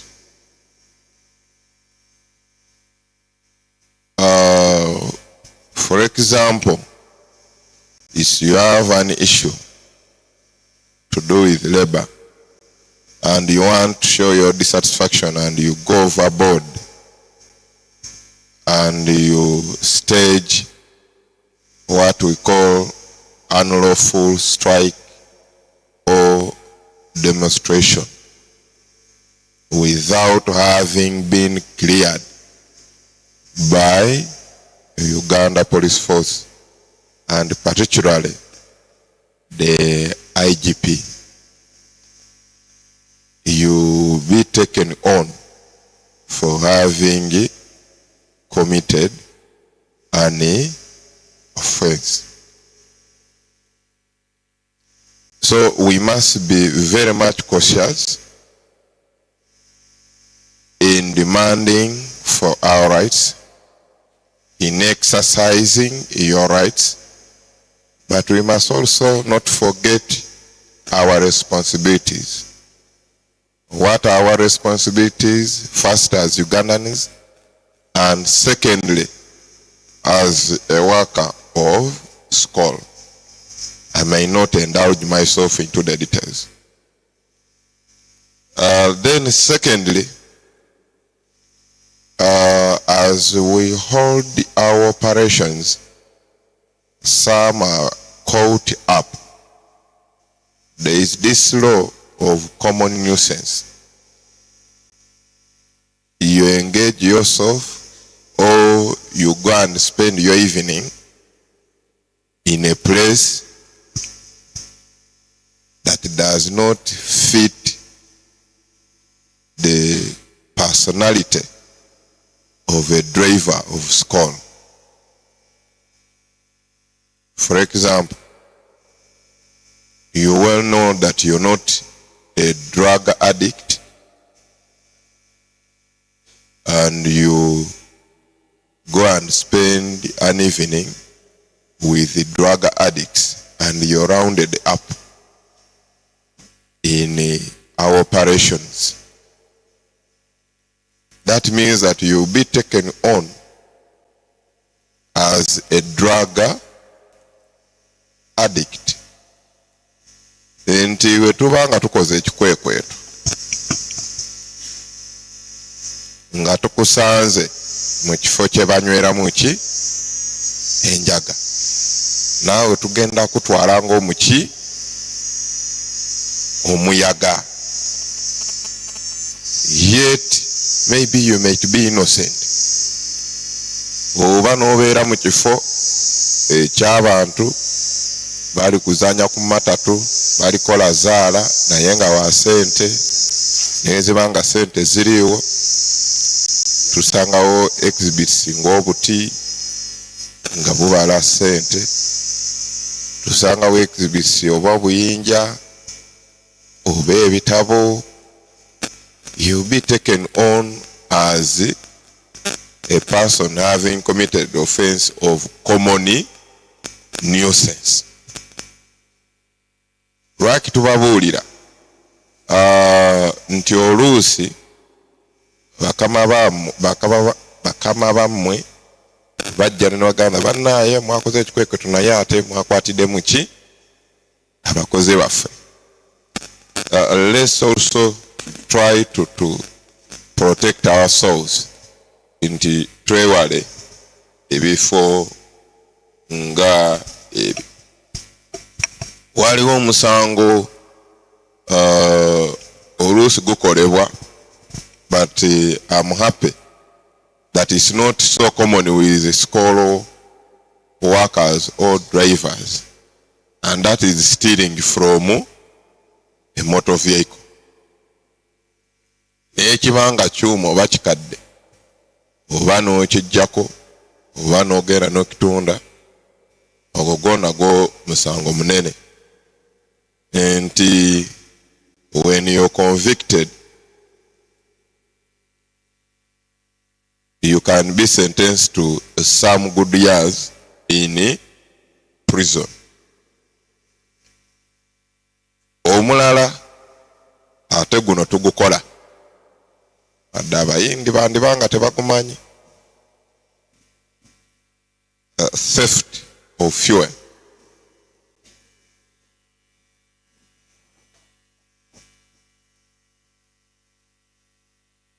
I know we do it, but there is a law that bars us from engaging in that kind of business when you're not licensed.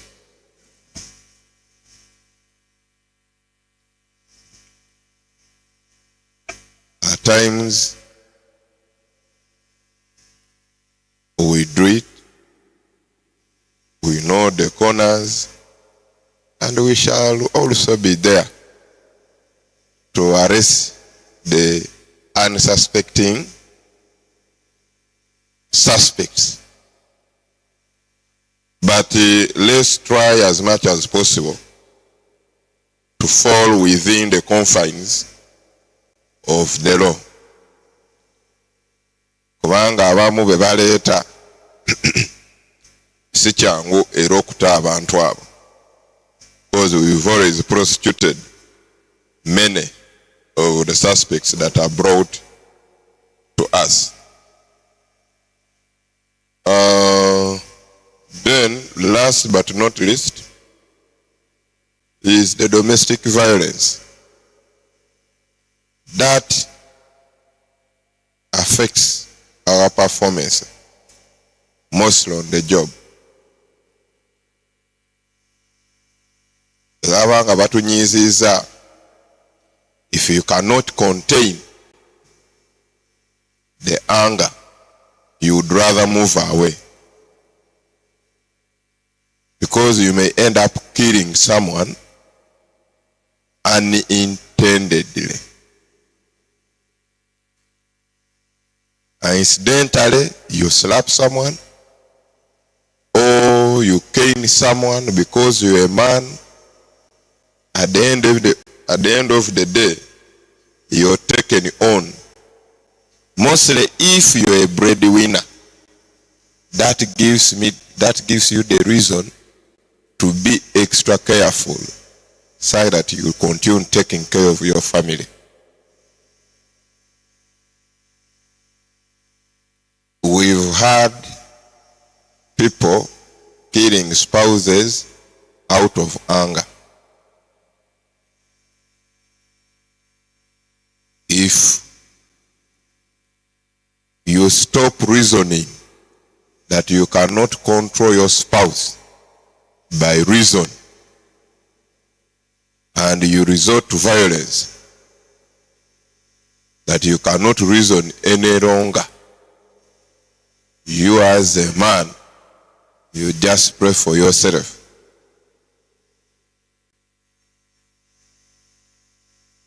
Because once you do violence, the law catches up with you. Fenga abasajja tutabuka nyongo oba okutta omukyala mu bwenzi, naye ate ekibuuzo kiri nti w'oba omukutte n'omukuba oba n'omutta oba n'omukuba bubi nnyo, ojja sigala ng'omulina oba nedda? Kubanga the end result has always been what? Prison. Ogenda okuvaayo nga amukwata nga tanafuna na lubuto, ogenda okuvaayo nga bamuwadde n'olubuto, nga waliwo evidence ate ey'amaanyi ennyo nga bakoze eki nga bamututte. Just in the night omuntu akoze eki yattiddwa lwa butabanguko ki mu maka. It is real. Ate kiri kutumalawo nnyo abasajja nti tukozesa nnyo amaanyi naye ne tukomenkereza nga ate amateeka ge gasinga amaanyi, nga when the law has caught up with you, bw'obanga oddusa amateeka ne weekwekera ddala nga buli mupoliisi gw'olabako odduka nti bakola ki, nti bakunoonya. Then lastly is about threatening violence. Fwe ng'otubeera oluusi tubeera n'emagalo, oluusi tubeera ne equipments that actually can harm someone. Threatening violence ebeerawo ddi nti wonkanga nti ogenda kuntuusaako obulabe ng'olina ecupa mu ngalo. That is actually threatening what? Violence. Ng'olina spaana n'ogamba nti ogenda kunkuba oba galewo akunyiiziza n'omusonkamu oba n'omukubamu akatontono, ogwo gubeera musango. And for the interest of time njagala nkome wano, naye ate nga leero ndi musanyufu nnyo. I have an OB amongst you and is Mr. Valeva.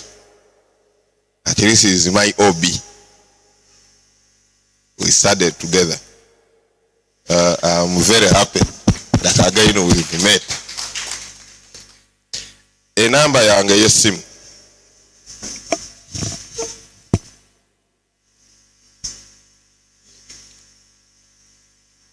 eya Sereza 0703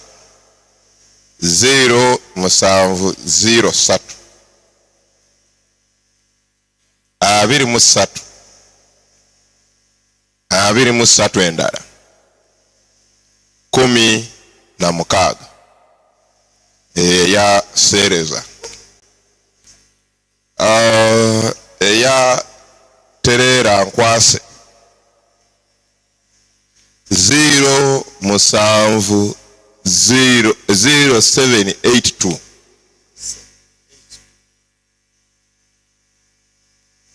019 129 is personal numbers. Naye njagala okubawa ne official lines at least ez'abantu basatu. Esooka eya DPC 0741 566 272. Eyo official line yeya DPC. Official line yeya OC station CPS Rugazi ye namba 2 wange, bemba siriiwo yabaaliwo 0741 566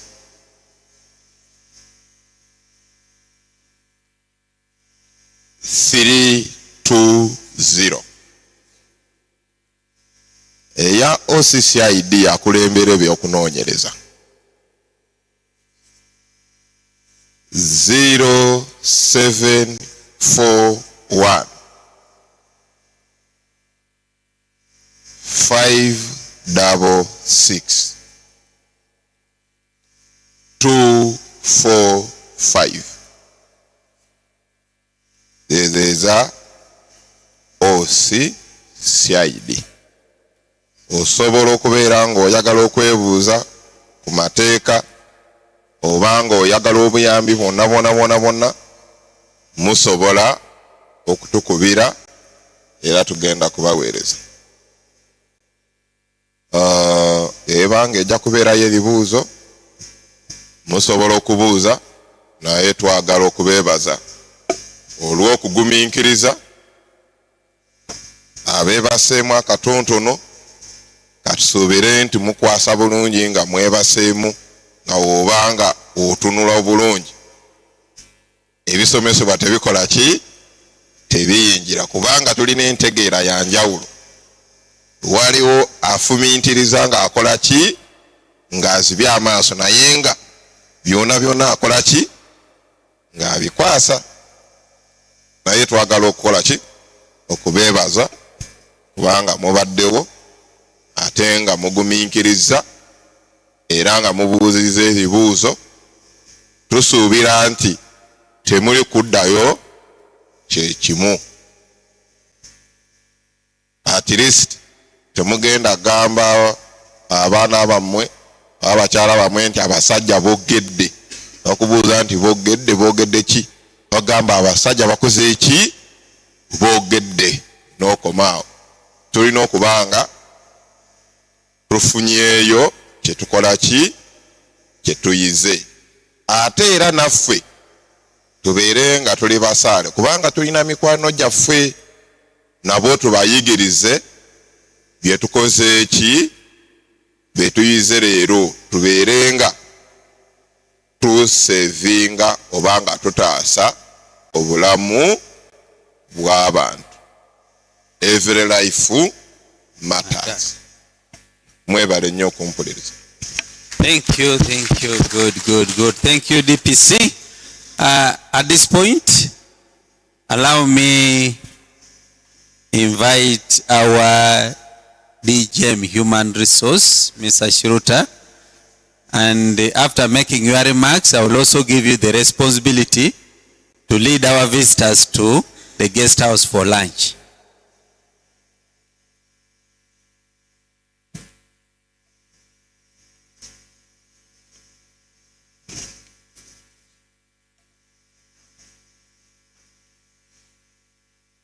Thank you, Mr. Bo. It's always very hard to address a congregation which is fatigued, but let me hope I'll get a better audience.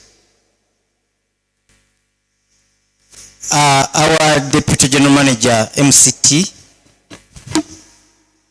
who has led us to gathering here, sir, because of time, I would have wished to go through the protocol, but let me say our dear RPC, RTO, DPC, OCs, and officials from traffic police fraternity, you are all welcome to SCOUL today. Managers around, you are all welcome. My fellow employees, my fellow Bapakas, you are all welcome. I'm Chiruta Eli, whom you know very well. I'm the Deputy General Manager of Human Resource, and in summary, I head the human capital. Dear visitors, I think with the exception of the service providers, you have addressed one sex in this workshop mainly. Mainly men, with the exception of service what?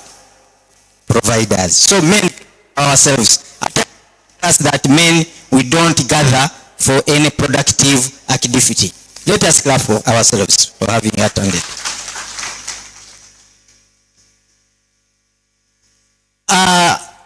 I would have given my remarks during the opening session time.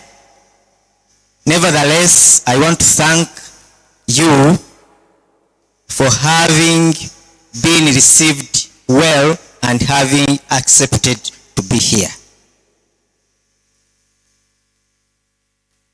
I want to thank the training manager who has done this coordination with our Deputy General Manager, MCT, with our managers in Central Workshop, with our managers transport.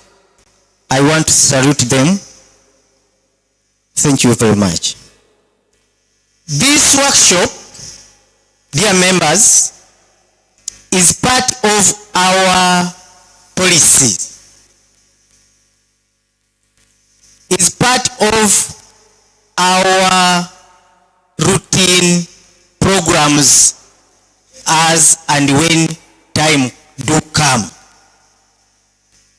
I want you to be very, very appreciative when our head of transport do make this arrangement and bring us these tutors.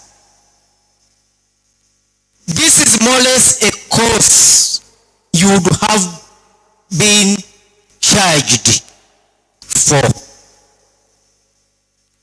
Elsewhere, to attend to such workshops, you pay thousands of money. So where the management of Sugar Corporation of Uganda Limited, through our manager, I mean Deputy General Manager, we can have these resourceful persons to spend a day where their offices are demanding, take their coaching, their training, their instructions, their teaching, name it, to be very, very vital. By the time I entered here, there was a presentation. But people were, some were not paying attention. Grumbling, talking, laughing. The presentation which was in question was very important. We do set up these workshops to enable you refresh yourselves. We are not handling amateur drivers. We are handling senior drivers, but we refresh. To refresh is to call back. We do it to enable you promote self-discipline while you are executing your duties as a driver. We do this to remind you that as a driver, the first person who should promote life and safety is you. And then, after that, you protect other road users and other citizens, because both of you need life. We do it to encourage you handle the machine which has been put in your hands effectively. Because that machine is your source of income. You are 230, 220 here because we have good numbers of machines moving on the road. What if those machines are not handled well and they reduce to 4 to 10? Do you think think this number would be at job? Do you think the whole of us would be at job when we have only 3-4 machines? So, handle whichever machine is given to you effectively, efficiently, carefully. I feel hurt when I see some people being administratively charged of reckless driving. Administratively, good enough, and you cause damage to machines. Good enough.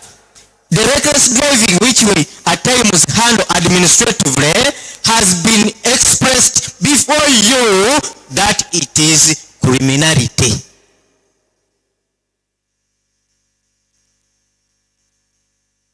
So, be very careful that when you destroy a machine, you may not only be handled administratively, but even the penal code side may handle you.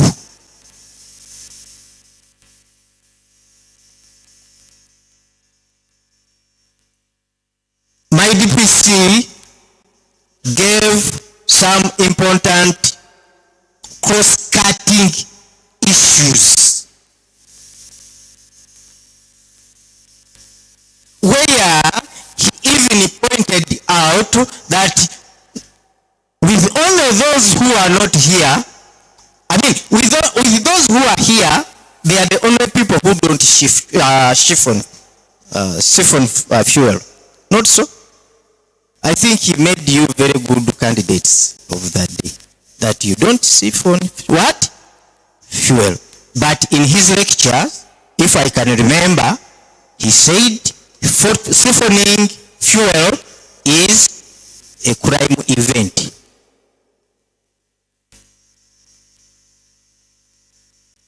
Are you getting me? As per his deliberation, which was across the what? The board. That stealing a tool, a spare part of the machine you are running is of criminality. So by bringing you here today, we refresh you to understand, to remember, to get to know that whichever negativity you do leads you to creating or committing a crime. And he said, having committed a crime, it does not leave you at large. Not only beating the what? The wife, as he said, but even stealing, destroying a machine or a part of what? Machine. So I would encourage you, my dear drivers, my dear mechanics, among others, that please let the job need you as you need the what? The job. It is late. I would have said more, but since we are still together, we shall be interacting again and again. I cannot to continue thanking our Motoken General Manager for having organized this training. I want to move a vote of thanks to our dear facilitators, that this is not the first time for many of you to have been here. And in general, it is not the first time for us to invite your cadreship to be around here. We thank you very much for having accepted our invitations. We thank you very much in advance. I know other lecturers are still going on. But I thank you very much of management that you are cooperating with us. One of my colleague moved the thanks of votes in advance, that they appreciate you, the way you handle us. We want to appreciate the Red Cross officials who also come in to rescue where necessary in case of accidents. Let us have this training leading us to listening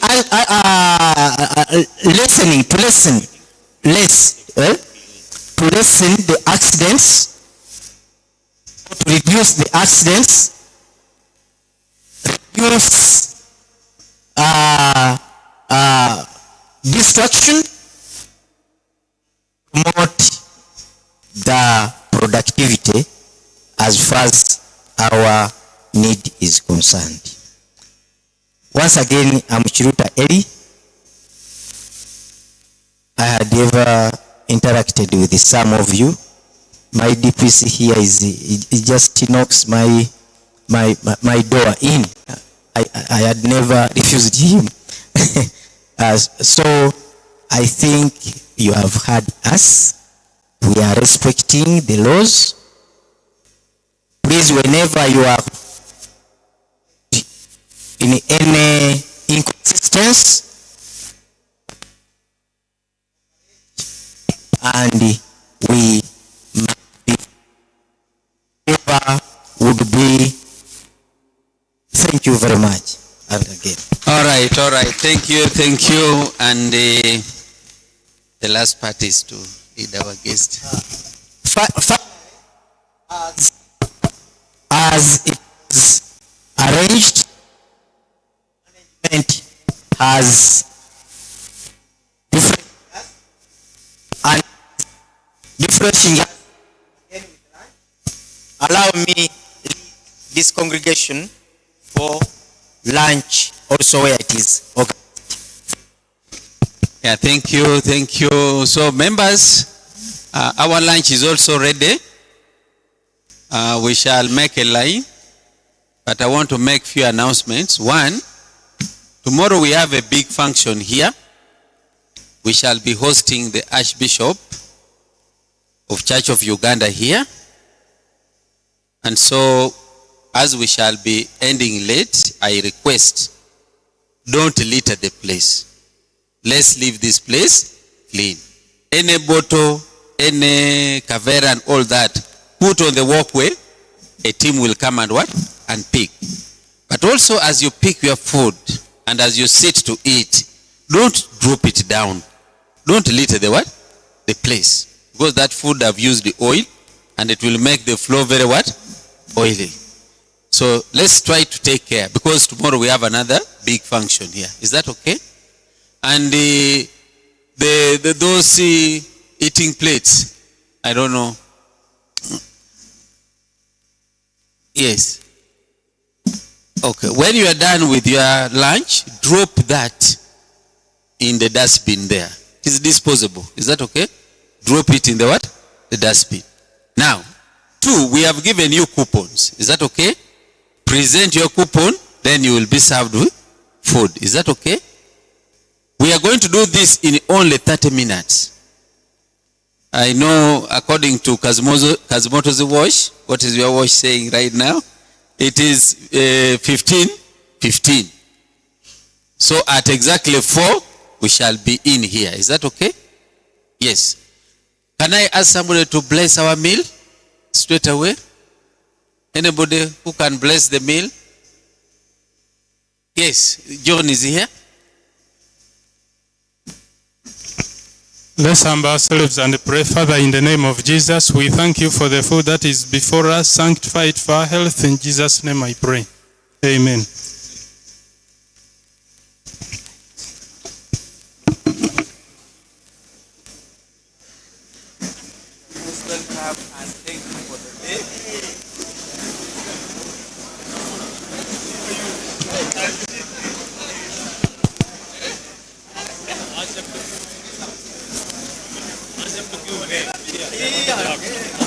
Can we pave way for our visitors? Please, please. Can we give way?